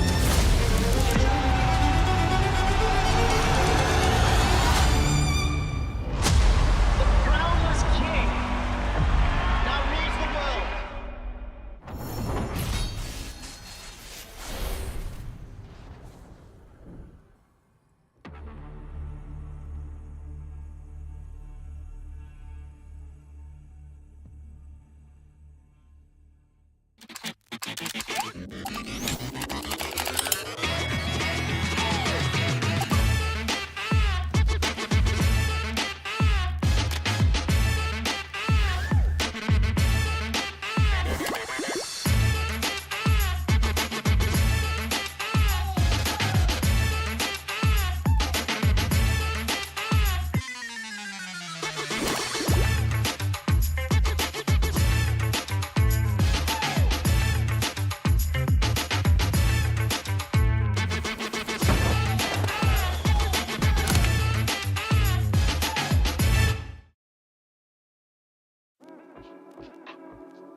makes me stronger.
Hello and welcome back to the LCK. We're here for the second match of the night. Finally, we've made it to KT versus Gen G. I'm still Valdez with Wolf as we had a tumultuous back and forth between Bro and DRX that ended up going the way of DRX. LazyField picking up his first POM ever for a foreign player here at the LCK.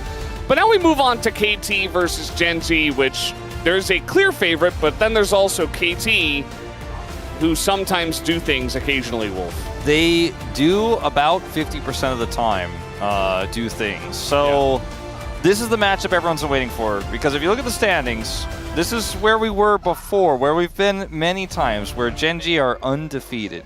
They have dropped 4 games this season, but they have yet to drop a single series. Last time that record was broken by KT Rolster. KT sitting halfway at 5th place right now. Also, as you can see here, stay on your toes, Gen G. This has happened twice, by the way. This is an opportunity for KT, even a single game win here, to continue to solidify their very strong position towards securing their spot in the Legend group. So while there's a lot of memes and there's history here back-to-back last year of precedence of this happening, it also means a lot. So, you know, there's a lot of crossover here. Score an ex-Gen G coach. Now, of course, trying to take out Gen G directly. This record here, probably unsurprising to most, given DuckDom's history of the teams he's been on versus Ruler being on Gen G, which wins a lot. But we'll see if DuckDom can pull it off today, because he's looked very improved. There were definitely some ups and downs for this player early on, but he's on the upward swing right now, as Cuz is just 18 assists away from hitting 4,000, which is 356 behind Canyon and a lot more behind 1,285 plus 18. Yeah, the math on stream, probably not a good idea. But yeah, I mean, Cuz has been around for a long time, honestly. He hasn't always been on a successful team, but he's been here for pretty much the whole time. And, you know, it makes sense that he's number 3 at the moment. Will he hit 4,000 assists tonight? I do wonder, because in the case that Gen G do kind of stomp them in a 2-0 fashion, I think there's a decent chance that they do not get the 18 assists for Cuz. But if it's close, if they win a game, of course, you'll see a lot more assists on the board for Cuz. So where my money's at, Valdez, is we'll be seeing this graphic again later this week. Only 9 assists away. I do think that KT Rolster have been legend-worthy. They have been worthy of being in the Legend group. It took a long time. It took a lot of experimentation. It took a lot of roster changes. It took Perfect being subbed out. We saw the entire bottom lane change. And Wei is now out. Peter is in, but we had Poduk in for a little bit. Now it's back to DuckDom Peter. And this is the version of KT that won out the shuffles. And we've seen many rosters, you know, even if you look back to like the 2021 T1 10-man roster, really struggle. And the fighting that happens, like the battle between these players to find out who's going to be in the final roster, sometimes leads to an outcome where that final roster is super ready to take on the rest of that league. And this is a long season, it's a long year, but in round 2, you can see some of the stats for BDD still looking clean. Had a bit of a dip towards the end of round 1, but looking solid here again in round 2. The highest damage percentage in round 2 of any mid laner. He is carrying a lot of weight. He was in round 1, he was in the LCK Cup, but I feel like now the team is a little bit more well-rounded. Yeah. Now the team is playing together as a 5-man unit. If you had asked me in round 1, could KT take out Gen.G? Of course everyone said no. Of course everyone said there's no way. Yeah. If you asked me in round 2, right here, towards the end of round 2, before we move into Road to MSI, I'd say, of course there's no way. There's no way. Gen.G hasn't lost to anyone. But KT, we said that about them last time as well. The last 2 times. Although I think the second time there were more believers for the KT upset, which makes sense, honestly. But this time around, I think it's a new year. It's different rosters. It's a totally different meta. Gen.G almost look even more dominant, if that's even possible. I don't know if it is, but certainly the feeling for this matchup this time around here in round 2 is that it's just going to be Gen.G win. But sometimes KT do things, as I mentioned before. I mean, you know, Gen.G was pushed to the brink a little bit by Hanwha, and there was a really tough draft for Gen.G, but they still kept the game incredibly close, and then they stomped Game 3 against Hanwha Life. Well, that was the last time we thought potentially Gen.G could look more, potentially a team could take them out. They have dropped 4 games this year in LCK, and made it to, of course, the finals, and we're 1 win away from being our representatives from first stand. They've had some dominant years, but this one could be shaping up to be the most dominant. They've only lost 1 game in this round. The other 3 losses were in the first round. So they're getting even more dominant as time comes along. And obviously this round hasn't finished, but they only have 2 matches left. So. This one and the match against Bro. Yeah, the kicker, the final one. What it all comes down to. And after Bro lost to DRX, they're probably going to win against Gen.G. I don't know if I agree with that sentiment, but I do understand what you're saying. Mm-hmm. If we're believing in curses and all that. Just, you know, you cast the LCK for long enough, you start to believe in weird things. Yeah, no, I thought you guys were never going to get me. Chronicler I think he's been gotten a long time ago. He just lies to everyone about it. He's like, curses aren't real. He's just in denial. As he grips his chair tightly. They can't be. It's not possible. They can't hurt me. If I say they're not real, they're definitely not real. Let's index into this draft a little bit now, as we do see an Azir ban towards Chovy, even with no Talia ban. So that's interesting. The Gwen makes sense, and Keen has been one of his best picks. The Pantheon is the most impactful jungler right now, so taking that away from Canyon, who might be the best jungler at this moment in time with some of the performances we've seen from Owner recently, is a wise choice. And that final ban, we'll see what this ends up being here. I don't think you want to first pick Talia necessarily in this draft. It'll be Poppy that gets taken away. This pick has been so successful. It's even successful for Bro initially, as they're just going to deny the Nidalee. By the way, Nidalee's win rate just goes up. Like, I remember when it was like 56, I was like, that's pretty high. Then it was like, you know, 65, I'm like, well, that's really high. We're like pushing 80. There was a time we were at like 88, I think, when it was like 13-1 or something ridiculous. I mean, it's still insanely high for a champion that's only getting played more and more. But yeah, having a champ that gets played this much and is that high is not okay. The Xin Zhao makes sense. We'll see if Chovy just wants to grab the Talia. Even though there's no Azir on the other side, it's still a strong pick when you get the Xin Zhao here. They're going to index into the Rumble, though, instead. Like that Rumble pick for Keen, get a little prio on the top side. No Yone ban. Yeah, and weaken also the Nidalee top pick, so this is definitely going jungle now. Yeah. BD definitely has played a good amount of Yone in the past. I think if you pick it here, it allows you to take it away from Chovy in the future. Yeah. And it's also great with your AP jungler. It just feels like this makes sense. When I saw the Ornn, I had a moment of pause, like maybe they're not going to, but... Yeah, because the Ornn doesn't necessarily work well with it, but it works incredibly well with the Nidalee, as you mentioned. That was kind of what I had in mind as well. It's rare for it to be open, but if Chovy gets his hands on it in this draft, it is a disaster for you as well. So I do think this is a wise option. We see so much Ahri. Right now, she is incredibly powerful. She's got a below 50% win rate because everyone is picking her. And we've seen her picked in situations where she's left open when there's not a lot of synergy in the draft and she doesn't find success there. But this is a perfectly fine angle for it, and it can be a very strong matchup into the Yone. Kai'Sa taken away. It's a little bit puzzling to me. We'll maybe get some more information of when the rest of the draft comes through as to why that might be. Really might just be looking for an Ezreal pick, for example, which does make sense. But we don't have all the info just yet.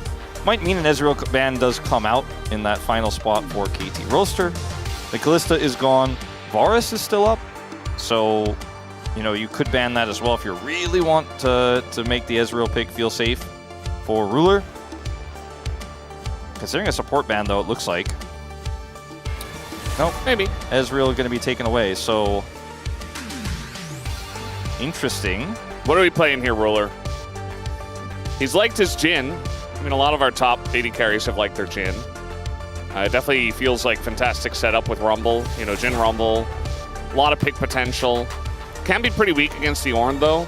Yeah. A lot of backline dive with that Ornn Yone. Maybe they were just looking for Lucian Braum, and they felt like that would have been, you know, problematic for them, both of those picks into it, but I'm on board with like one or the other of the Kai'Sa Ezreal, both of them together. It's a little bit unusual. Now the Braum is gone, and the Jhin that you mentioned just feels pretty obvious when you have Ahri Xin Zhao. Now you have Ahri Jin Zhao. Jin Zhao, yes. Which is so scary because you've got a really strong setup. Follow-up is pretty easy. Xayah feels very strong here into the Ahri, but feels very weak into the Jhin. In terms of getting in and closing the gap and actually doing that damage. It means that BDD and Cuz are going to have to do a lot of work, a lot of setup, a lot of the legwork for the Xayah, who isn't really in a safe position here, as the crank for Duro. The crank? I think with Ornn as a frontliner, I'm not super about that life. I do like the Rel a little bit more, sets up your equalizers, and now you have both like pick potential with the Ahri, but also hard engage. Even though it's Jhin, and we don't normally say this about Jhin compositions, I feel like Genji's comp is extremely well-rounded, whereas KT's composition, like you mentioned, you and I kind of felt like, okay, the Ornn plus the Yone is a little bit weird, but it still can work. But now your late-game scaling Xayah that's going to get ornaments isn't necessarily going to be able to do damage with them if she can't close the gap. And yeah, you can ult a Charm. Sure, you can get out of a part of the Rel engage and get out of part of the Xin Zhao, but there's just too many things. You know, this is we talk about all the time in the past, like, oh, this is a great Xayah angle because there's so many threats, but you only get one ultimate, and there have been so many good Xayah angles this season where I'm like, yes, this is actually a really good Xayah angle. I feel like this one makes me remember the old ones where I'm like, ooh, it's safe, but for just a second, and then otherwise you struggle, and you're going to struggle into the Jhin. So I like what Genji put together here, a lot more Valdez. Not the first time somebody said that, and I kind of do agree. I think they've landed on something that is very tier listy, but also works very well together. And on this side, I mean, they get a lot of power picks. I think BDD's Yone can certainly shape this game, and I think if they're going to win this game, it's probably going to come through him and Cuz. Also not the first time anyone has said that about KT. As we're ready, game number 1 is loaded up. Let's hop into the Rift.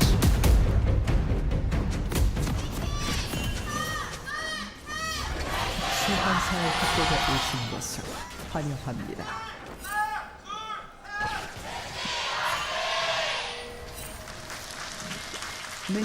All right, game number 1, KT versus Genji. That's right. I'm glad to see both mid laners are respectful. They know the rules. Cuz had other ideas. Yeah, it's all part of the game, but it's not respectful to throw spears like that. But it's okay. Yeah. We'll forgive you this time, 미니언들이 cuz. 생성되었습니다. Yeah, I mean, I will, because he didn't hit him, so he's just throwing. What about this time? Do you forgive him now? Well, we're out of the, like, hold position in front of each other now. Minions have spawned. Yeah. Minions have spawned. We're not hold position dancing and like, you know, doing emotes. So, well, I mean, BDD and Chovy are doing emotes at each other, but that's a different thing entirely. That spear makes sense. That's why it's the one that hits. The other ones didn't make sense. So yeah, no, I have really ambiguous rules about what I think is okay, Valdez. And I'm just gonna need you to accept it. Okay. Yeah, no, that makes sense. I get it. Oh, BDD. Oh, GG. Oh, that's really unfortunate. Chovy hits those. Oh, he knows how to, like, I swear he knows how to, like, auto in between minion hits that look like they're going to hit at the same time.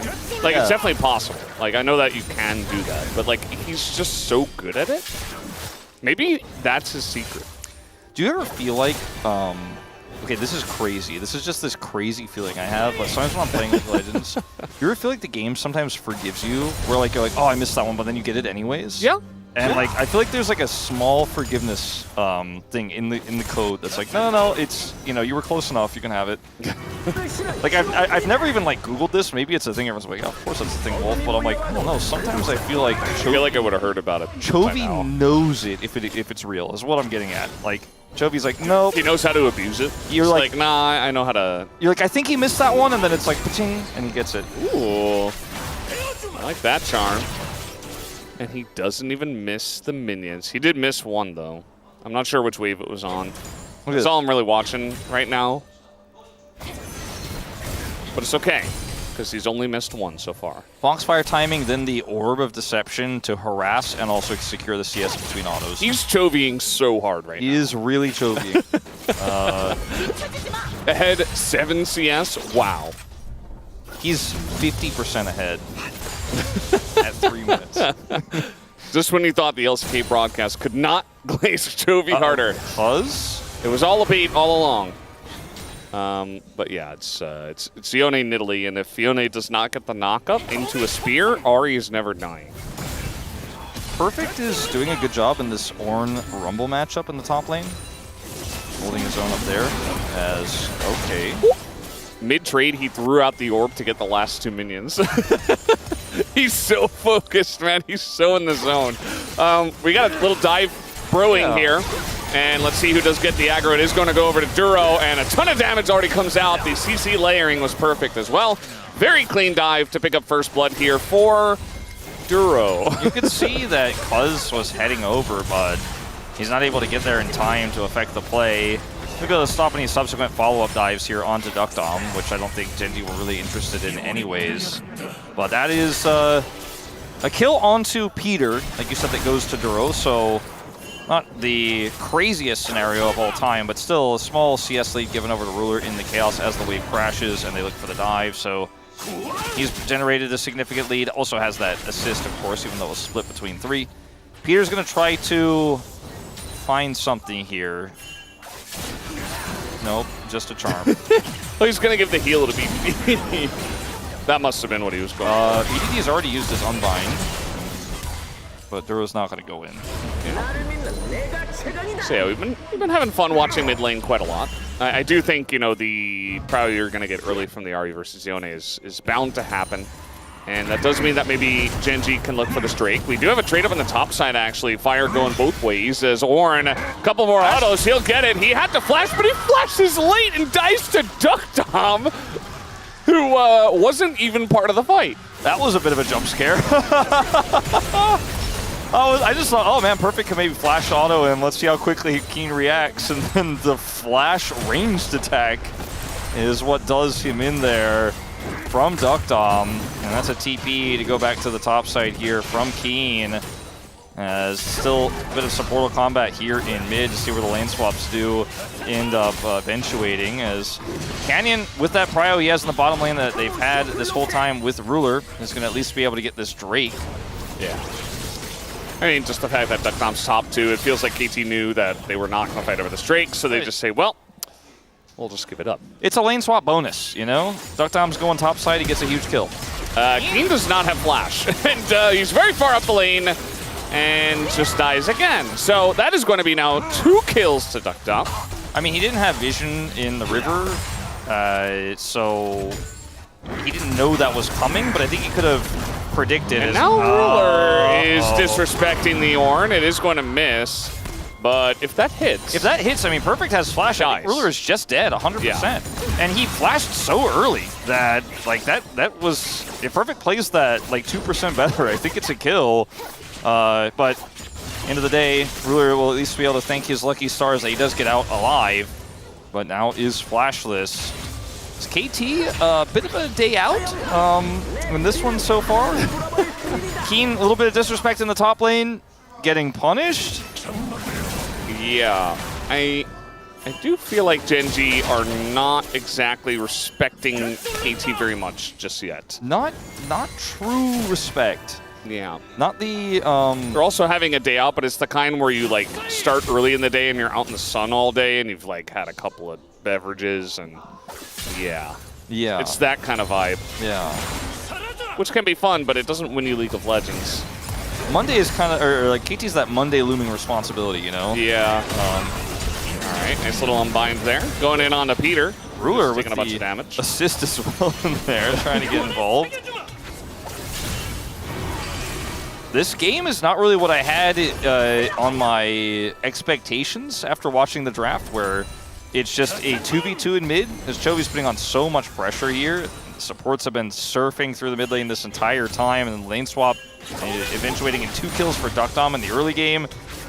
So draft expectations kind of off the cards here, as Keen still doesn't have flash, but Peter doesn't have ult, though he does have a little bit of extra movement speed with the heal. We're going to see a grub group for Gen G. Grub group? It's a grub group. A GG? A group for grubs. We have generous Giga Chat, but we also have grub group. All right, we got the grub group for the grubs. Gen G's grouping faster, man. They're the grub group. Yeah. Their grub group is better. It is greater. We're going in on to Peter, who does not have that flash, but he is Rakan. So, nice little play. Get some health out. Meanwhile, Perfect's just chunking the turret. That's what grub groups do. If somebody ever invited you to a grub group, I'm trying to invite my solo queue teammates to when I play jungle, that's generally what's supposed to happen. They never come. They're like, grub group is lame. It's not cool. Yeah. Have you seen Duro? Do you see, like, it was his first time in the grub group. He gets a big ult. He wins the fight for him. Come on, group for grubs. He did zone them out of the grub group. Yeah. They were no longer taking any applicants to the grub group. Yeah. Yeah. Gen G members only. Again, some assist from the side. Chovy is still Ahri, and barely enough mana to just cast his ult. I feel like this mid lane is like Marvel versus Capcom. Like it's a 1v1 battle, but you keep throwing out all these abilities trying to impact the 1v1. Oh, boy. And Chovy is actually smart here. He doesn't have vision. He doesn't know if he could have been dove there, but plays it safe, and then he comes in here and gets all the minions. I should have said 2x KO. Similar idea, you know? I'm just old. Yeah. I'm just old. True. He's got that Unk energy. Ruler, yeah, he's going to heal. He's going to get away. Yeah, they get a heal. It's a heal in exchange, though, from Peter. Conquer procced. Ruler still interested. Yeah, he's going to get 4 of those minions from miles away. This game, just Jin things. This game has not really given a lot of time to breathe. I'm like, every second, someone's almost dying. Skill sets are always flying. It's only a 3-kill game, but a lot of pressure on by the supports and the junglers in this game to root for any possible angle. Everyone's having a big amount of action all the time, even though it's not leading to kills necessarily. Second dragon is up. Gen G have a ward in the tri-brush below the pit, as well as a control ward in the pit itself. And Chovy just TP'd back to lane. Should be able to come over here and help Canyon start this one up. But he's doing Raptors, in fact, and Chovy's not holding a ton of prio right now. These charms, man. Yeah. You know, if you're going to dash forward in a straight line towards the Ahri, can be a bit predictable, but Chovy has been on the money with those every single time. And just keeps you from taking too many bad trades. Yeah, Wheeler does not have flash, but he does have a team. He's got Swifties. Yeah. And now they are looking for Cuz, who is not in a good spot. And over the wall goes Duro, and this time his engage will amount to a kill. Yeah, so KT didn't know that Duro's also in the Group for Dragons club.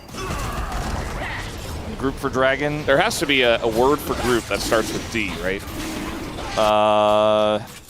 Give me a second. Yeah.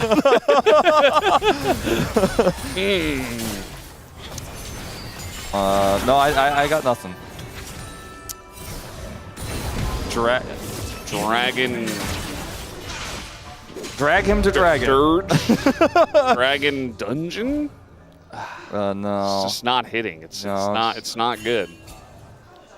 Well, anyway, he's in the club Group for Dragon. The club named Group for Dragon. Yeah, Group for Dragon, or otherwise known as Dragon Doers. And they do Dragon, and he goes, and he's able to play through vision there. With Cuz looking for the angle, he's like, maybe I'll hit the spear onto the Jhin that's walking towards me for some reason. Boom. Yeah. That's when Duro appears. Flash Magnet Storm. From the group of Dragon Doers. Yes. Dragon doing dudes. He's one of them. And Genji end up getting all 3 grubs and both dragons. At the end of the day, they are the kings of objectives. Ruler and Canyon first getting their completed items here. Now catching up with Cuz and Duckdom, who had a significant lead earlier on in this game. And it's Hextech Soul. So you got 3 grubs for side lane power, turret destruction, 2 dragons into Hextech Soul. KT, though, 200 gold lead. They are in the lead when it comes to the gold. How much more gold can they get off of potentially killing someone here? Nothing, because they can't kill him. Because he's being respectful and he walks away. What about the potential? You know, that has value too. It's like a stock option, right? You know, the potential to buy or sell it in the future. It has value. Would have been 300 gold plus assist gold split between the amount of killers. Why don't they earn any money for having the potential for the dive, you know? That would be very realistic. Yeah. Too bad. Yeah. It just ends up being actually to your detriment generally. If you spend a lot of time looking for a dive and you don't get a dive, actually you don't get any value. So you just fall behind a little bit. They haven't fallen behind necessarily. Yeah, no, not in They gold. still have that 200 gold lead. Yeah, they still got it. Yeah. Canyon put some pressure on here. There's a guy in our jungle trying to steal the blue buff. And he hasn't given up. Duro's also in the red buff Raiders club. Duckdom going in. He's in range this time. And Ruler is just running really fast. In a straight line. Thought we might see an exchange of flashes. Yeah, that would have been good for Duckdom, honestly. To trade with Jhin, but... So, what other clubs is Duro in, man? He shows up to every single tussle, and he's threatening to engage as his flash is back up. Nice, looking for another engage. Eager engagers. I did see, I saw in the yearbook, in Duro's yearbook, that he was in the Ward Wardens Club. The Ward Wardens? Yeah, he's... that sounds like a really fun club. He's known to contest wards with teammates that do join him for such endeavors. All right, Chovy has his Malignance done. I think that first series kind of killed us. Yeah, no. I think we're done. This is some good gameplay, though. Yeah. No, I'm gonna hold it together. Okay. That's my promise. You do that. I can't promise the same. Peter is fine. Duro is, and again, looking for an engage angle here. BDD is super deep.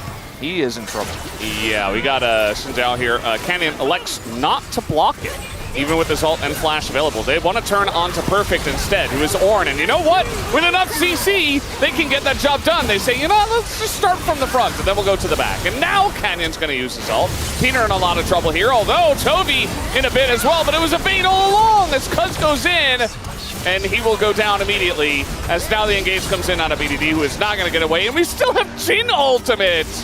And one more shot will do it. He's not going to hit either of those, but it's fine. He's got Duro who is emoting onto the turret, and Genji take a massive. So they do get the Herald as well. On top of all of this, all of the kills, it looked so good for KT until it didn't. And BDD, you know, he gets out of the initial exchange because the block doesn't happen for Canyon. But unfortunately for Perfect, man, he didn't know, but I knew. I actually saw it. It was in my data packet earlier. That Duro's a former member of the Teleport in Tandem club, so he knows actually how to teleport Timmies. He knows how to teleport engage in tandem with the teleports. So that's how he was able to block Perfect there. He doesn't know going down as he joins late. Perfect didn't know. Yeah, well, Peter's dead. Very sad. Nobody wanted to see that. But it's reality, and that means that Genji is going to take down the Drake. And this is quickly turning into Genji, who a little bit of a slow start, but they didn't lose a beat. They didn't skip a beat. No, they certainly didn't. And I think it goes back to the draft for me a lot. Like, you know, this Rel pick is doing everything, and then the follow-up from long range from Ruler, the Chovy engage, the engage from Canyon. It has both damage, but also insane power from so far away. And when you can read the map as well as Genji, it is really easy to get those punish catches. I mean, there were some mistakes from Keen, but that alone isn't going to win you a game. It's 2 kills on a Rumble. And you're going to have to play the map a little bit better. And Peter's looked for some good engages. It's not even like he's having a bad game. It's just that Duro having a little bit more impactful of one right now. Yeah, that's the way it goes sometimes. You're going to be playing out of your mind, but sometimes the enemy team is just better. And we already have objective bounties here in this game. Kind of crazy. Duro, he is alone, and he's just going to flash away. Gets actually the ult out of BDD as well. Yeah, he was actually top 5 in the Engage escape room club there as well. Okay, nice. Yeah, so he's known to get out of those, as it turns out, a bit slippery on the Rel. So gets BDD's ultimate and casually goes away. Yeah, he seems to have a lot of knowledge. Yeah, it's almost like he's been in that room before. Yeah, he's just a multifaceted kind of guy. He's seen a lot of things. Yeah. He's experienced a lot. He is the least experienced player on his team, which is kind of scary to think about. He saw enough in Challengers. You know, like if you play in Challengers for long enough. Speaking of which, Duckdom may have seen some things in Challengers himself that allows him to get out of that, and he just utilizes the walk strategy. Chovy's going to miss everything. It happens. Now, we already mentioned that he's part of the red buff Raiders, but hasn't spawned yet, so he's... That's also not the red buff, but... Yeah. But he is part of the red buff Raiders. Raiders. But red buff Raiders can also raid blue buffs. You clearly can they? Yes. What? Yes. It's the red buff Raiders. Yes, but like they can also raid blue buffs. Like I said earlier, why do you think I mentioned it when they were raiding the blue buff earlier? Yeah, I just didn't think it was possible. You just thought I said the wrong thing trying to make an alliteration, didn't you? Yes. You didn't know. Definitely. You clearly weren't part of the red buff Raiders. Yeah, the red buff Raiders is we also raid blue buff. Yeah, I didn't specifically want to join that club. Chovy's second item is completed. He already has the shred. I don't know. Chovy beginning to innovate again. Now everybody's just going to build it every single game. You know that's going to happen, right? Yeah. Because Chovy built it, it's like, oh, well, now this is the build. We're going to see it in LEC, like, this weekend. They're going to be like, you know what? Chovy played that, so it must be good.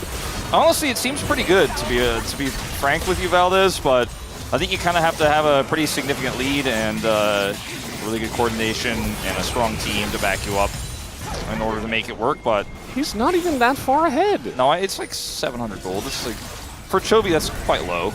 Yeah. Genji as a team are almost 5,000 gold ahead. Yes, at that 20 minutes. That part is pretty problematic for KT Roaster right now. Still have the Rift Herald, and they're just going to throw that into mid. Canyon is under no danger here, even with everybody here. And the Spear's not going to hit. The turret's going to go down as well. Chovy looks for it, gets Duck Dom, gets the cleanse out. And now will he go for the follow-up engage? BDD goes in, but he's just kind of dying at the same time. As now the full engage comes in from Duro. The follow-up not quite there, but now the Jill over the top is going to get the snipe. And meanwhile, down goes the Rakan. BDD barely lives. as we got another root here. It is turning into a slaughter from Gen G. Yeah, unfortunately, Peter's attempt to save the play there with his ult is just not good enough. And I think that was what KT was really trying for, but Keen's ultimate gets a decent amount of work done, and just 2 kills. They don't get the inner turret, but they have their eyes on a bigger prize here in the Otacon. As the charge comes through, the turret lives, and then this is a moment where you see Peter look for the turn, misses the knock-up onto Chovy though, and Canyon is Jin Chao. And then they kind of just stick around as Keen shows up and says, all right, well, they're all burning now. Perfect solo ults Chovy when the fight is lost. As Canyon gets into the backline here and takes BDD down to like 2% health. And that's Herald, or sorry, Otacon through Herald. We got a little play in the bottom lane here. Duro might be in a little bit of trouble. We'll see if that escape room experience can help him out. He is going to live. And now the follow-up is coming through. A little bit of a TP, but a bit far away from the play. So not going to be able to force it here is Gen G. Keen now down his teleport. Yeah, he made a club for dodging called the Dodging Duros. Ah, okay. So he dodged. After joining so many clubs, he made his own club. Yeah, he wanted one. They're engaging on a canyon for some reason. I don't know why they would do that. This deep in the jungle on top of an equalizer. Oh God, Valdez! Cover your eyes. This is not safe. I think KT are ready for game 2. It's Hextech Soul, guys. 22 minutes. Can Hextech Soul allow Duro to keep BDD in place? Can Duro solo BDD? Not quite. I don't think he was in that club, but Chovy has 0 kills, by the way. Just want to say slacking. I'm not very impressed. 009. Yeah. And it's not James Bond's number. No, it's not. Trying to kill Ruler here. I think BDD, that was really his only objective, but he might live because of the disengage cone. Yep. I'm glad that was there. You know, you utilized that so well. He was planning for it all along. That's why it was there. Yeah. Duro wants more. He's clearing this ward. We'll fight for ward clears as I described earlier. He's the ward warden. Yeah, he's known for that. He was the top ward warden in his high school. He was very extracurricular. As Chovy doesn't go for it. Could have tried to go for a fun play there, but it is Rakan who would have been doing it into. This is like, okay, I get it. Ruler is, look at where Ruler is on the mini-map. Rel is not here. So you're like, okay, surely 4v1. Nope. But it's not a 4v1, that's the problem. It's like, yeah, quick Canyon could ult, but we'll still get him. No. KT. KT. Yeah. No, I think KT feeling the frustration. What goes up must come down. Just kind of like their goal difference over time. Yeah, exactly. And, you know, last week they did win 2 series in 2-1 fashion. So I think after that good week, you know, unfortunate timing to hit Gen G. If they had lost to BNK, dude, we'd be singing a different tune. But that is not the case here. BDD is going to snap back. We have the Ornn for disengage. Don't see that every day, as now the follow-up comes in from Chovy. We do see the Featherstorm, but he immediately dies after the Featherstorm. And the Xayah does not really help herself at all. It's just a clean ace. Everybody dies. The game is over. They still have Hextech Soul. Let's go next. Yeah, I think I'm personally ready to move to game 2. I think KT, all 5 members probably at this point are ready as well. You're a game 2 timer? Yeah, actually there was a game 2 earlier, and there's going to be another one now. Yeah, exactly. We almost had a game 4. That was crazy. Pretty insane performance from everyone here on Gen G, but got to give Duro a big shout out as Peter's trying to slow this one down. Oh, they almost got Keen. Almost. Yeah. Keen was the only person who died in this game for Gen G. 19-2 is going to be the, actually 20-2. It's going to be the final score. Gen G make it quick and painless. And Canyon against the zoom in. Yeah, a lot of people were saying this was going to be a repeat of KT stopping Gen G's streak. But I feel like this streak and this meta and this KT, I wasn't ready to trust the old adage of, you know, KT is going to stop you when you're at your best. KT is going to stop you when it seems impossible. When KT look like they're going to lose, that's when they rise up and win. Well, to be honest, after those 2 deaths on Keen, I was a little bit worried. And then things changed as KT made some, you know, pretty aggressive decisions and were punished by Rel time and time and time again. They catch on to Cuz. They fight at the blue buff, the top side engage, they catch on the TP, the bottom side fight, the flank there on the red buff on the bottom side. He had a few big moments in this game, but then Chovy's there to follow up. Canyon ults, goes down to 20% health, re-engages. Gen.G are all playing together all the time, and they're some of the best League of Legends players to ever play the game from different eras. It's a super team, and I think maybe this time they'll get the full undefeated season, Valdez. Yeah, I mean, they still gotta get another game against KT and then the final boss of Bro. We'll see if they can manage that, as it wasn't Gen.G's fastest win this series, or this season rather, but still a pretty fast one at 25 minutes plus a Hextech Soul. A lot to go through for KT. We're gonna take a break and have the space. We'll be right back.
딸리니까 괜찮을 것 같아. 우리 싸움 많이 좋아. 이거 봐도 돼. 깜짝 놀랐어. 야, 요네. 야, 얘 따라와, 얘 따라와. 뭐야? 묶여있네? 야, 일단 천천히 가자. 길게 하면 다 가을 수 있어. 보자. 끝날만? 끝낼만해. 탑으로 갈래? 탑으로 가자. 라인 이미 있으니까 탑에. 뭐야, 나 없어, 끝나갔네. 왜 그랬어? 기인이 형 없으니까 내가 드디어 킬 먹네. 그러게. 또 기인이 형이네. 뭐야, 너 왜 16호씩이냐? 열심히 달렸다는 거지. 서폿이네. 뭐야, 나 서폿이랑 킬대시 똑같아. 뭐야. 서폿만 3명이네. 거인이, 너도 거인이네 지금. 어서 오고 동지들. 재혁씨.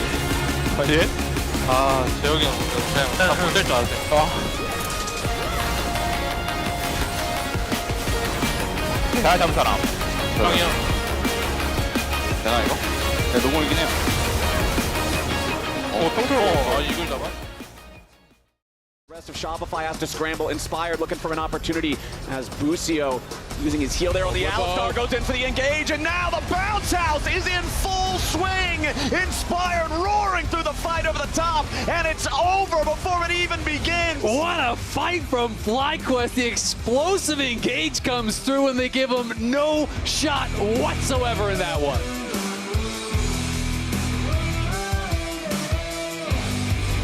刘少这个位置胆子比较大，仗着自己比较肉，睡到了3个人，有人的大招，如果交出自己的闪现，但是卡纳贝能走掉吗？卡纳贝好像有危险，兵哥撞满了，撞起来了，这波的话要爆炸了啊！突然的0.5吗？就369感也要死啊！这刚说完，主要超过第一波康波链基本全空了，然后被北川反手睡3个。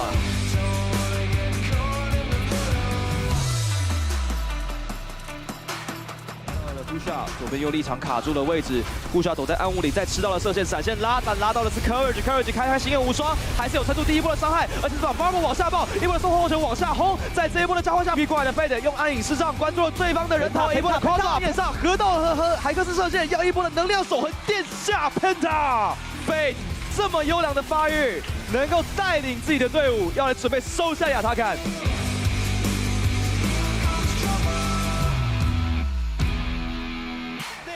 잠깐 죽었다. 이름이 얼마나 먹었죠? 정글을 비켜 정글을 쫓아내야 돼. 비켜 정글을 쫓아내야 먹어줘야 돼. 쫓기기 회전력이 달려가면서 정글 계속 먹자. 들어가면서 그 정글 날 터져라.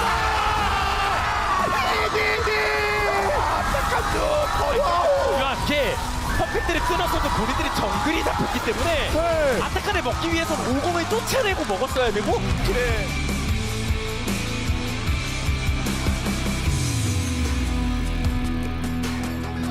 네. 그리고 아니 이거를 다시 한번 이번에 요시드가 시우까지 연계되면서 시우는요. 근데 시우가 봅니다. 시우 살았어요. 한번 매운맛 주고 대신 맞아줬어요. 한 번 더 눕니다. 그러면 성대진영. 첫 번째로 쓰는 쇼메이커 생존. 타이프 발진이네요. 근데 살아남았거든요. 지금 트레이서들 살아남고. 에이밍요. 아니 하려면 트레이서들이 잡았어. 에이밍 하이프. 한 번 더. 잠시만요. 고마워요 두꺼비군. 두꺼비가 물어떴습니다. 야생의 두꺼비. 오늘은 자연의 힘도 오케이 불연 쪽으로 다가가주네요.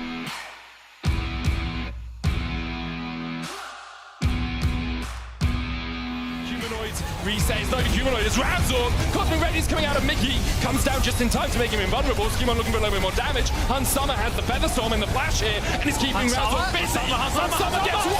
Hunsummer gets two. Skimon gets the third.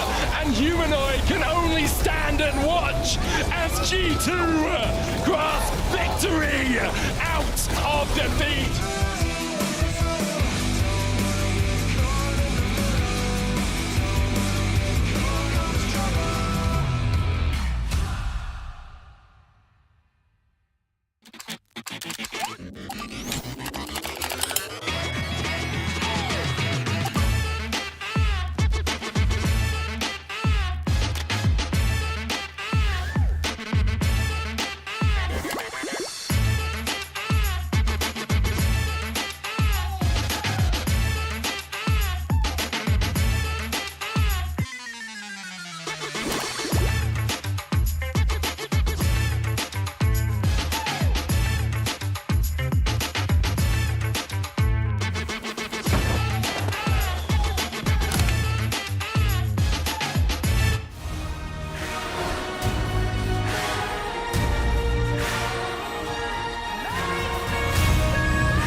Hello everyone, welcome back to the space. It is Gen G making sure that KT don't get the foot up in their upset attempt here.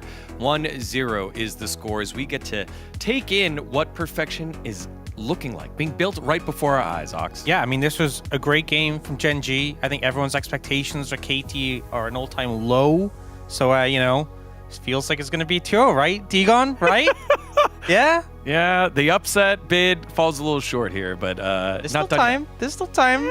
You gotta, the lower the expectations are, the better they're gonna come through. I really don't like surprises in my roller coasters. I just want to know if we're going up or going down. I mean, the game-wise, I really like the idea that KT had, like, especially when they picked Ornn into Rumble. We are seeing this, like, oftentimes, like, you just pick the tank into Rumble, and it's kind of working out. And also, they kind of lane swapped after the early laning phase. But, yeah, here, I think in the early game, especially, like, KT had the clear plan here. Yeah, so this is initially a good play from Gen G, but one of the things is they kill the support, not the AD carry. It's Duro who gets the kill as well, so not that impactful. And KT actually committed a lot of resources to punishing Keen.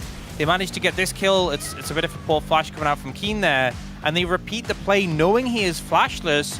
And this is a great way to sort of start off the game and make some real progress, especially when it's a Rumble you're shutting down, when it's Xayah who's getting the kills as well.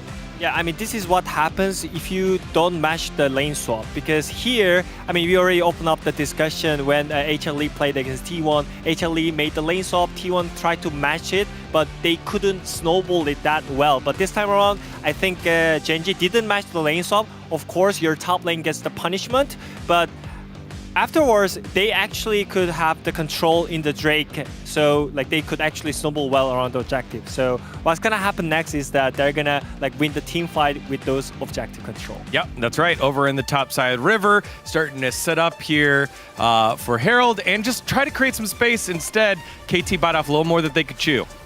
Yeah, and it's such great sidesteps, such great moves here from Canyon. Dodges away from the ult from the Yone, and then ends up getting this massive ult as well in the fight. That really just breaks things up.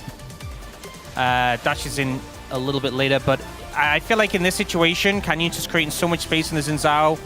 They're not really able to do anything because he has that ult available, and they're just clearing through members one by one by one.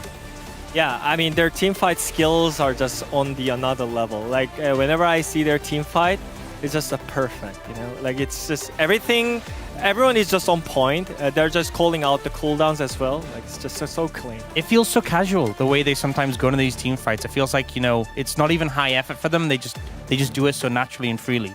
All right, Wachan, break down objectives yet again. Yeah, so again, like I already mentioned that what happened in the game 1, like they tried to lane swap and try to avoid the matchup they are having on the bot side.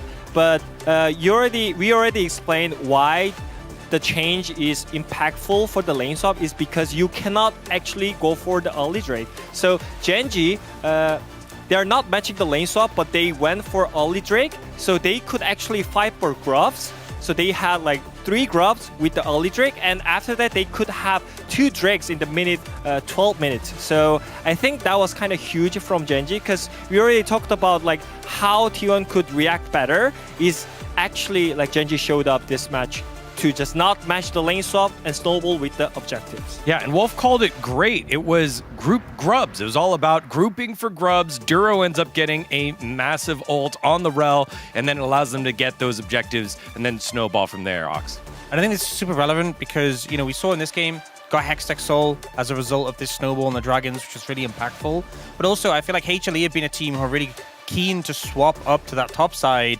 Right now, this, you know, Genji and HLE are top 2 teams. It'll be interesting to see how things play out between them. If HLE are swapping and Genji commit to these Dragons, could this be the same play they do against HLE, and will it work against them? All right, we're talking about HLE, but we got KT here. We also got Lore in the chat, who's trying to take the copium. So we need to remove some facts here. Remove some facts. It's not undefeated, several world championship title holding players on the opposite side on Genji. What do KT have to build upon here? I think teams are more realizing that Drake is just so impactful. So I feel like you just have to have like a great priority in the bot lane and just snowball from the Drake, you know? Just stacking up the Drake like gives a lot of pressure on the opposite team, because whenever the opposite team has the 2 Drake, you have to fight for that 3rd Drake. So I feel like you just have to fight for the bot lane, and I feel like they have the tool. I feel like Dokzam and Peter, they have the ability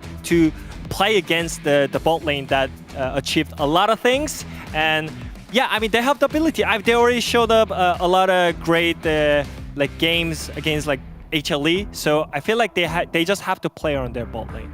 I think really an important thing with beating Genji, if you're leaning into like these early kills, able to punish Keen, right, you have to find a way to snowball and set the pace of the game. I feel like despite the fact we saw Keen go down twice, it was always Genji setting the pace of the game. They were picking up these objectives early on. They were the ones starting these fights and making sure they had enough people in position. KT really have to be the ones to push it forwards, and they can't be sort of at the whim of how Genji want to play. Yeah, I mean, it really felt like after the swap, they got the first couple kills. It was that grub fight. That's when KT kind of lost control of that one and went on autopilot here, I would say. So hopefully KT will be able to bounce back. If not, again, let's just enjoy the greatness that Genji has been showing. This is a historic season, and I know that we're starting to get used to it here in the LCK, but it doesn't happen often when teams go this undefeated for this long. So everyone, wherever you're at, including over at the caster desk we're about to throw, put your hands up in the air, both hands up, because the roller coaster is about to take off yet again. Is it going up? Is it going down? Nobody knows, but we're on it until the end of this series. Let's send it on over to those 2 roller coaster riders. It's Wolf and Valdez. Thank you, Vigon. Can I put my hands down? I put my hands down because it's a But he Genji didn't tell 2-0. KT are going on blue side. Now, I really appreciate that we brought the old adage back, you know, the grubs and the Drake, the timer, 5-minute dragon, 8-minute grubs, 10-minute potential Drake.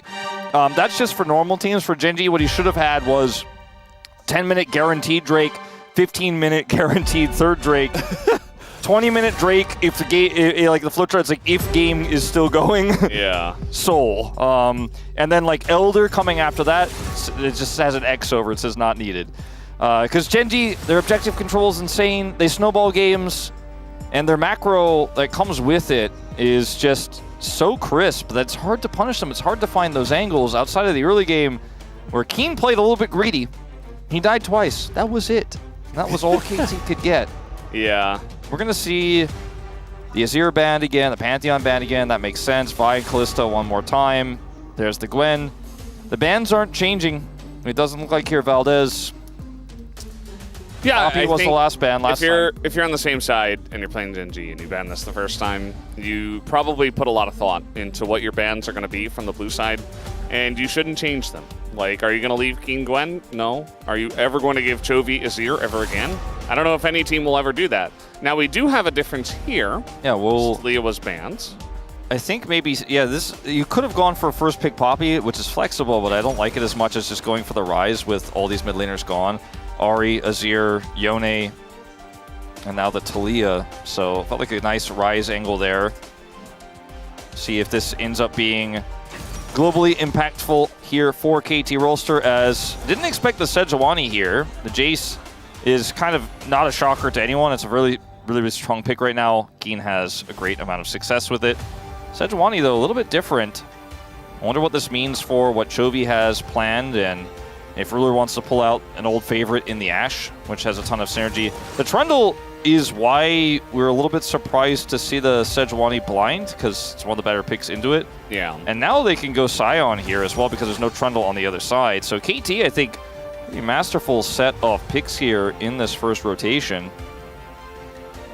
Yeah, I mean, the Sejuani by herself is strong, and it's a Canyon pick, but just picking a blind with Trundle still available in this meta, you can get caught out by that for sure. We'll see if that actually happens. That's another question. Remember they were earlier thinking about the Victor, but instead it's just Corki. Remember earlier I said Corki was the next one on the tier list, except when it's Chovy, he puts it a little bit higher. Yeah. Speaking of which. Yeah, that ended up coming true here. Although he normally does put the Victor still higher, but in this draft, wants a little bit of extra safety. Corki's good into Trundle because he can kind of deal with the pillar with his Valkyrie pretty well, and a little bit less vulnerable than Victor.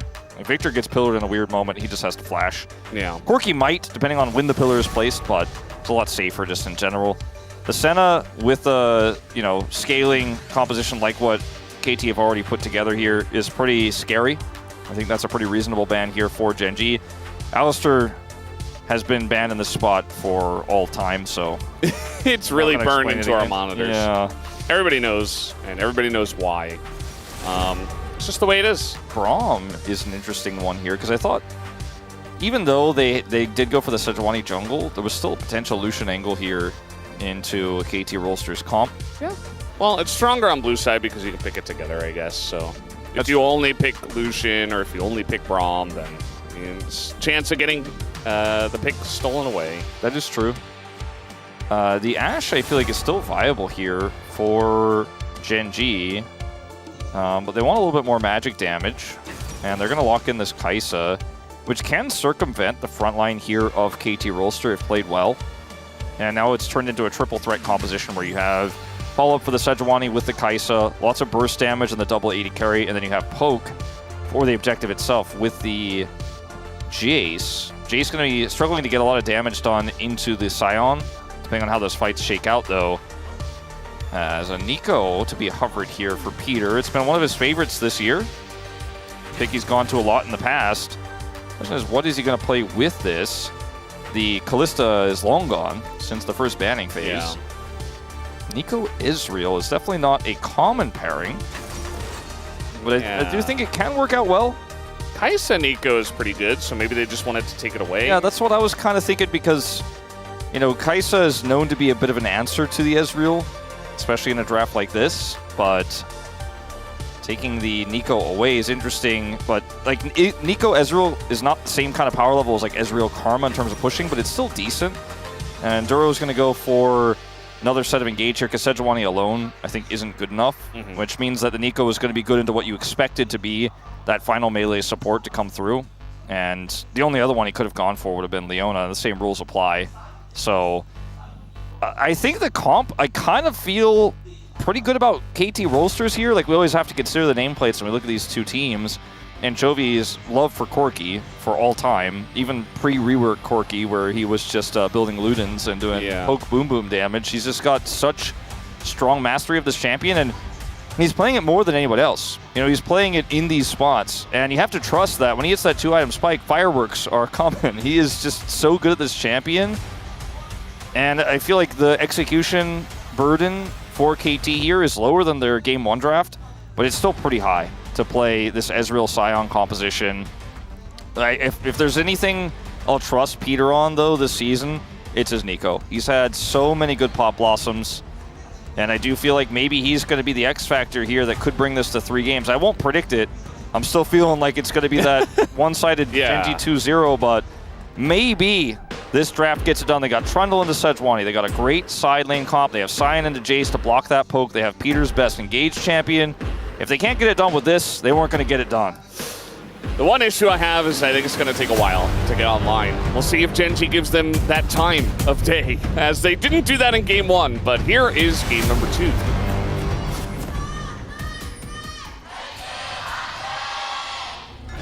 소환사의 협곡에 오신 것을 환영합니다. Alrighty, game number 2. KT, what have you got? We know what Genji has. And I like how Dion was trying to like give the angle to Wadid to be like, take all those, you know, titles away. What do KT have? And then, you know, Wadid talked about, you know, taking the Drakes, which is valid, but also it doesn't really address the angles that maybe KT might have over Genji, because I don't really feel like there are a lot of them. Yeah, Degon was but like, we're still waiting. LCK, remove the facts. I'm like, well, I don't know if that's necessarily our slogan, but isn't it like where legends are born or something? It's a good one. Yeah, no, it's not remove the facts. Yeah. For one legacy. Oh, yeah. Yeah. Yeah. That's a good one, too. It's solid. We're invading here, KT. Canyon has Unsealed Spellbook also, which is not going to be impactful at this moment, but I just wanted to mention it. And Canyon is not going to be getting his first blue buff, be heading over to the red buff. And that's a nice start. Good little level 1 here for the side of KT, already getting value out of the Trundle pick. Although that's really just about his ultimate. This is the main reason we talk about this being a counter matchup, but still can be strong at level 1 in a lot of different jungle matchups, including this one. And with the Ezreal Nico there, Canyon just needs to leave instantly. And so we'll see if Cuz can get the 3 buff going here. We'll have to cross back across to his blue if he wants to do that. It will be seen on this ward on Raptors. And Canyon will be seen on this ward here as well. But Chovy has Prio, so punishing this Sejuani is going to be a little bit tricky. And in fact, I'd say probably not possible. But getting this blue buff alone is it's not making it even. Like if he wants to stay around, then it's going to get a little bit tougher. Doesn't have a smite, not going to use it because he doesn't have it. So he's just going to take the blue and go over to the Raptors and go back to being behind. But that's fine. He's playing Sejuani. He's just going to farm it out, and he's going to press his ult button sometimes. Yeah. The bot lane push is one thing that KT do have. Yeah, this Nico pick working out really well into the melee Nautilus in this case. And even though Sedge is Sedge at the moment, yeah, still going to be pretty relevant for some skirmishes coming up here relatively soon. But I like how KT have played this early game. Bottom side prio, working a treat for them. Canyon makes the exact right decision. And also seeing the Trundle on the Raptors makes him know, like, yeah, I was pretty sure there's no way he could get back in time. Chovy has prio, but he also was able to see all of that, make the right decision. And now wants to potentially go for that top scuttle, as we're having early teleports here in mid. And it's just going to be a scuttle trade. Yeah. Peter, I was just going to say, Peter is, again, he's really good on this pick. This is why I think we keep zooming in on this, because they have that bottom side prio.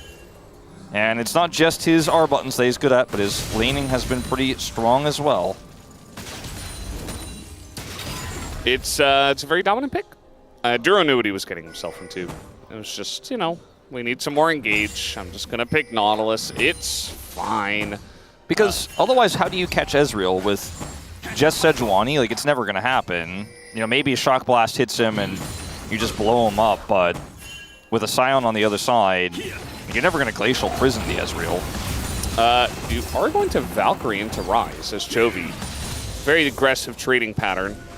I feel like most Corkies, you know, they'll harass with autos and they'll use their Gatling gun, you know, but Chovy, he knows when Rise is very weak. I think his understanding of every champion is what helps him so much, and he's like, well, there's no wave here, you're not going to be bouncing stuff off of me, so I'm just going to attack you, and there's not really much you can do. Yeah. And, yeah, it's just very nice to see. We do have Ruler up on the top side. This does not follow the Wadid order of objectives, by the way. No, it does not. However, if Keen can get Prio here and Peter goes topside, then they could try for that 5-minute Dragon, especially the Prio that Chovy has. Or he pushes BDD out of the lane, went for the aggressive Valkyrie, and they both had just traded teleport. So if he ends up getting a nice trade, then feels amazing, right, as the Corki in this scenario. Especially the Jace laning there on bottom side. But it's not going to work out that way, as Peter does decide to go bottom to rejoin Duckdom. So there's not going to be enough Dragon Prio here. It was a Chemtech Dragon, so that might have factored into Gen G's decision a little bit. Really love how Cuz is pathing right now, though. He's able to suss out where Canyon is, and will be able to defend his top laner, as well as take this Grump. Yeah, I did see this tweet earlier at me about the Grub Group and the Dragon Division. The Baron Bunch and the Otacon Assembly. Yeah. Yeah. It was a good tweet. Thank you for that one. Just got G-Sun putting up tweets during the downtime, you know. A little bit of a Gen G and wait it out. At the moment. Yeah. I do see a cull in a Kai'Sa's inventory, you know, and Kai'Sa can be a bit of a struggle. Sure, based on what Wadid was talking about yesterday, he's probably not super happy with the Kai'Sa lock. And it was a bit strange, the way it all eventuated. Remember in Game 1, they banned the Kai'Sa and the Ezreal? What are we doing here? We're just hanging out in the alcove. Yeah, he's just alcoving. He's alcove gaming. Weren't you one of the people to coin that term? I think that was Atlas. Well, yeah, but I mean, you were like working with them. I was there. You were popularizing it with them. Like you were. I did work around that time. Yeah, you were in the Alcove Gaming campaign. Thank you for giving me credit. Yeah, no, I mean, I was involved. Yeah. So I thought it was just pretty clear what he was doing up there. Yeah. Perfect was trying to interact with him because he's not as familiar with Alcove Gaming and how you just don't mess with people who are Alcove Yeah, he's gaming. a newer player, so you know. Yeah. He's not a rookie, though. No. We've been stripped there. him of that title. Yeah, been there, done that. Nor is Duro. Even You though don't think he is. so? He's definitely still called a rookie. Well, I mean, we call him a rookie, but it's not his He's debut not a rookie. season. Yeah. But there are some out there that still call him a rookie. Some who call him a rook? No, I don't think they You call think him a rookie. Chovy doesn't count minions? Chovy. Chovy? You think Chovy is going to be like, well, that seems pretty normal? The one lane you go to is Chovy's lane. No. Look at him talking, man. He's like telling Kenny, he's like, man, they thought they could fool me. I know exactly how many minions I miss every single game. Yeah. It's in the single digits. There are no bonus minions, Canyon. Now that was a little chunk of damage on the ruler, that wasn't very nice. I don't think that they can do anything up here because their jungler is behind the curve on the rotation, and that's going to be a cleared ward. Yeah, just clearing the ward, just backing away. Cuz does have Subjugate available, and I don't think they want to force this fight, but the timing window there is not good enough for Canyon to punish, as you say. And it's a group for grubs here for KT this time.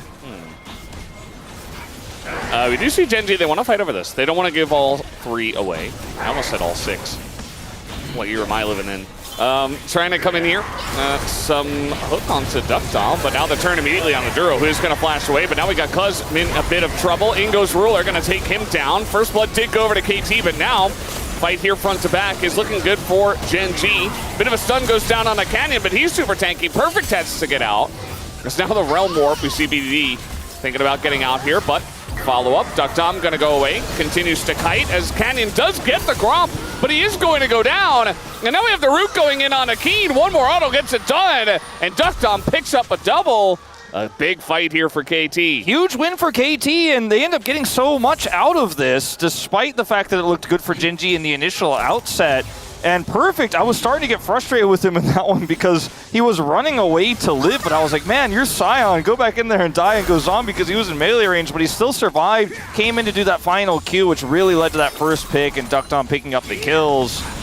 As the fight is super broken up and messy here, Chovy trying to layer some damage through Duckdom flashes and survives the initial engage here. Duro's the first to fall, but Cuz goes insanely low despite the subjugate is still going to go down. But Duckdom, they're never able to fully lock him down. He takes a ton of damage in a moment, but just the fact that Perfect escapes here was the part I was talking about where I'm like, oh man, Zombie Sion would have maybe helped you escape, but there's just not enough damage here for Gen.G, and they don't have vision through this choke point. And then Duckdom, with this knock up here, gets the empowered W, or the W to empower the Q and the auto.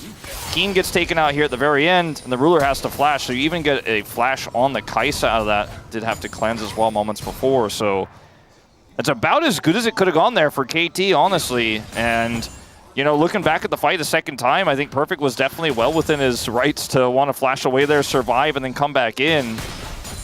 Peter layering a lot of damage in himself, too. Gen.G once again find themselves behind in the early game. Yeah, it's not their first time, as you mentioned. It is going to be their first time to be this far behind, I feel, in this series. They still do have, you know, triple threat and double AD carry, so there's a good amount of scaling. But now you've got this Ezreal who's 2-0, who is going to be hitting that spike very quickly. The Ryze didn't get any kills, but BDD able to scale up pretty freely is going to be feeling great. Even Perfect, like if you're a Sion that's able to stabilize and never really get behind, like we've seen Sions take over games in this meta as well. Now, Cannon's on a ward, and the sneaky Trundle in the brush is going to help with this one, but it's still going to be a kill. Going 1 for 1 here. Chovy trying to get away from that Trundle, just trying to clear the wave, actually. As Peter comes in, and it's a double over to Cuz. All right. The value of the Trundle into the Sejuani, we are already significantly starting to see the hurt. We are starting to see the value. As at least Canyon has teleport now. So he's actually going to TP over here. And they're going to be able to start up this dragon. BDD just TP'd back to mid, but could come over here if they want to fight for this. There's more Gen.G than there is KT in this area, as Ruler had Prio bottom side. BDD want to realm warp for this? Oh, this is messy. Yeah, it's getting crazy. Peter is very caught here. He is going to get it off, but immediately dies. BDD and Cuz. The drink does go to Cuz, and now Canyon's going to go down. And so Peter just keeps them around, has to pay with his life. They're listening to Wadid. And they're listening to Wadid. It's Cuz, you know, he's being the Drake Slayer, the Dragon Slayer he's known to be. He says, I'm going to come in and BDD, you best realm warp me in here. All right, so it all starts off moments ago here with Canyon looking for the Hex Flash engage when he was on a ward. Kind of disastrous. Chovy trades one back, but Cuz is able to get the double here. Does finally get that extra chomp slow and take Chovy out with some help from Peter. And then on the Dragon. That was not as clean as he wanted it to be. He wanted to save his flash, yeah. This moment here, Peter is able to get the ult off, and that's what matters most in this moment. Also, of course, Cuz secures Smite here, and then that's just the objective. Like, that's just the win. They get a kill on top of it. This Trundle has a Triforce, is already, you know, sitting on, obviously, magical footwear, zooming around the map here, looking for big plays, and has been impactful already. But when you have this Triforce versus what the Sejuani is sitting on, you're already winning into the Sejuani, but the Sejuani can't really match your rotations and your potential ganks now anymore. You're just going to outpace her, and it's really hard for Canyon to play the game. Look at how far behind he's fallen on farm already. We had the really cool level 1 play, but Cuz has just held on to that lead and snowballed it. And I feel like Canyon's been playing a little bit disrespectfully at times in this one. I mean, I think the unsealed spellbook is cool and all, and the teleport to the dragon was a nice sneak attempt, but they get caught out again. And now Duro, he's going to need some help if he's going to survive this. They do have the whole team coming over here, outside of Keen, of course, who TP'd top. So, nice call off here from KT. Could have certainly gone bad if they actually dove that one. Perfect, beginning to try to proxy. And, you know, he's Sion, he should be able to do this a little bit. Not going to overcommit, though. A nice amount of pressure. But yeah, it does feel like KT, this is, if they're going to win a game against Gen G, it's going to be this one. I mean, you're Ezreal super fed, everything's going well in this early game. Even got a kill onto Chovy's Corki. You were able to slow him down a little bit. Yeah, Flash is gone for Chovy.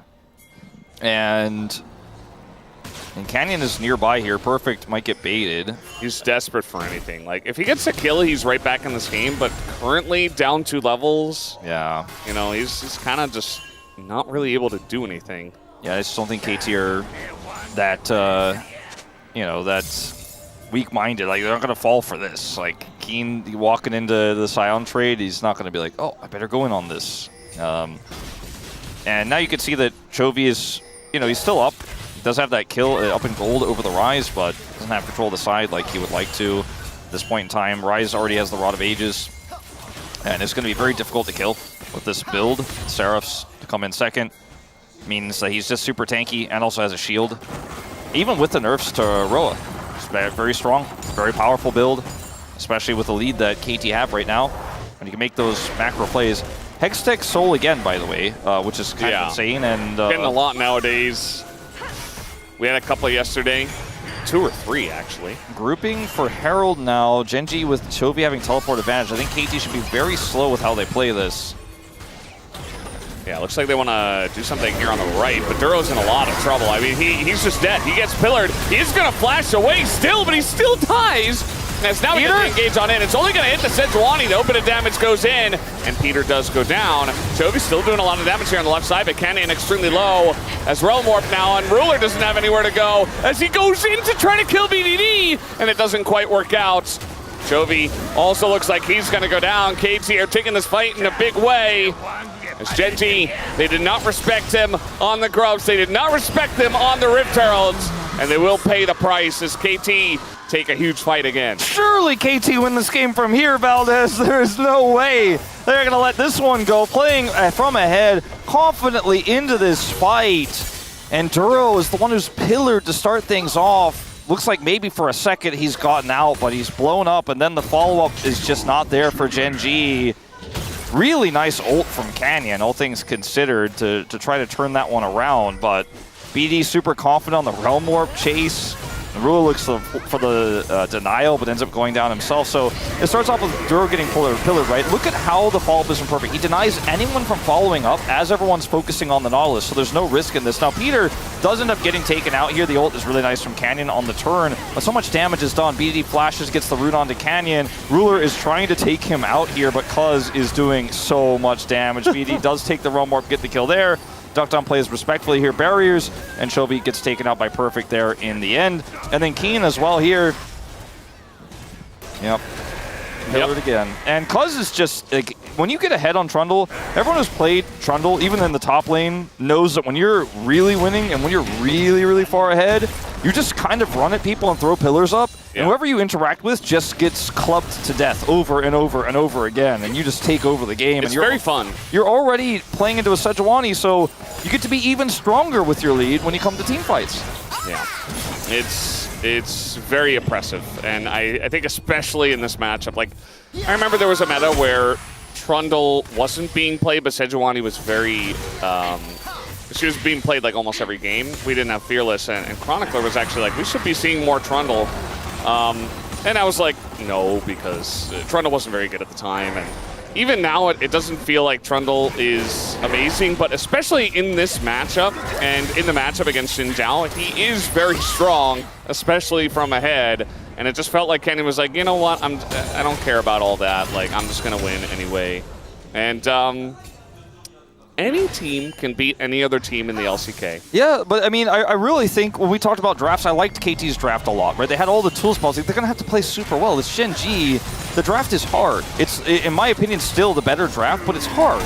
But they've made all these miracles happen. Like, they've played the draft incredibly well. These fights were so close. They were so clutch from KT.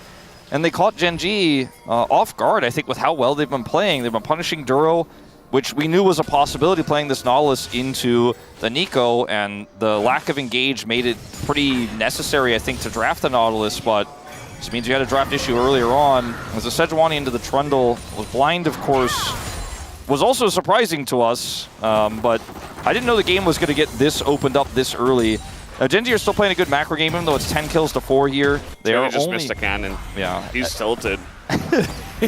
He's not enjoying this very much. They are still, you know, only 3,000 gold down. It's significant. Again, and Gen G isn't normally this far down, but I feel like they're making the right moves. Chovy's able to get half of this turret and force a teleport out of Perfect.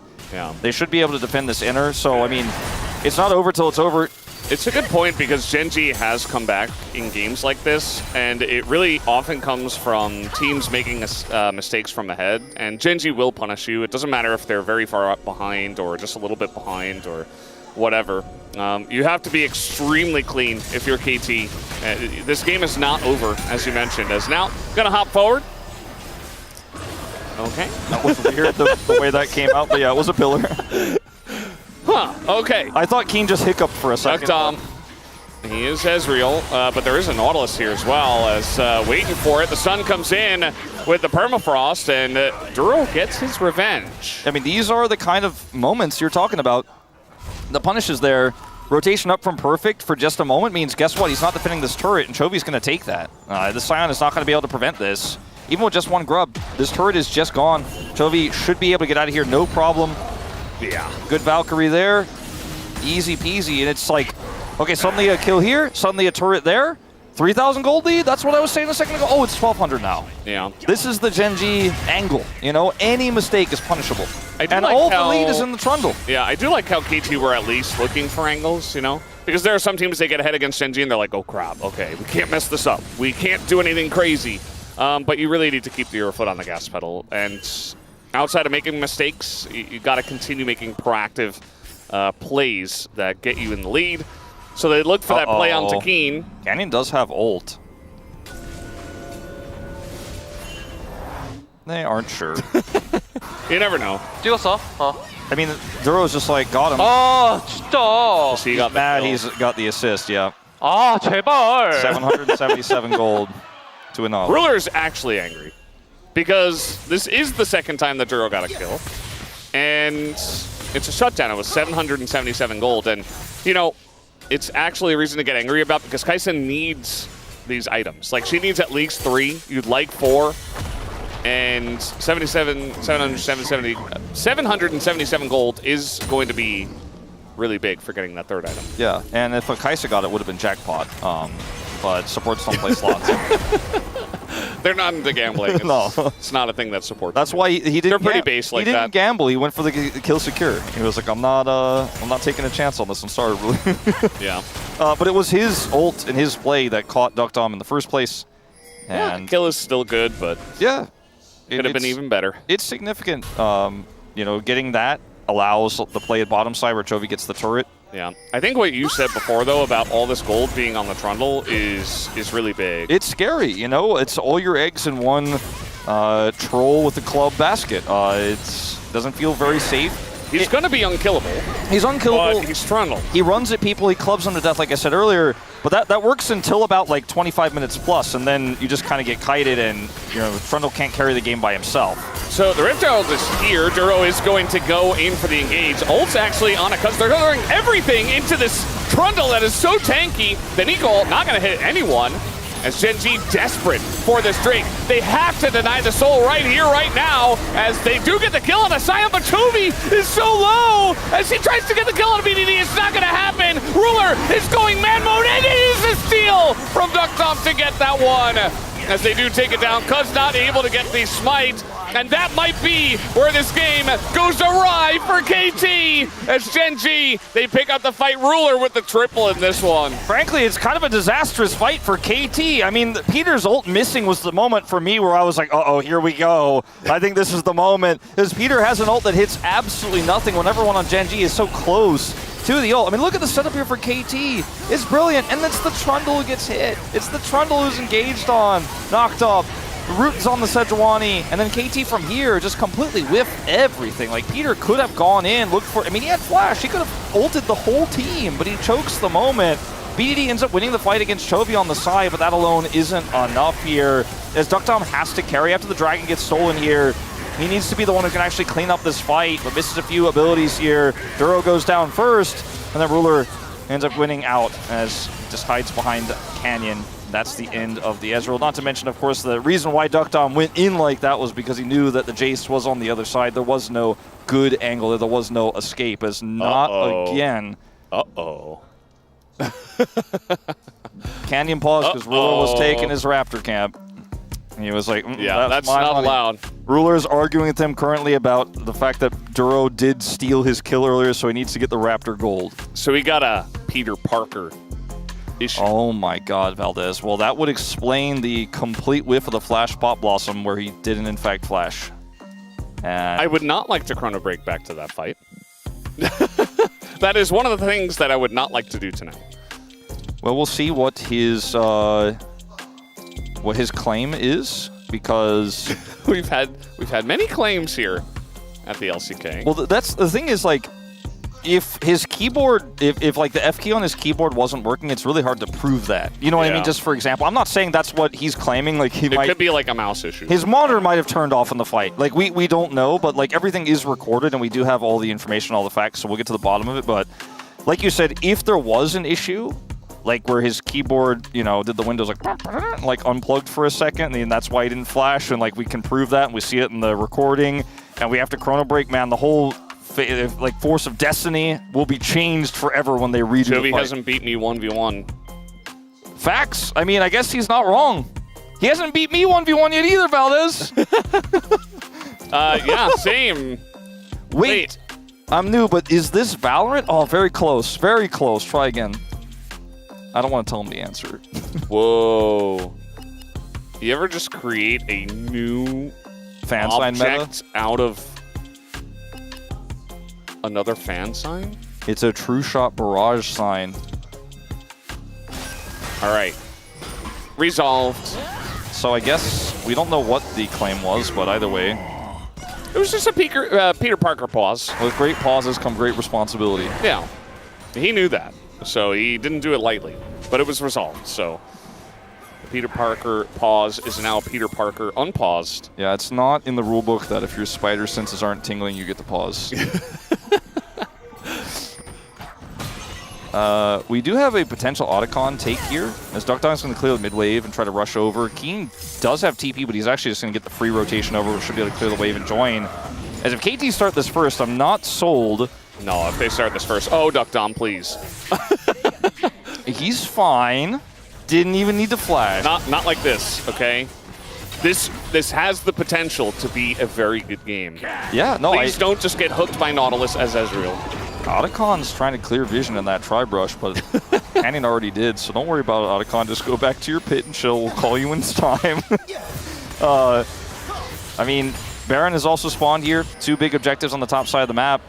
KT are sitting on a 2.5 item Ezreal. Arise that doesn't have death cap. Trying to rush this down, I just don't think is reasonable, because Peter doesn't have flash. He has his dash cannon, of course, but without flash, I think trying to turn is just super risky.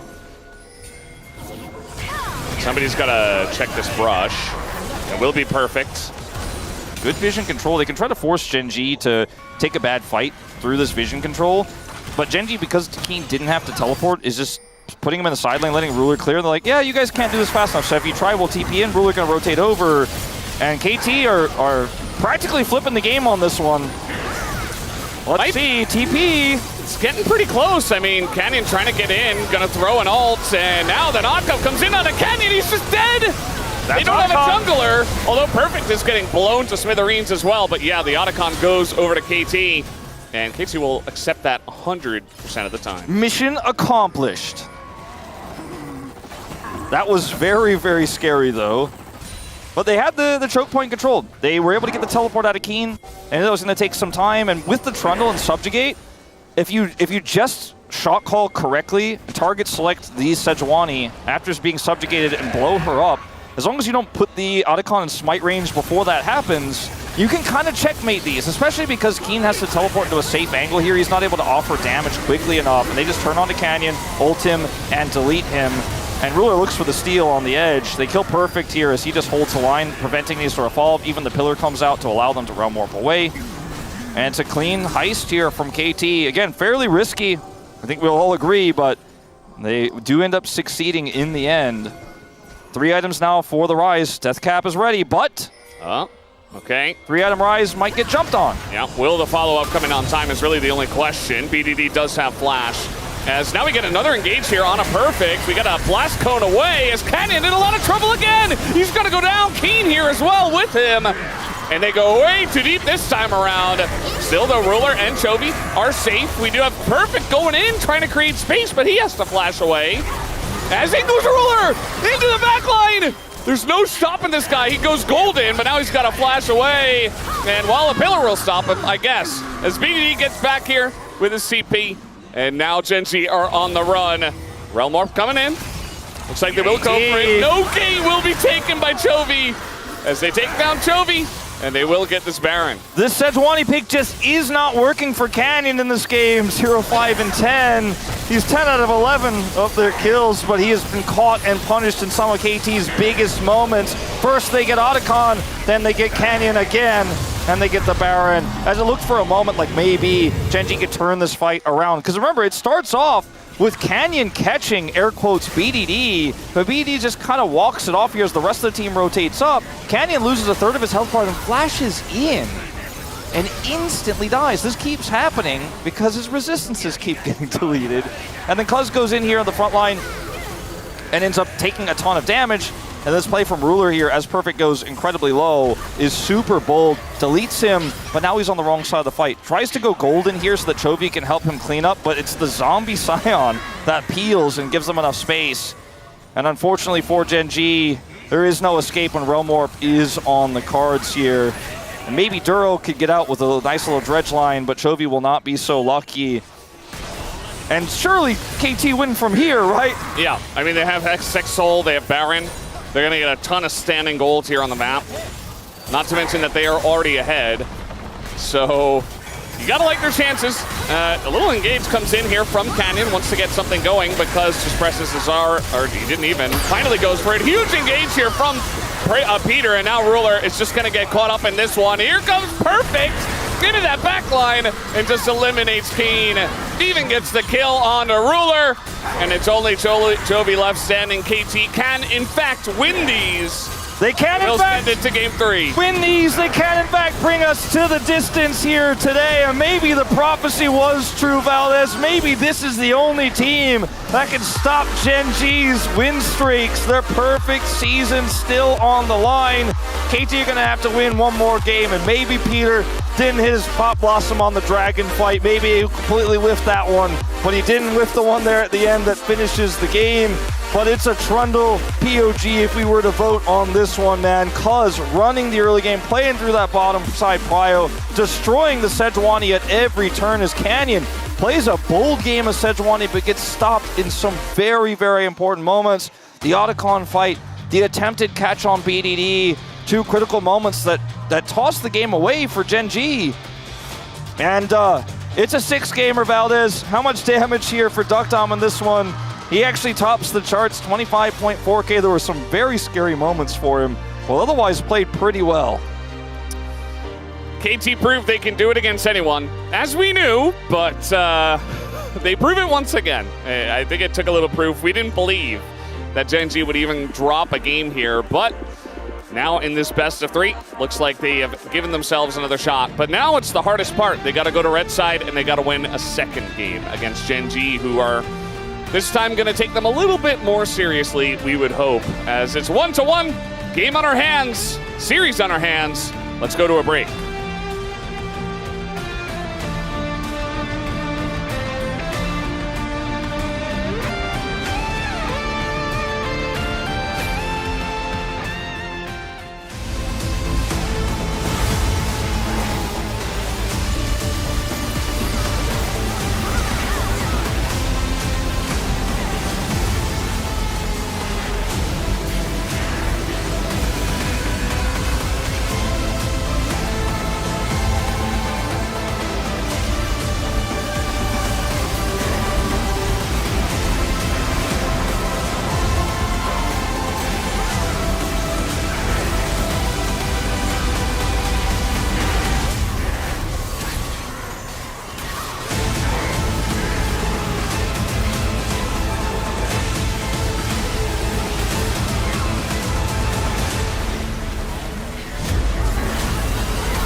내가 걸릴 수도 있어. 완전 빡세게 안 끌리니까 이즈가 타워 가면 봐줘. 내가 걸려게 할 거야. 나 왼쪽에 와드 하나 집어넣어주면 좋아. 포킹하면 돼 포킹. 이번 거 밀겠다 그냥. 해주 노플을. 버프 좋아할 때 나 이거 버프 없어. 2-5초. 내가 미드 갈게. 내가 바텀 공으로 올게 얘들아. 야야야 걸렸어. 코르키보다. 좋아 제인. 볼게. 봐줄래 나 갈게. 볼게. 카이사 노플. 야 궁 볼게. 끝내자. 미안하다 너무 잘했다. 나이스 됐어. 미니언 내거 간다. 내 거야. 나 털고 한 번도 안 나이스. 잡을 수 있나? 이길까?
When Genji plays, the stars all watch. We've got Lore in the chat. We've got Niski in the chat. We've got every single KT believer in the chat right now. Genji's undefeated streak yet again is in jeopardy. 2 KT for the 3rd time in a row could possibly be happening yet again. Digon here alongside Ox and Wadid.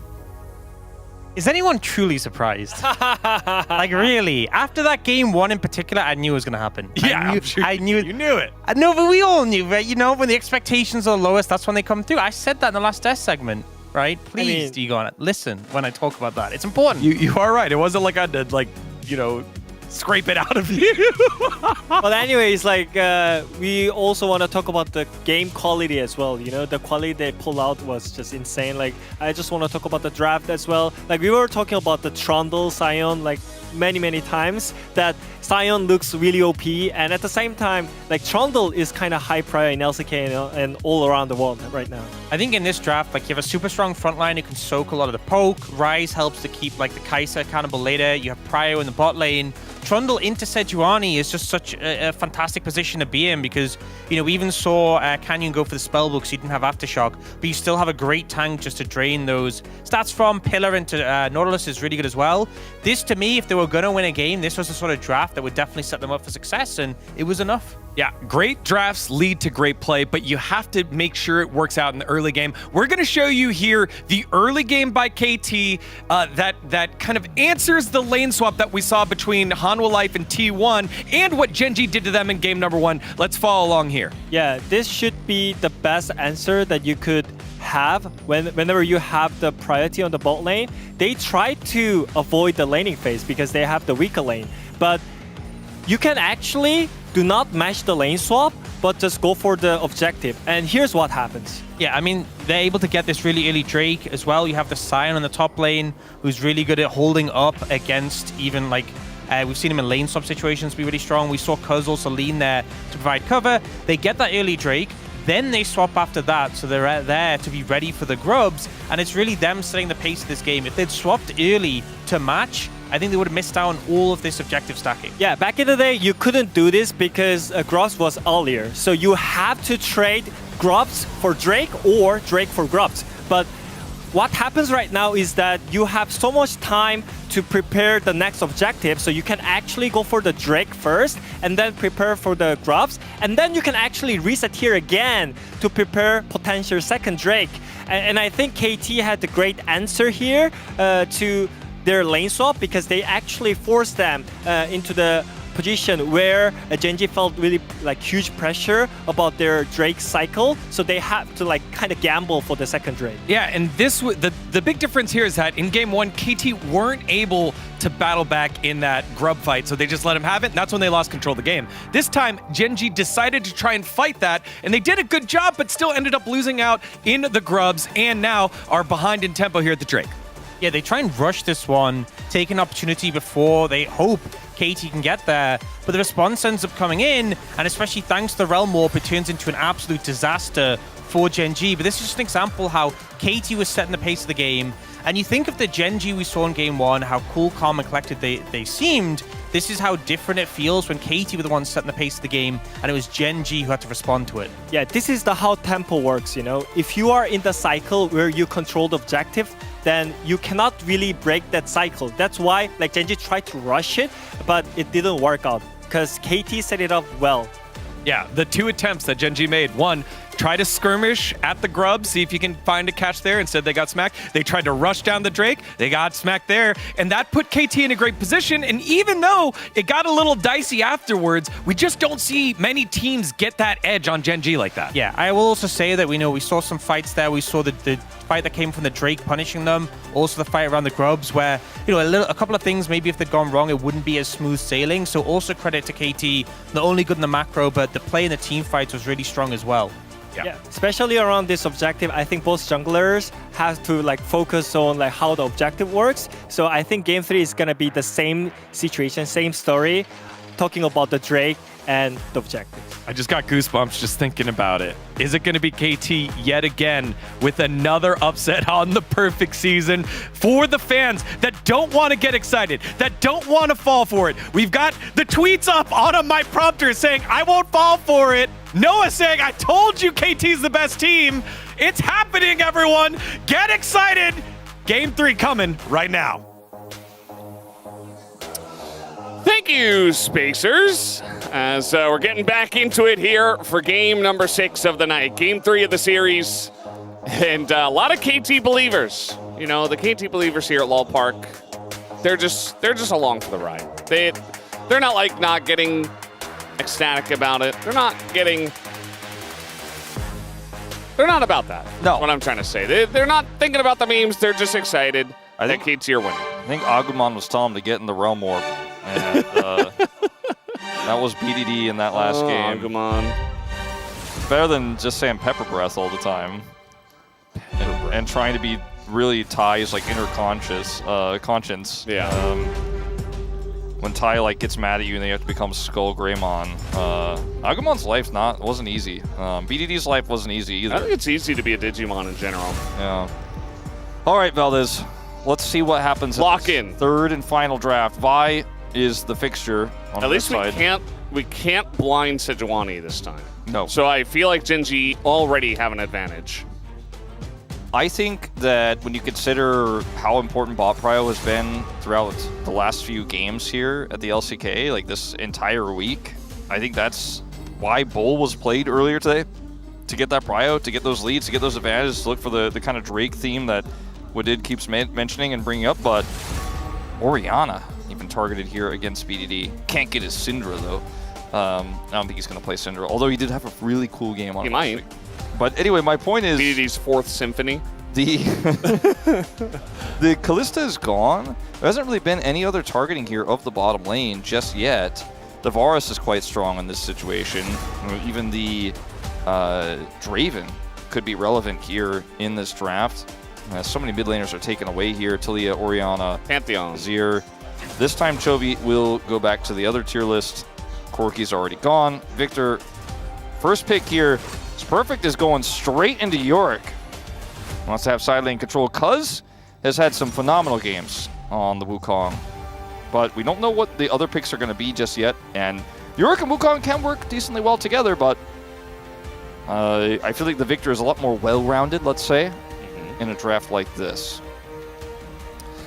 Interesting that Pantheon just doesn't get a look at all after being banned first from the blue side by KT 2 games in a row. And Canyon is the guy that gets it done on Skarner. Yeah, I think it's fine. Skarner's win rate overall pretty low, but Canyon has looked really strong on this pick, especially into Xinjiao, but that is going to be a Wukong he's playing into this time around. I feel like picks like Ashe also super strong in a draft like this. Oh, and they're going to push the Alistar up. I love this. No Alistar B4 ban? No, not this time. Sylas will come in as a response, though, being able to steal both the Impale, but more importantly, the Unbreakable Will. Very powerful, which is why, you know, part of the reason why you never see Alistar in this first part of the draft, even though he's incredibly strong, and then he gets banned in the second part every time, because you can just be, air quotes, counterpicked by the Sylas. Makes the Sylas so powerful in these brawly team fights. Yeah. I mean, Sylas, if he can spend more time in melee range, just rotating his abilities, he will pop off, even from behind. So that's why that Unbreakable Will is so strong on him. It's not like a CC ultimate, but it just makes him a real terror. As he never gets low, he can always sustain his health. We're going to see Jackson Braum banned away. I don't think Lucian is the answer here in this draft. A little bit surprised to see the Braum. Perhaps they're worried about some sort of Braum lane like Ashe Braum. That's going to be a high prio into this Alistar. And Braum can be decent into Alistar in general, especially in those early few levels. But I think that for Duck Dom, you really need something that does big crit damage to be able to get through the Alistar and the Skarner in these team fights. Like, Duck Dom is going to need consistent damage because Yorick doesn't have it. Sylas doesn't necessarily have the damage to get through those tanks. You know, he's going to be great if he can lock down the AD carry or this Victor, but Lulu gets banned. I actually like that a lot because Lulu, Zeri here, and even Lulu Jinx feel fantastic for this draft. On-hit Varus, though, should be able to get it done. Varus was still up, and it's great in lane. It's great in lane. I feel like it's the best choice here. Now you're left in an awkward spot as Ruler, where do you want to play something that is probably not going to be great in the lane? Or do you want to, you know, like an MF is what I'm... or like a Zeri is what I'm talking about here. Or do you want to go for something like an MF who, I don't know if that's enough damage later on. Yeah, I'm not sure. I kind of feel like Ashe still works here for Ruler. The Renekton pick just going to be a bully in the lane. He is opting instead, though, for struggling through the lane and being high impact later on, as I think a lot of people associate Pays with Gen G's Zeri wins and their dominance, but before him, there was a man named Ruler who played Zeri on release and popped off in so many big games and big best of fives. But they pivot again over to the Lucian Alistar lane with the blind Alistar and Poppy. Oh, the Poppy game 3 angle. Oh no. Gen G. This is a what have you done? Really scary situation here for Gen G. I do think that if timed correctly and played well, Canyon can catch the engage on the Poppy super well. Play the Poppy. This is really powerful for skirmishes. Okay. Yeah. Like imagine this scenario where BDD steals an Alistar ultimate, goes into the backline and tries to get on top of Victor or Lucian, and he gets so much work done because he has that Alistar ult rolling, and he gets low. And then he gets bailed out, and the kill comes through, and then he and Duckdom and Cuz just rip through the rest of everybody else. I think when you consider that, plus the power in the lane, having the range support into the Alistar, it feels really good. I like the Poppy into Skarner, but I think if you play the Skarner perfectly, you can kind of outplay some of those Poppy engage attempts. And you can also, you know, if you play it super well, deal with the Wukong and those types of impale turns when the engage comes out fast. So I think this is a little bit more well-rounded. Very strong for that bottom lane prio, which I don't think Gen G are going to be able to hold on to very easily. Lane swap's going to be big. Chovy on Victor, the man doesn't lose. Okay, we've seen it so many times. We saw it back early on in the season, you know, with Gumayusi playing the Caitlyn. The Victor gets the last laugh. Gen G wins that series. And it's been so many games of Victor since then.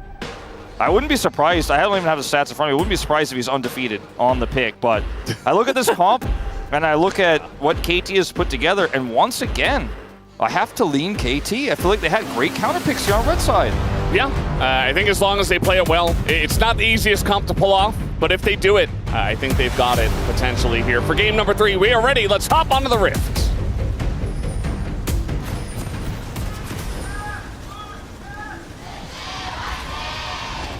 소환사의 협곡에 오신 것을 환영합니다.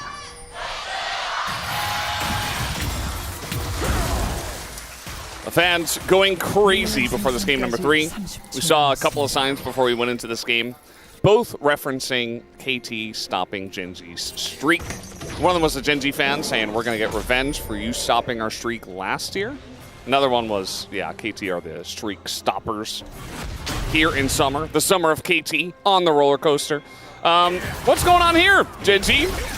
Little engage with the Silas level 1. And now the handshake flash comes in. Keen's just dead.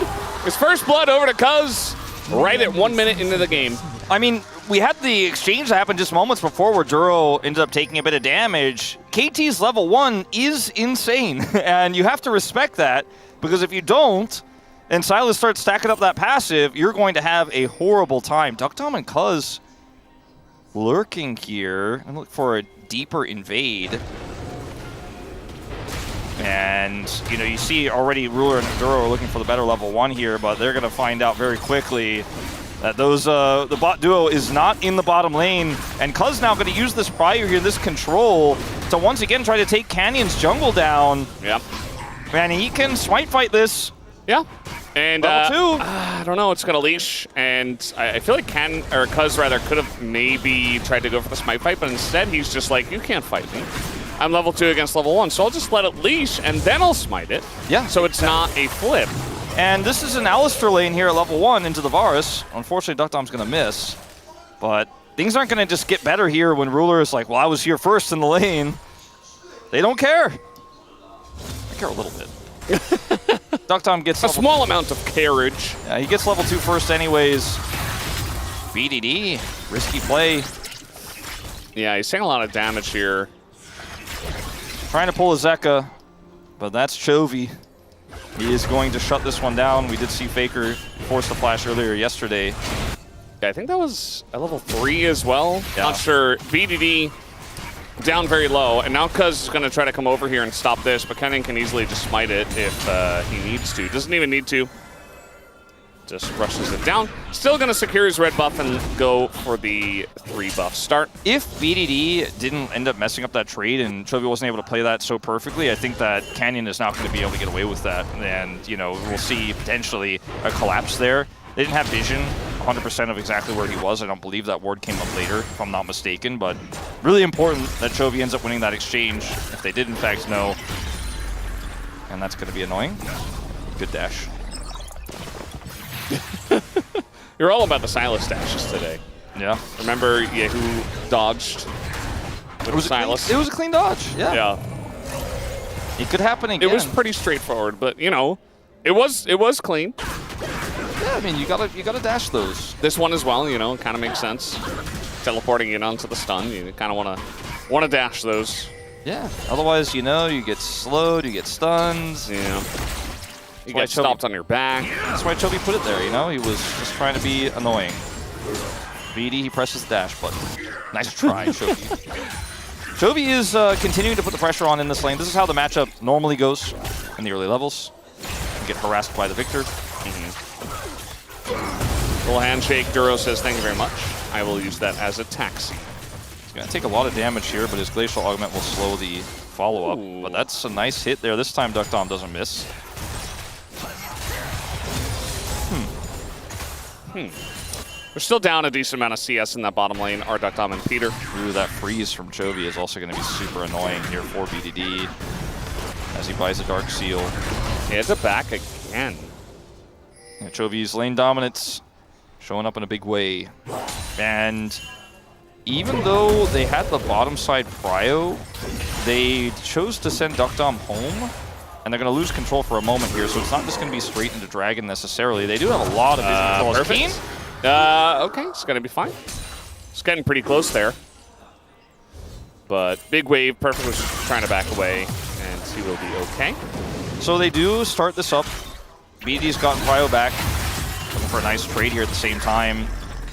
And that should be the Dragon going over. Like, Canyon is rotating over, but I just don't see him getting here in time. Yeah, unless he steals. They should just pull this out of the pit a little bit more, surely. He's going to see it, and now, I mean, he can just tunnel through and look for it. Yeah, he just flashes over and smites it away. They don't respect it, as well, he's not going to be able to get out of the pit, at least. You see that the team's trying to come over and watch this happen. Flash over the wall, though, and now Cuz just gets bailed out. Looks cool. I admire the heroism, saying, get down, Mr. President, but now Duro's dead, too. And KT get 2 kills. 2 kills for KT. That feels pretty good. I'm not sure if that should have happened that way. I do think they could have just pulled the Dragon out of the pit or looked for some more vision control there. As Canyon just walks over and says, yeah, I bet they'd be on Dragon around this timing, and let's drop a ward in, and okay, thank you. I'm going to go for the flash 50-50. He gets it, secures it, but then ends up dying because he doesn't have flash, doesn't have his dash anymore, and then Duro looks for the follow-up there. He ends up dying. So a ton of gold in the pockets here of KT Rolster. Fortunately for BD, the woes in this mid lane will continue, despite the fact that he has a kill advantage.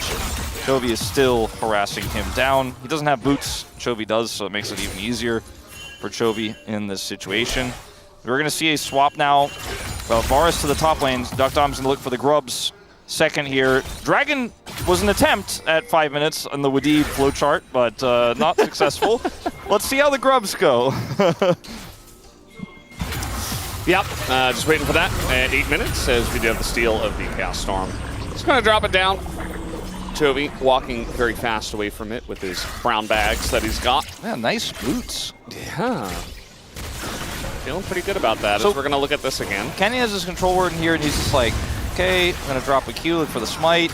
Now he can't get out, right? But then they had turned this into this crazy fight here where Duro's like, maybe with some heroics. I mean, Ruler's coming over.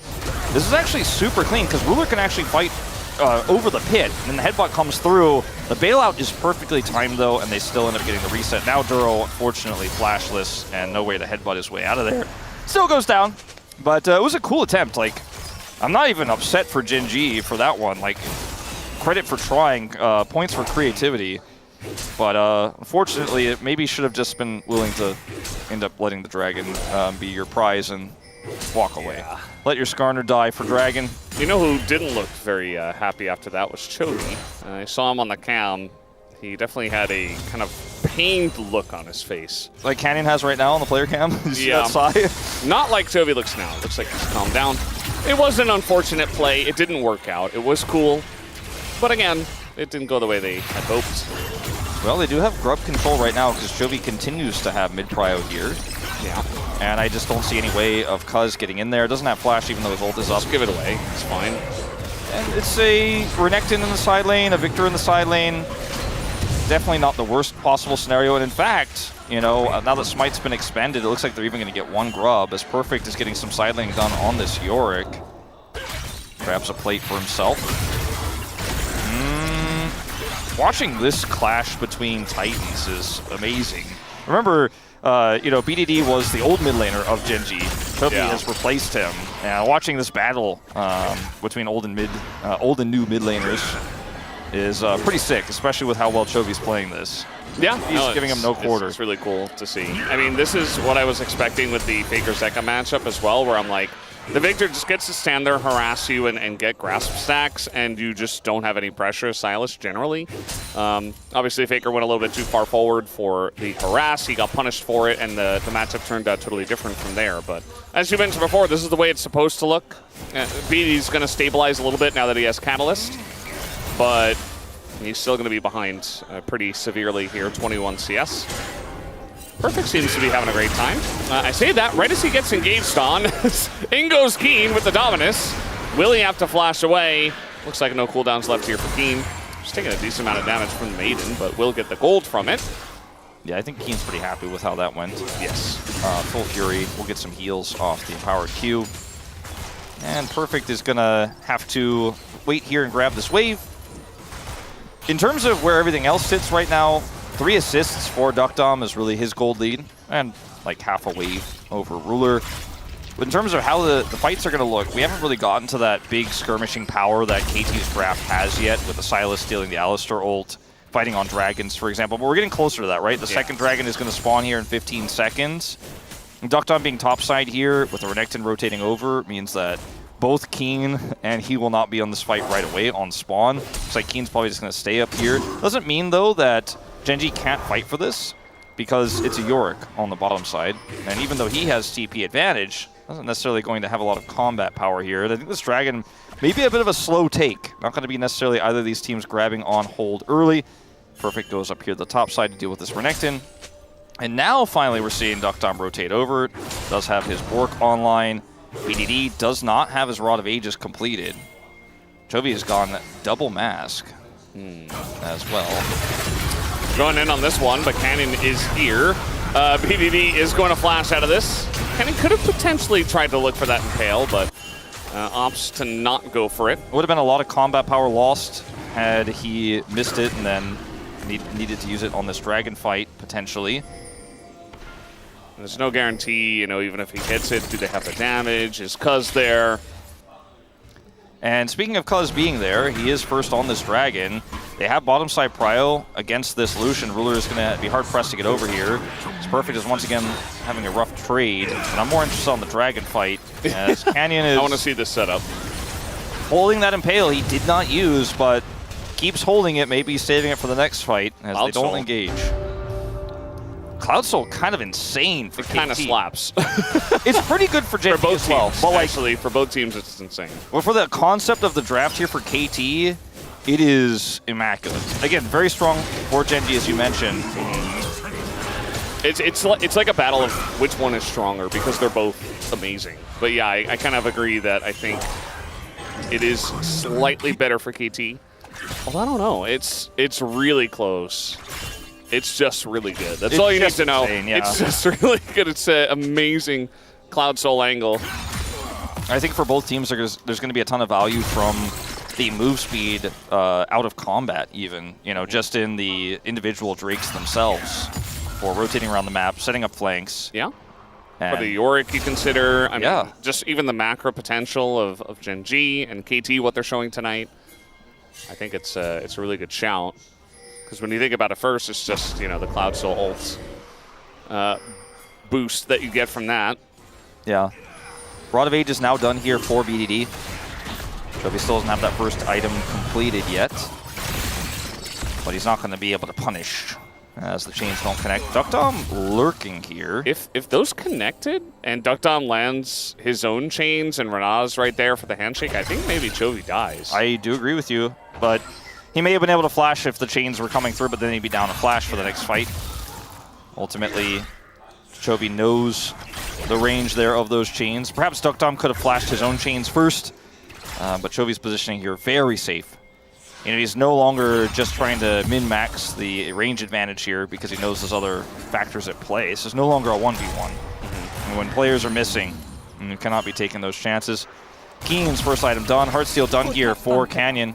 Setting up for a Herald fight here in the next 90 seconds. And this is when things are going to get really, really interesting here. As with the Yorick in control of the top side, it's going to force a faster reaction here for Gen G to try to clear some vision before that Herald spawns. That's what Canyon is looking for here. There's just no wards up here, but Perfect just pushes and backs. Looks like we're going to have our first item for Chovy. Big zoom in here. Merc Treads. Huge spike here for Chovy. Wow. It's strange that he has 2 Haunting guys. Yeah, it's not every day you see that. Yeah. I guess he's just planning on going both for the Leandries and Riftmaker. And Yeah. he's like, well, I guess he just had like the right amount of gold to pick up both of those items to be gold efficient. Because the passive doesn't stack, so...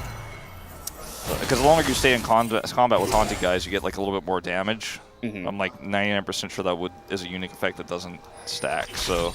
Generally nowadays, everything's unique, you know. Yeah. So I think...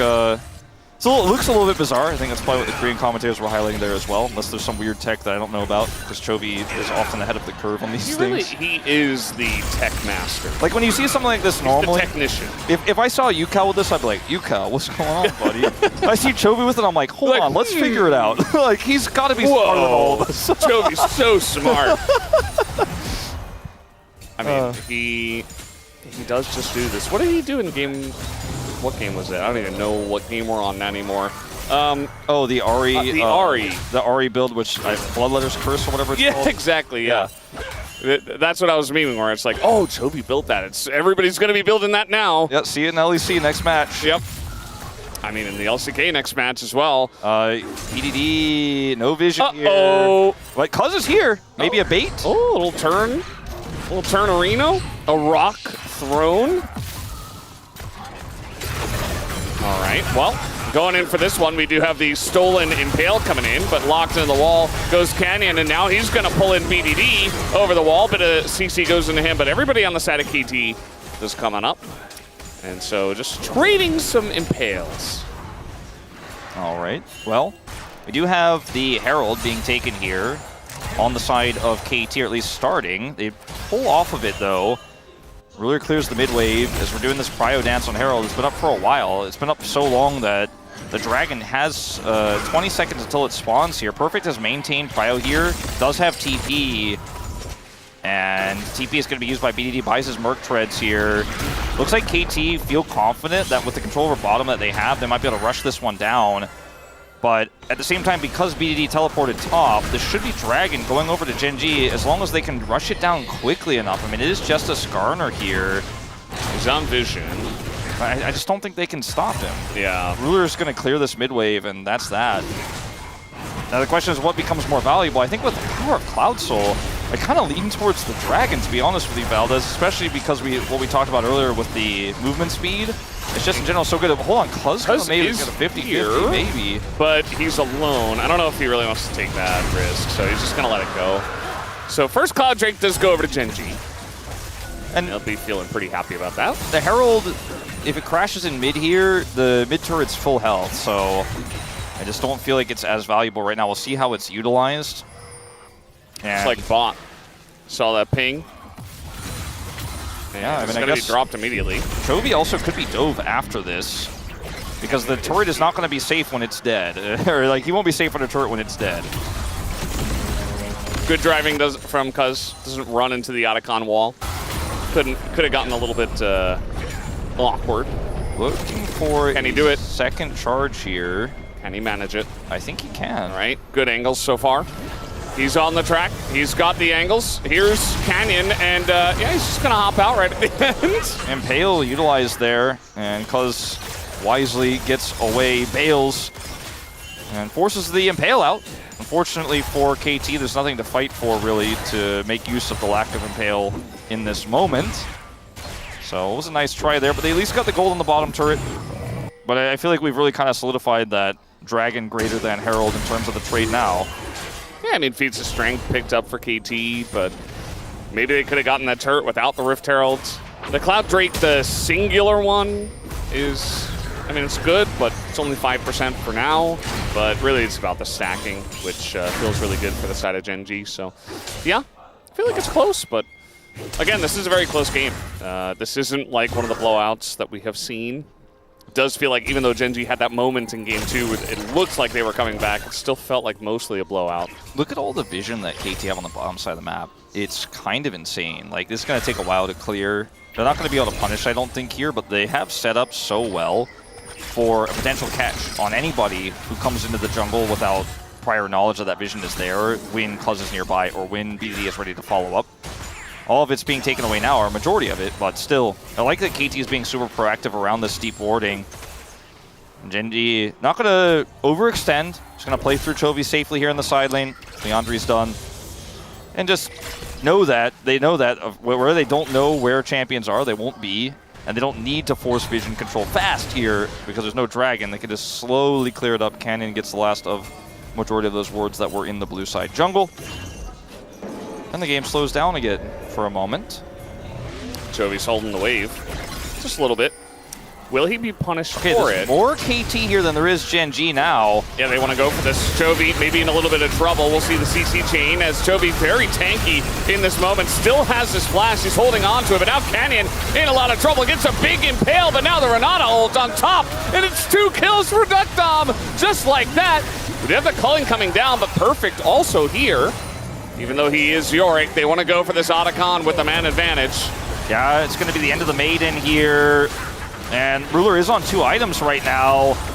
Still a relatively safe take, though. You have to imagine, with no jungler, they just have to be careful. Yep. And slow play this. Keen looking for the ult here, but this is... Look at Cuz's positioning. He's just waiting until the very end to stealth on in and get the kill, and he does get it with the smite. Cuz going in, looking for that bailout. But just going to peel off as Gen G back away. Very, very calm and collected take here from KT Rolster. For a moment there, it looked like maybe going to be an angle for Keen with his empowered stun. They are going to be able to trade this for a turret at least. Chovy actually going to try to make it 2 turrets, but there's going to be an answering teleport here from BDD, and I don't think Chovy will be able to get the second one. But a very clean dive there. I don't even want to call it a dive, just a very clean collapse onto Chovy in the bottom lane. And man, Canyon plays, like, I don't think Canyon could have done more here. I think there's like 0 way he actually plays this better, because he waits super long, waits for the big collapse here. Stun comes in from Chovy, buys a ton of time. He gets the 3-man here, and still just not enough. The Renata ultimate, beautiful there from Peter to guarantee the picks. And then Keen tries to look for a play here, as they know that, hey, those health bars are pretty low. Maybe if I can get in, maybe get some backline access. There's a chance here. Goes for the flash here onto BDD. Looks for the big Q, but it's just not enough damage, unfortunately, for them. And the smite is going to be good. And that's 2 picks into Otacon. Traded for a turret. Mid turret was defended. They got BDD's TP, but KT are holding on to this lead. Yeah, I mean, from this position with your Varus this fed, and got a Kong's very fed, and Chovy goes down. It's not even like Chovy's fed on this Victor. There's 0 kills right now for Gen G. So even though the gold is pretty close, it still does feel like KT in a pretty commanding lead here with that Otacon. We do have the Cloud Drake coming up, And Gen G just going to take it. It looks like KT, they do want to try to collapse. But already a ton of damage is being done. Chovy a bit caught. He still has his flash, but doesn't matter. He is going to go down. And that's the catch on the Chovy. But the Dragon does go over to Genji.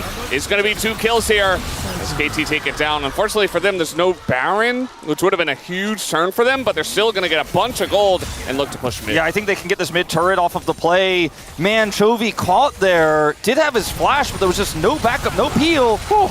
Keen, look at that dodge. But man, KT, 7 kills to 0 in this game. It's hard to even wrap your head around the fact that Genji have not gotten any full, but they have 3 dragons in this game. They're on soul point, and they keep sacrificing kills for big objectives. That may pay off in 5 minutes' time if they're able to secure the soul, but the lead for KT might just be too big by that point. Did a good job of defending this mid turret for now, as we will see a push instead here for BDD towards the top side of the map. But look at this angle here for Chovy. Kind of greedy here, even looking to put some damage on Perfect as he comes out, but it's the zombie wall here, the Renata ultimate, there's no way out. Canyon is able to get the secure, does not escape with his life, decides to save his flash. 3 Drakes to 1. Cloud Soul point. Game's still very winnable here for the side of Gen G. We're going to need to see some cleaner play here, though. And it's a York that's 0-0-3. Down on gold, but still being relatively impactful. Setting up walls like that onto the Victor is how you can kind of play this sort of as a team fighting champion. It's the follow-up from Cuz, it's the follow-up from Peter that's really the problem. Yeah, I think Chovy just trying to zone. He obviously is going to play very confident with his flash, but the bluff was called immediately, and no reason not to, really. This is still a very close game. KT in the lead. Canyon trying to make something happen over here. I do wonder if there's going to be a point where Perfect can actually just take Keen 1v1 and put on a lot of pressure. We do see he's still pushing, he's still side laning. So we're still wondering how much value this Yorick is going to get. And Chovy's actually down a level. That Otacon certainly helping here. Absolutely. For KT. It's a full level. Rod of Ages, too. Oh. Here for BDD. That's probably the bigger one. But I mean, it is the bigger one, but... BDD was behind on levels, and yes, now he's ahead, so I'm like, whoa. Yeah, well, it's both, flip. right? Both of them coming into play here for sure. And it does make this a little bit tougher to play out for Chovy as we're seeing it collapse. Yeah, he's in a lot of trouble here. He does not have his flash, but the chains are going to miss, so maybe not so much trouble as Perfect. Actually, the guy that's in trouble is Ruler is ganking the Yorick, just like that. Maybe try for the Baron, but would be risky. I don't think so. Cuz was trying to back here. They might be able to get the Scuttle Crab, but I think that might be all they can get here. That turret being alive, the fact that that wave was cleared and BDD couldn't get it moments before when he decided to pivot towards top side when they failed to get mid meant they didn't get mid turret, they didn't get top turret, and also it means the gank here onto Chovy does ultimately fail, and they lose the Yorick in the side. As now Keen has full side lane control, does have his teleport online, and I think that's why you can't start Baron here. Even with all the vision control you have, you're just going to be a man down if you went for it there. And also, nothing was used for Genji in the defense of the Victor topside. Just walked back to turret and avoided the gank and was fine. If you had used several ultimates, you know, in the defense of the Victor, maybe you could see an angle there for KT, but instead we reset back to a relatively even game. I kind of like Genji's position here, though, because I feel like all they need is one Baron or this Cloud Soul, and they're going to be unstoppable in this game. It's just so valuable. The lead is so small in gold here that I just prefer the advantage in objectives for Genji.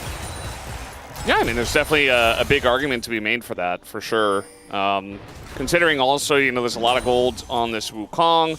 I feel like Canyon, his job, even though he's very far behind, is to press and pale at the right time and try not to die. So, you know, definitely a big jungle gap, and I think that Cuz, you mentioned it before, his Wukong is pretty legendary when it does come down to certain champions for Cuz, so certainly the angle's still there for him to carry, but I just feel like Canyon being this far behind isn't that big of a deal, but still has to have big, impactful impales and be in the right position. It's also, besides that, the carries are on even footing. Level 16 for BDD now. You know, he has that advantage over Chovy at full level, and he's going to have that advantage for the Dragon fight. There's no way Chovy can get level 16 in the next 30 seconds. And whatever ultimate BDD steals, he has a lot of great choices here. It's going to make a big impact, but I think stealing the Alistar ultimate away is going to be his MO on this one. which means that Duro, who wants to be one of the best forms of engage here next to a Renekton, getting to the back line or an Impale, is going to have to be careful about getting hijacked here. His positioning has to be phenomenal. Too late. There's the hijack. And they could just go back towards the dragon here. Chovy's going to TP to mid. And already Duckdom's on the dragon. BDD's just going to hold the line here with this stolen Alistar ultimate. Yeah, I don't really know if Genji can do anything about this. They're going to try to go for the mid lane turret, but BDD's here. He's level 16. He's unkillable with that Alistar ultimate.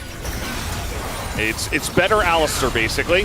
KT's still trying to set something up as they move over and clear out the wave. Luckily for Genji, the fact that they're the ones on Soul Point affords them the ability to give up a few of these dragons like this before KT end up with that Giga advantage we've been talking so much about of the Soul for both teams. Like, I like it more for KT, but Genji obviously on the Soul Point themselves can just look for the play here, see the hijack and go, not interested in throwing the game on this one. Not going to hard force. It's only second dragon for KT. It's only their first Cloud Drake. And Chovy just goes straight back to side laning. That level 16 advantage was enough to get them. I feel like with Chovy, he's realizing like there's not enough. They have the hijack on the Alistar. It's not enough for us to take this. It means KT get a dragon, but it's not the end of the world for Genji either. As long as they don't lose a fight hard forcing, we're very happy to continue the game from here. As the Victor is getting stronger and stronger, now has that arm guard. So extra safety, which is really necessary if you're going to win this upcoming fight. Chovy's getting closer to 16. His ultimate is very impactful as BDD. I mean, he can steal the Dominus. He's level 16. But actually not going to have it, as now we do see Peter coming on over. Looked like it was off cooldown just before. Yeah, it looked like he just maybe used the Alistar ultimate right before. Yeah, that's probably why. And then he didn't have his hijack up to steal the Dominus, but used the Alistar ultimate to deal with that gank. Because Peter's looking for the flash play. Not the best engaged Renata, but it's still going to catch Ruler, as going underneath the turret does cuz, as he has to do that after everything missed from Peter. But it was still a good idea. Not quite the Ruler spots, but it's still a Ruler. All right, this is a Baron angle. I think that's why Cannon decided not to look for the Impale on the Cuz, because if he misses that, he doesn't have the Impale, then they surely lose the Baron. But control ward doesn't block this ward here. Yeah. Okay, Renekton pushing mid. Keen does have TP. They're going to have to be super fast with this. Or they look for the turn. Yeah, no Renata ults here as well. Stolen Impale. It's going to catch Chovy, but the follow-up is denied by Duro. And the counter Impale comes in. No damage, though, Cuz still going to be going down. He has to get bailed out, as he does not actually get bailed out. Double knock up here. Chovy. Once again, Chovy very low. BDD wants the kill. Not the disengage cone. Wow, it's actually going to get him out here just barely. Meanwhile, we got a play up on the top side. Perfect will go down, as KT may be going a little bit deep for this one, and the Baron try gets denied. BDD flashing but not securing the kill. Doesn't have his flash now. Looks for the re-engage. Has to go in. He's got Dominus, actually, up against 3 people. The game just walks away. And Genji, they find the fight they were looking for. And that is what I was saying. All it takes is one Baron, one Cloud Soul, one fight is going to secure that Baron for Genji, and now they're in full control of this game. They will have the Baron until the Cloud Soul spawns for them. As Ruler, a lot of CC here is absorbed. Obviously a bit of a miss there from Peter, but they still end up killing him in the end. And Canyon comes over, decides not to Impale here. Actually gets knocked up away from it. Yeah. In fact, I thought it was a decision, but it looks like Cuz just denied him. And then this fight here, I don't think Chovy's the best Impale target, to be honest, on a turn, because he has the arm guard. And watch Duro as well. Duro comes in here, denies so much follow-up, and by the time Chovy goes super low, he's out of mana, he just can arm guard and survive the fight. Cuz can't get the reset, can't get bailed out. Keen wins the fight on Duckdom, who's completely controlled the AD carry, and unfortunately for BDD, he's not going to be able to find anything in this one. No kill with the flash. And it's just perfect left out to dry. BDD then tries to escape and won't be lucky enough to do so. And now Genji, already 1,500 gold on the Baron power play here. 2,000 gold up. And it might be that they stop KT this time around, Valdez. For the first time this game, a gold lead. And with that 2 minutes of Baron, it's only 40 seconds to Cloud Soul. It's going to take a hell of a steal or a miracle here for KT to get back into this one. Yeah. Not very likely for them. Keen level 18. already, just ahead of everybody. Even Chovy was able to overtake BDD after that last fight, even though BDD has the Rod of Ages. Most damage dealt by the Victor. Not a big surprise, you know, has Leandri's is Victor. We're just going to engage here. Straight onto the Renata, going pretty deep for this one, as that is a Silas with the Alistar ult. Chovy taking a bunch of damage, Ruler zoned away. Not sure about this fight for Gen G, as that's going to be 2 kills now. Canyon goes down right before the Dragon. KT are still in this game. Oh, KT in control of this objective right now. And look like they're just going to look for the smite on it. There's no contest. There's no enemy jungler. And KT will just take this one away. Gen G losing a ton of Baron power here as well. And they're looking potentially for a dive here. That'll force the teleport out of Chovy. And that will mean that KT walk away. Ruler lives. Hey. Cuz picks up the 4K. He did it. I was a doubter earlier today, but I was a doubter that KT would bring us to 3, and that KT would look like they were going to win the series.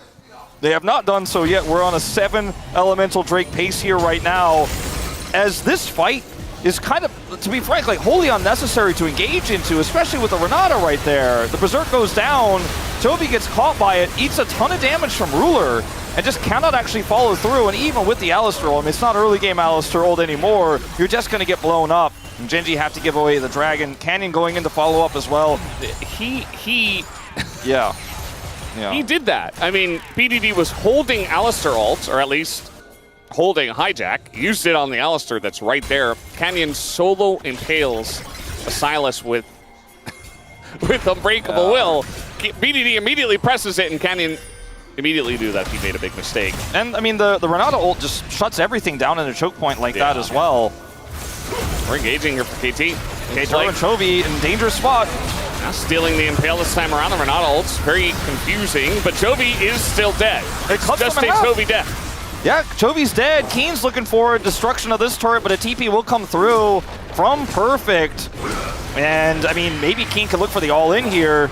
It's not going to happen. He gets the turret, picks up the gold. Unfortunately for KT, they end up losing 2 turrets out of this because, yes, you got Chovy, but Gen G had control of the mid lane, control of the bottom lane, so it looked like a cool play. They cut them in half. They get the kill on Chovy, but can they get more? What are we doing here? We got it back. Gen G are pushing? Yeah, this is a little bit slow here. KT got the inner turret in the top lane, but Gen G are getting inhibitor turrets, which is way more valuable, and by the time they back, Gen G have already left. Just getting run around in circles. Look at this setup here. Look at where Ruler is on the map. He's rotating over to potentially save this play. When the Renata ult comes down, he's like, nope. Going straight mid. Keen going straight bottom. And Chovy dies here. And a very successful sacrifice with no objectives up for 2 critical turrets. And then the inhibitor turret follows because KT spends so much time trying to push that top lane that Gen G trade up. They maintain a 2,000 gold lead here.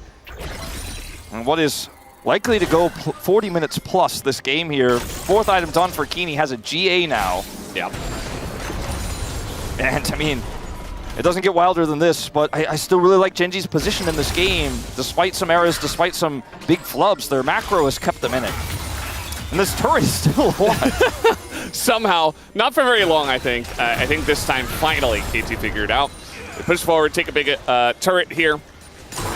And it's hard for me to say any team is in a big enough lead at this point. I really think it will just come down to setup. Like, it's close enough for 35 minutes in. The difference is less than 2,000 gold. My concern here is that Keen can team fight and he has a GA, and it's a 2-item Yorick. He has tier 3 boots, but he's otherwise not really... Tier 3 boots. Okay, he got his Rookern. He can eat a little bit more damage from Chovy now. So he's a 3-item Yorick with tier 3 boots. But I just don't know how relevant he's going to be. The fact that they cleared out that inner and top lane, and that's where he is right now with no TP, means that that's where KT are going to have to leave him, likely. Maybe he could try to trade for an inhibitor if the Drake fight is slow, if we're taking a while to start that one up, if it's a little bit of cryo battle there. The longer he's able to respond there, or the longer that Gen G are forcing the fight and not responding, maybe he can get something done. But, I mean, they just don't have any, like, pushing wave up there. So, yeah, he's up there. And Baron spawns first.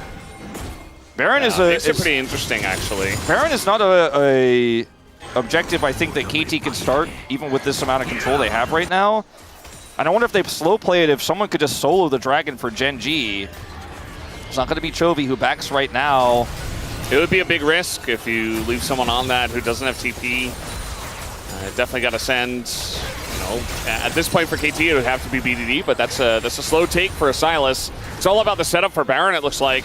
Tons of vision control here for the side of KT. They're looking for Keen, yeah, but he's able to get away. That's a Renekton with GA, Flash, and level 18, so not going to commit to that play. Duckdom, everybody has Flash here on KT.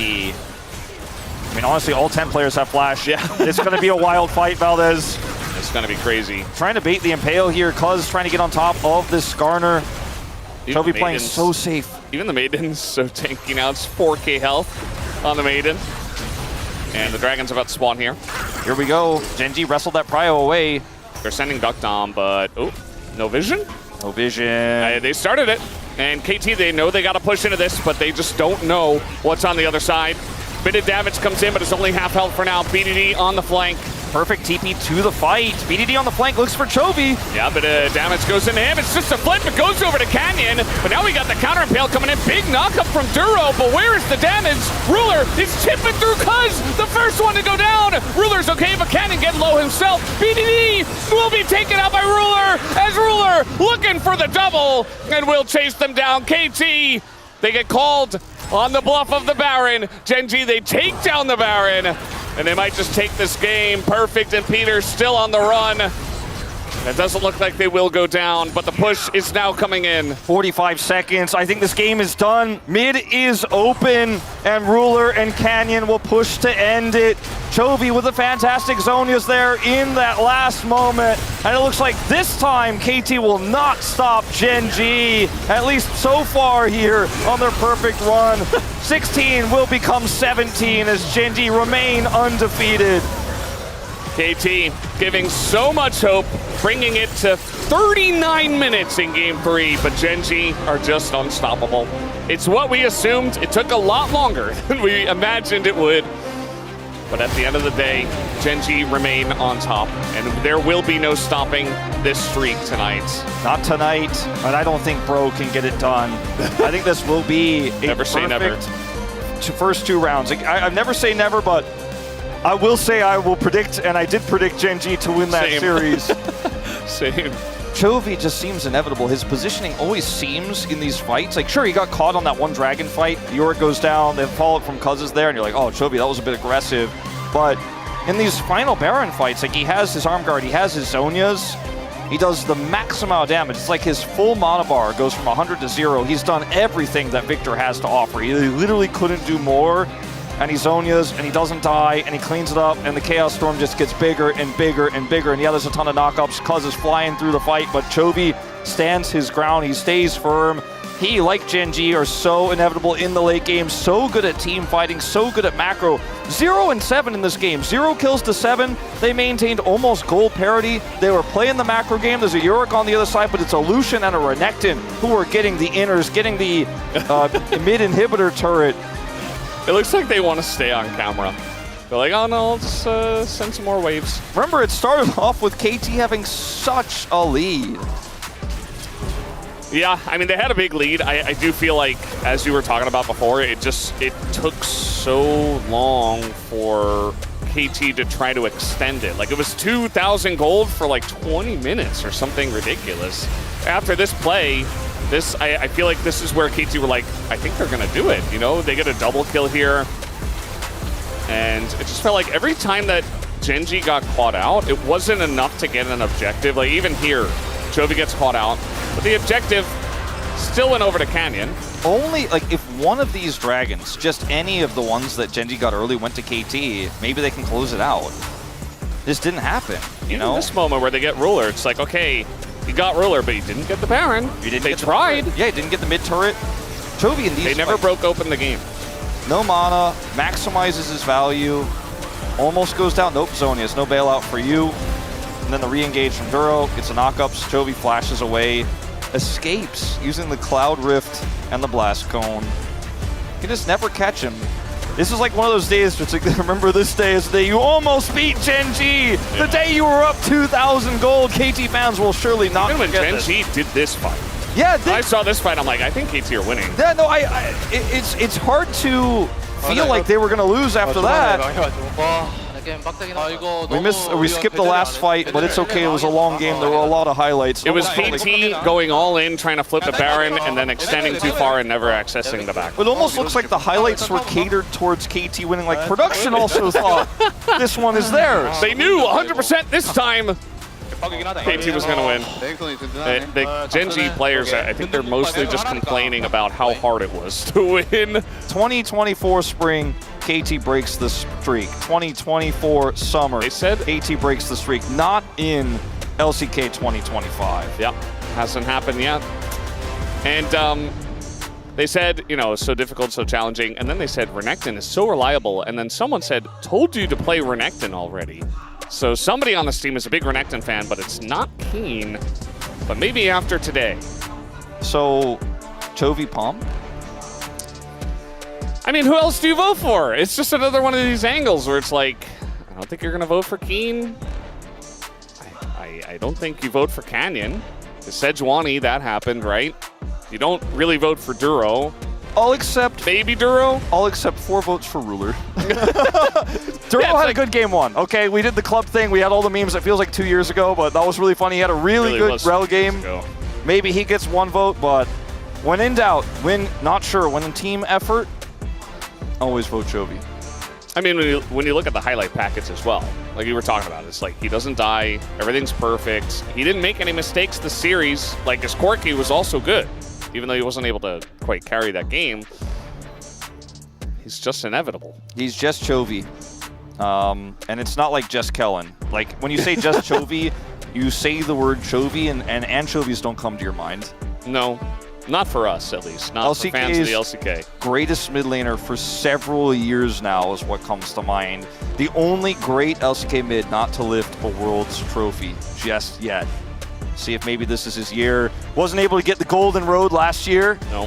But, I mean, this time they stopped KT, so maybe this time... Maybe that's all they needed to do. Maybe this time they don't get knocked out in the first round of Esports World Cup. They are going to be playing, maybe, not 100%. If KT make it into the Legend group, they might be playing them 3 more times. Ooh. So 3 more opportunities for KT to get the upset.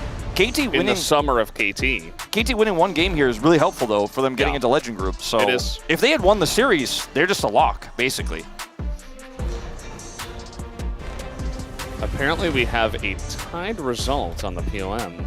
The casters don't break the ties, so... Although it is the caster vote that does break the tie. Casting vote. Casting vote, sorry. Yeah. Not the casters breaking the tie with their vote. It's called the casting vote. Yes. Something I learned after 33 years and working at the LCK, that's a thing. The tiebreaker vote, it goes to our analysts. Yeah, I didn't see our analyst deskers, and let's see who the POM is going to be. I didn't see who it was. This is the Korean commentators. It's Ruler. Picks it up for 3 games of dominance. Didn't die in that first game. It was a 25-minute game. And then, you know, last fight, did a great job. He did get caught a couple of times, but he was pretty consistent as well. His Kai'Sa was pretty good in game 2. Really hard to play into the Rise, as the desk mentioned, and I thought he had a pretty measured game despite the loss. He was my secondary vote for sure. And I think that last team fight, he looked really good in it, so I think that swayed a lot of people. Yeah. He got put on camera as well right after our production, and sometimes that sways votes, because it was pretty close. Like, I voted for Chovy, and I think that was pretty clear, but thought he had a phenomenal performance in the game that won them the series. Yeah. And I'm not just saying that because it's a game 3 vote, but like he had such a good performance. You're not the only one who voted for him, right? Because it was tied, and I think that makes a lot of sense. This is when they're like, it was Duro and Ruler that were tied. Wolf's the only Yeah, you think it's like 6-6-1 for like Duro, but no, it's actually just you for Chovy. We will find out after the interview and going into the space, if you are curious about the votes. They do get revealed then. But yeah. It's been a long day of LCK. It's very hot here. I'm very sweaty. I saw Lazy was sweating bullets during his POM interview, and I'm guessing Ruler probably will be as well. It is the summer of Korea, not the summer of KT yet. And we don't have technically an LCK summer anymore. And it's also not technically summer yet either. Well, yeah, but it's really hot, so it's basically the summer of Korea. But not 100%. Not 100%. We're almost there. We're almost to the interview as well. looks like we are ready right now. So I'm going to hand it over to Deer for the translation of the POM interview. Thank you very much, guys. This is Deer for the POM interview translation, joined by Ruler on the side of Genji. Congratulations! Wow, you must be so exhausted. How do you feel? You know, I was so tired. I'm actually sweating right now, but I'm just so happy that I was able to win. I would say, you know, like, I can't really think straight because it was so hard.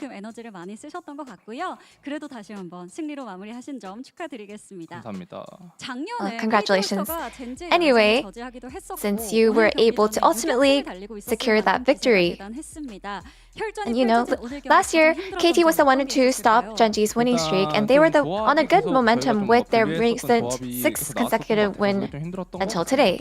So what did KT give you trouble with today? I think their drafting was pretty solid, so whatever comp they decided to use today in all 3 games actually did give us a lot of trouble. And game 1 was a dominant win by Genji, then game 2 gave you trouble due to the enemy's mid-jungle synergy. So what was the approach for the draft in game 3? To be honest, I really can't remember. I can't say, I can't collect my memory from that. It's just too much.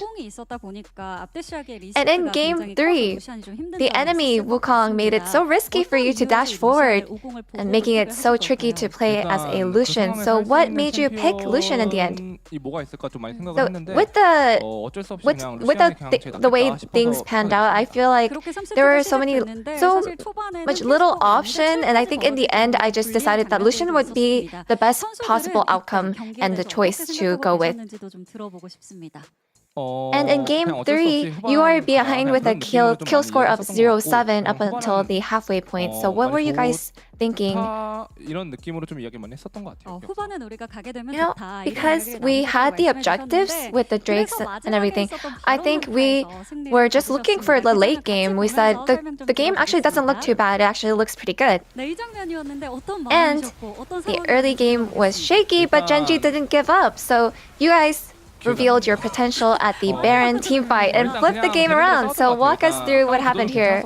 Honestly, I can't remember, but I think we just tried our best to teamfight, and I think the way that our teammates were able to survive in the end was really the reason that we were able to win at the very end. You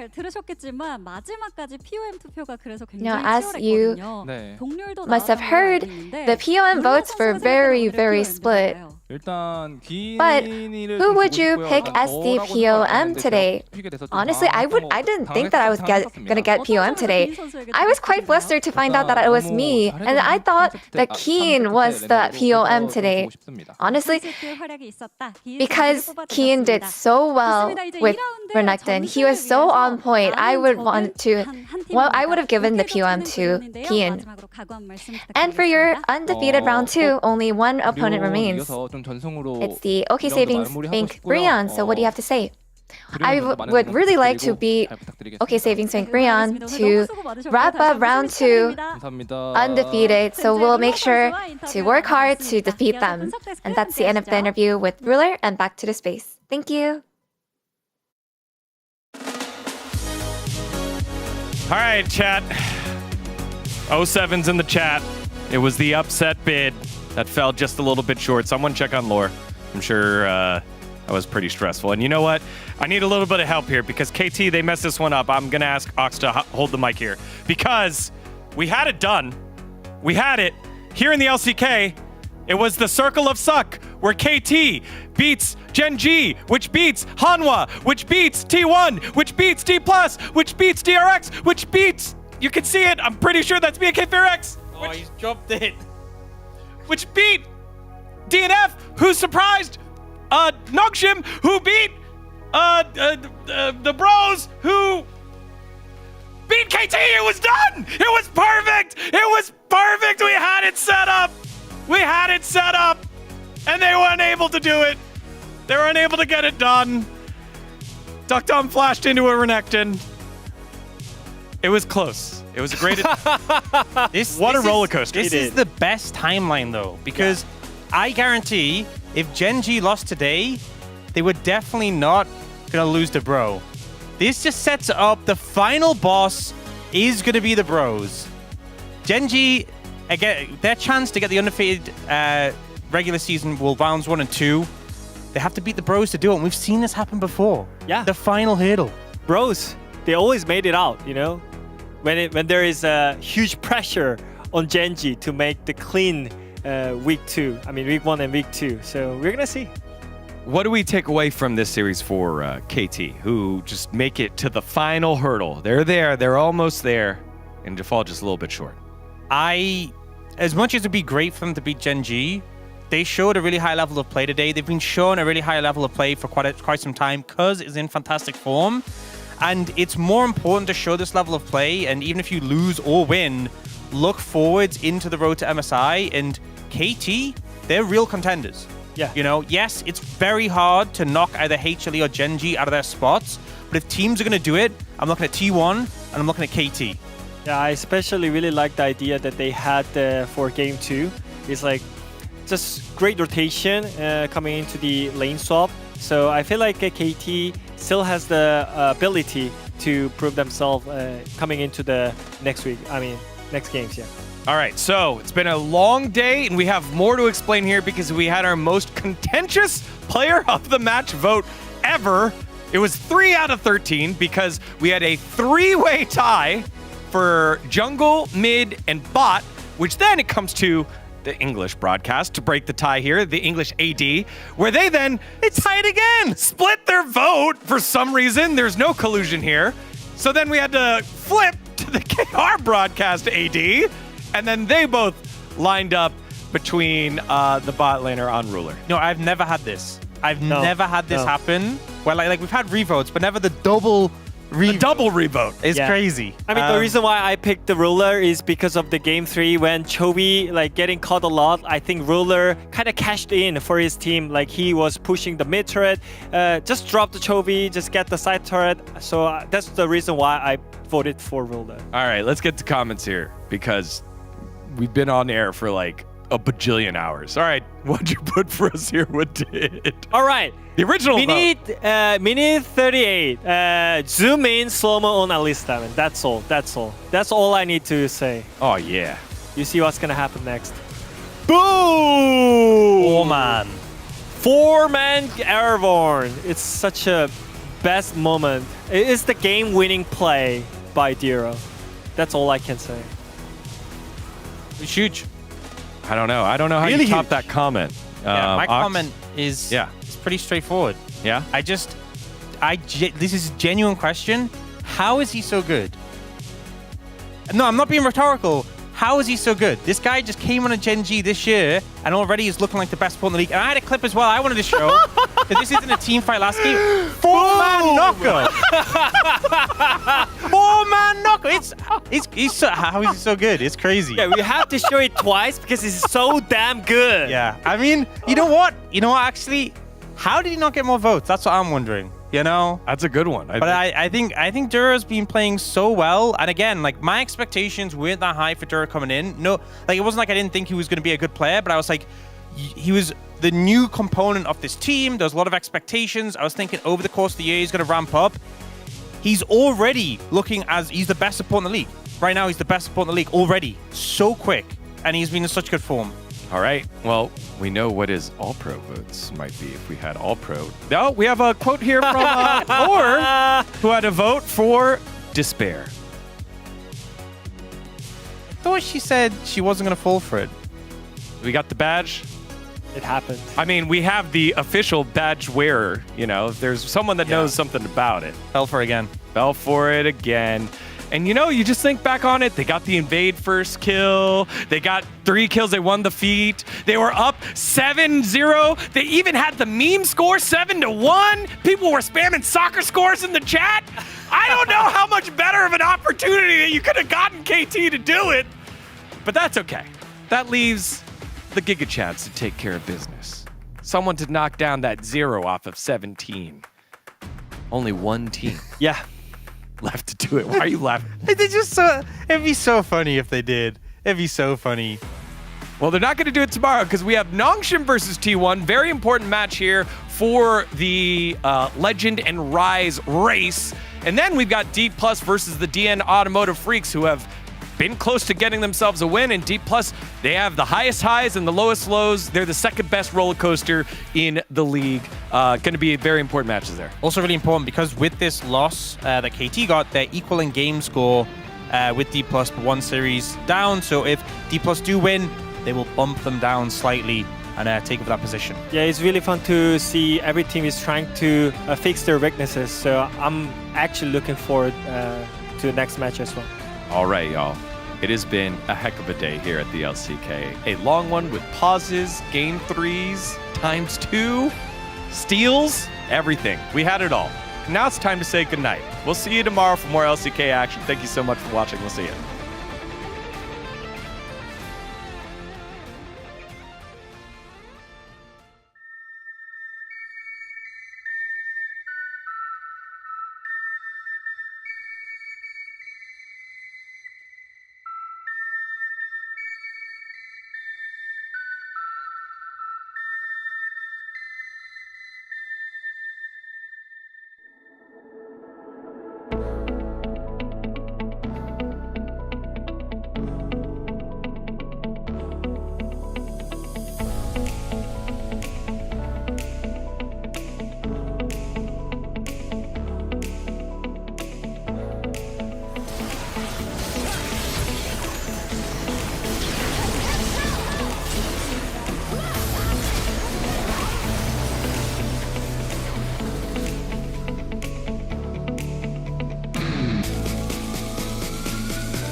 게트로스터 어디까지 올라갈 거냐?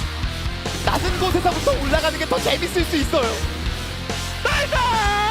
어엿한 서브팀으로서의 그 안정감을 갖춰나가고 있습니다. DRX가 저게 확정됐다고 해서 져도 되는 건 없잖아요. 그러니까 이 선수들의 고점만 터져준다면 약한 팀이 없다 이런 얘기도 나오고 있거든요. 갈 길이 바쁜 두 팀 간의 대결이고요. 1승의 값어치가 정말 크다는 얘기겠죠. What doesn't kill me makes me stronger.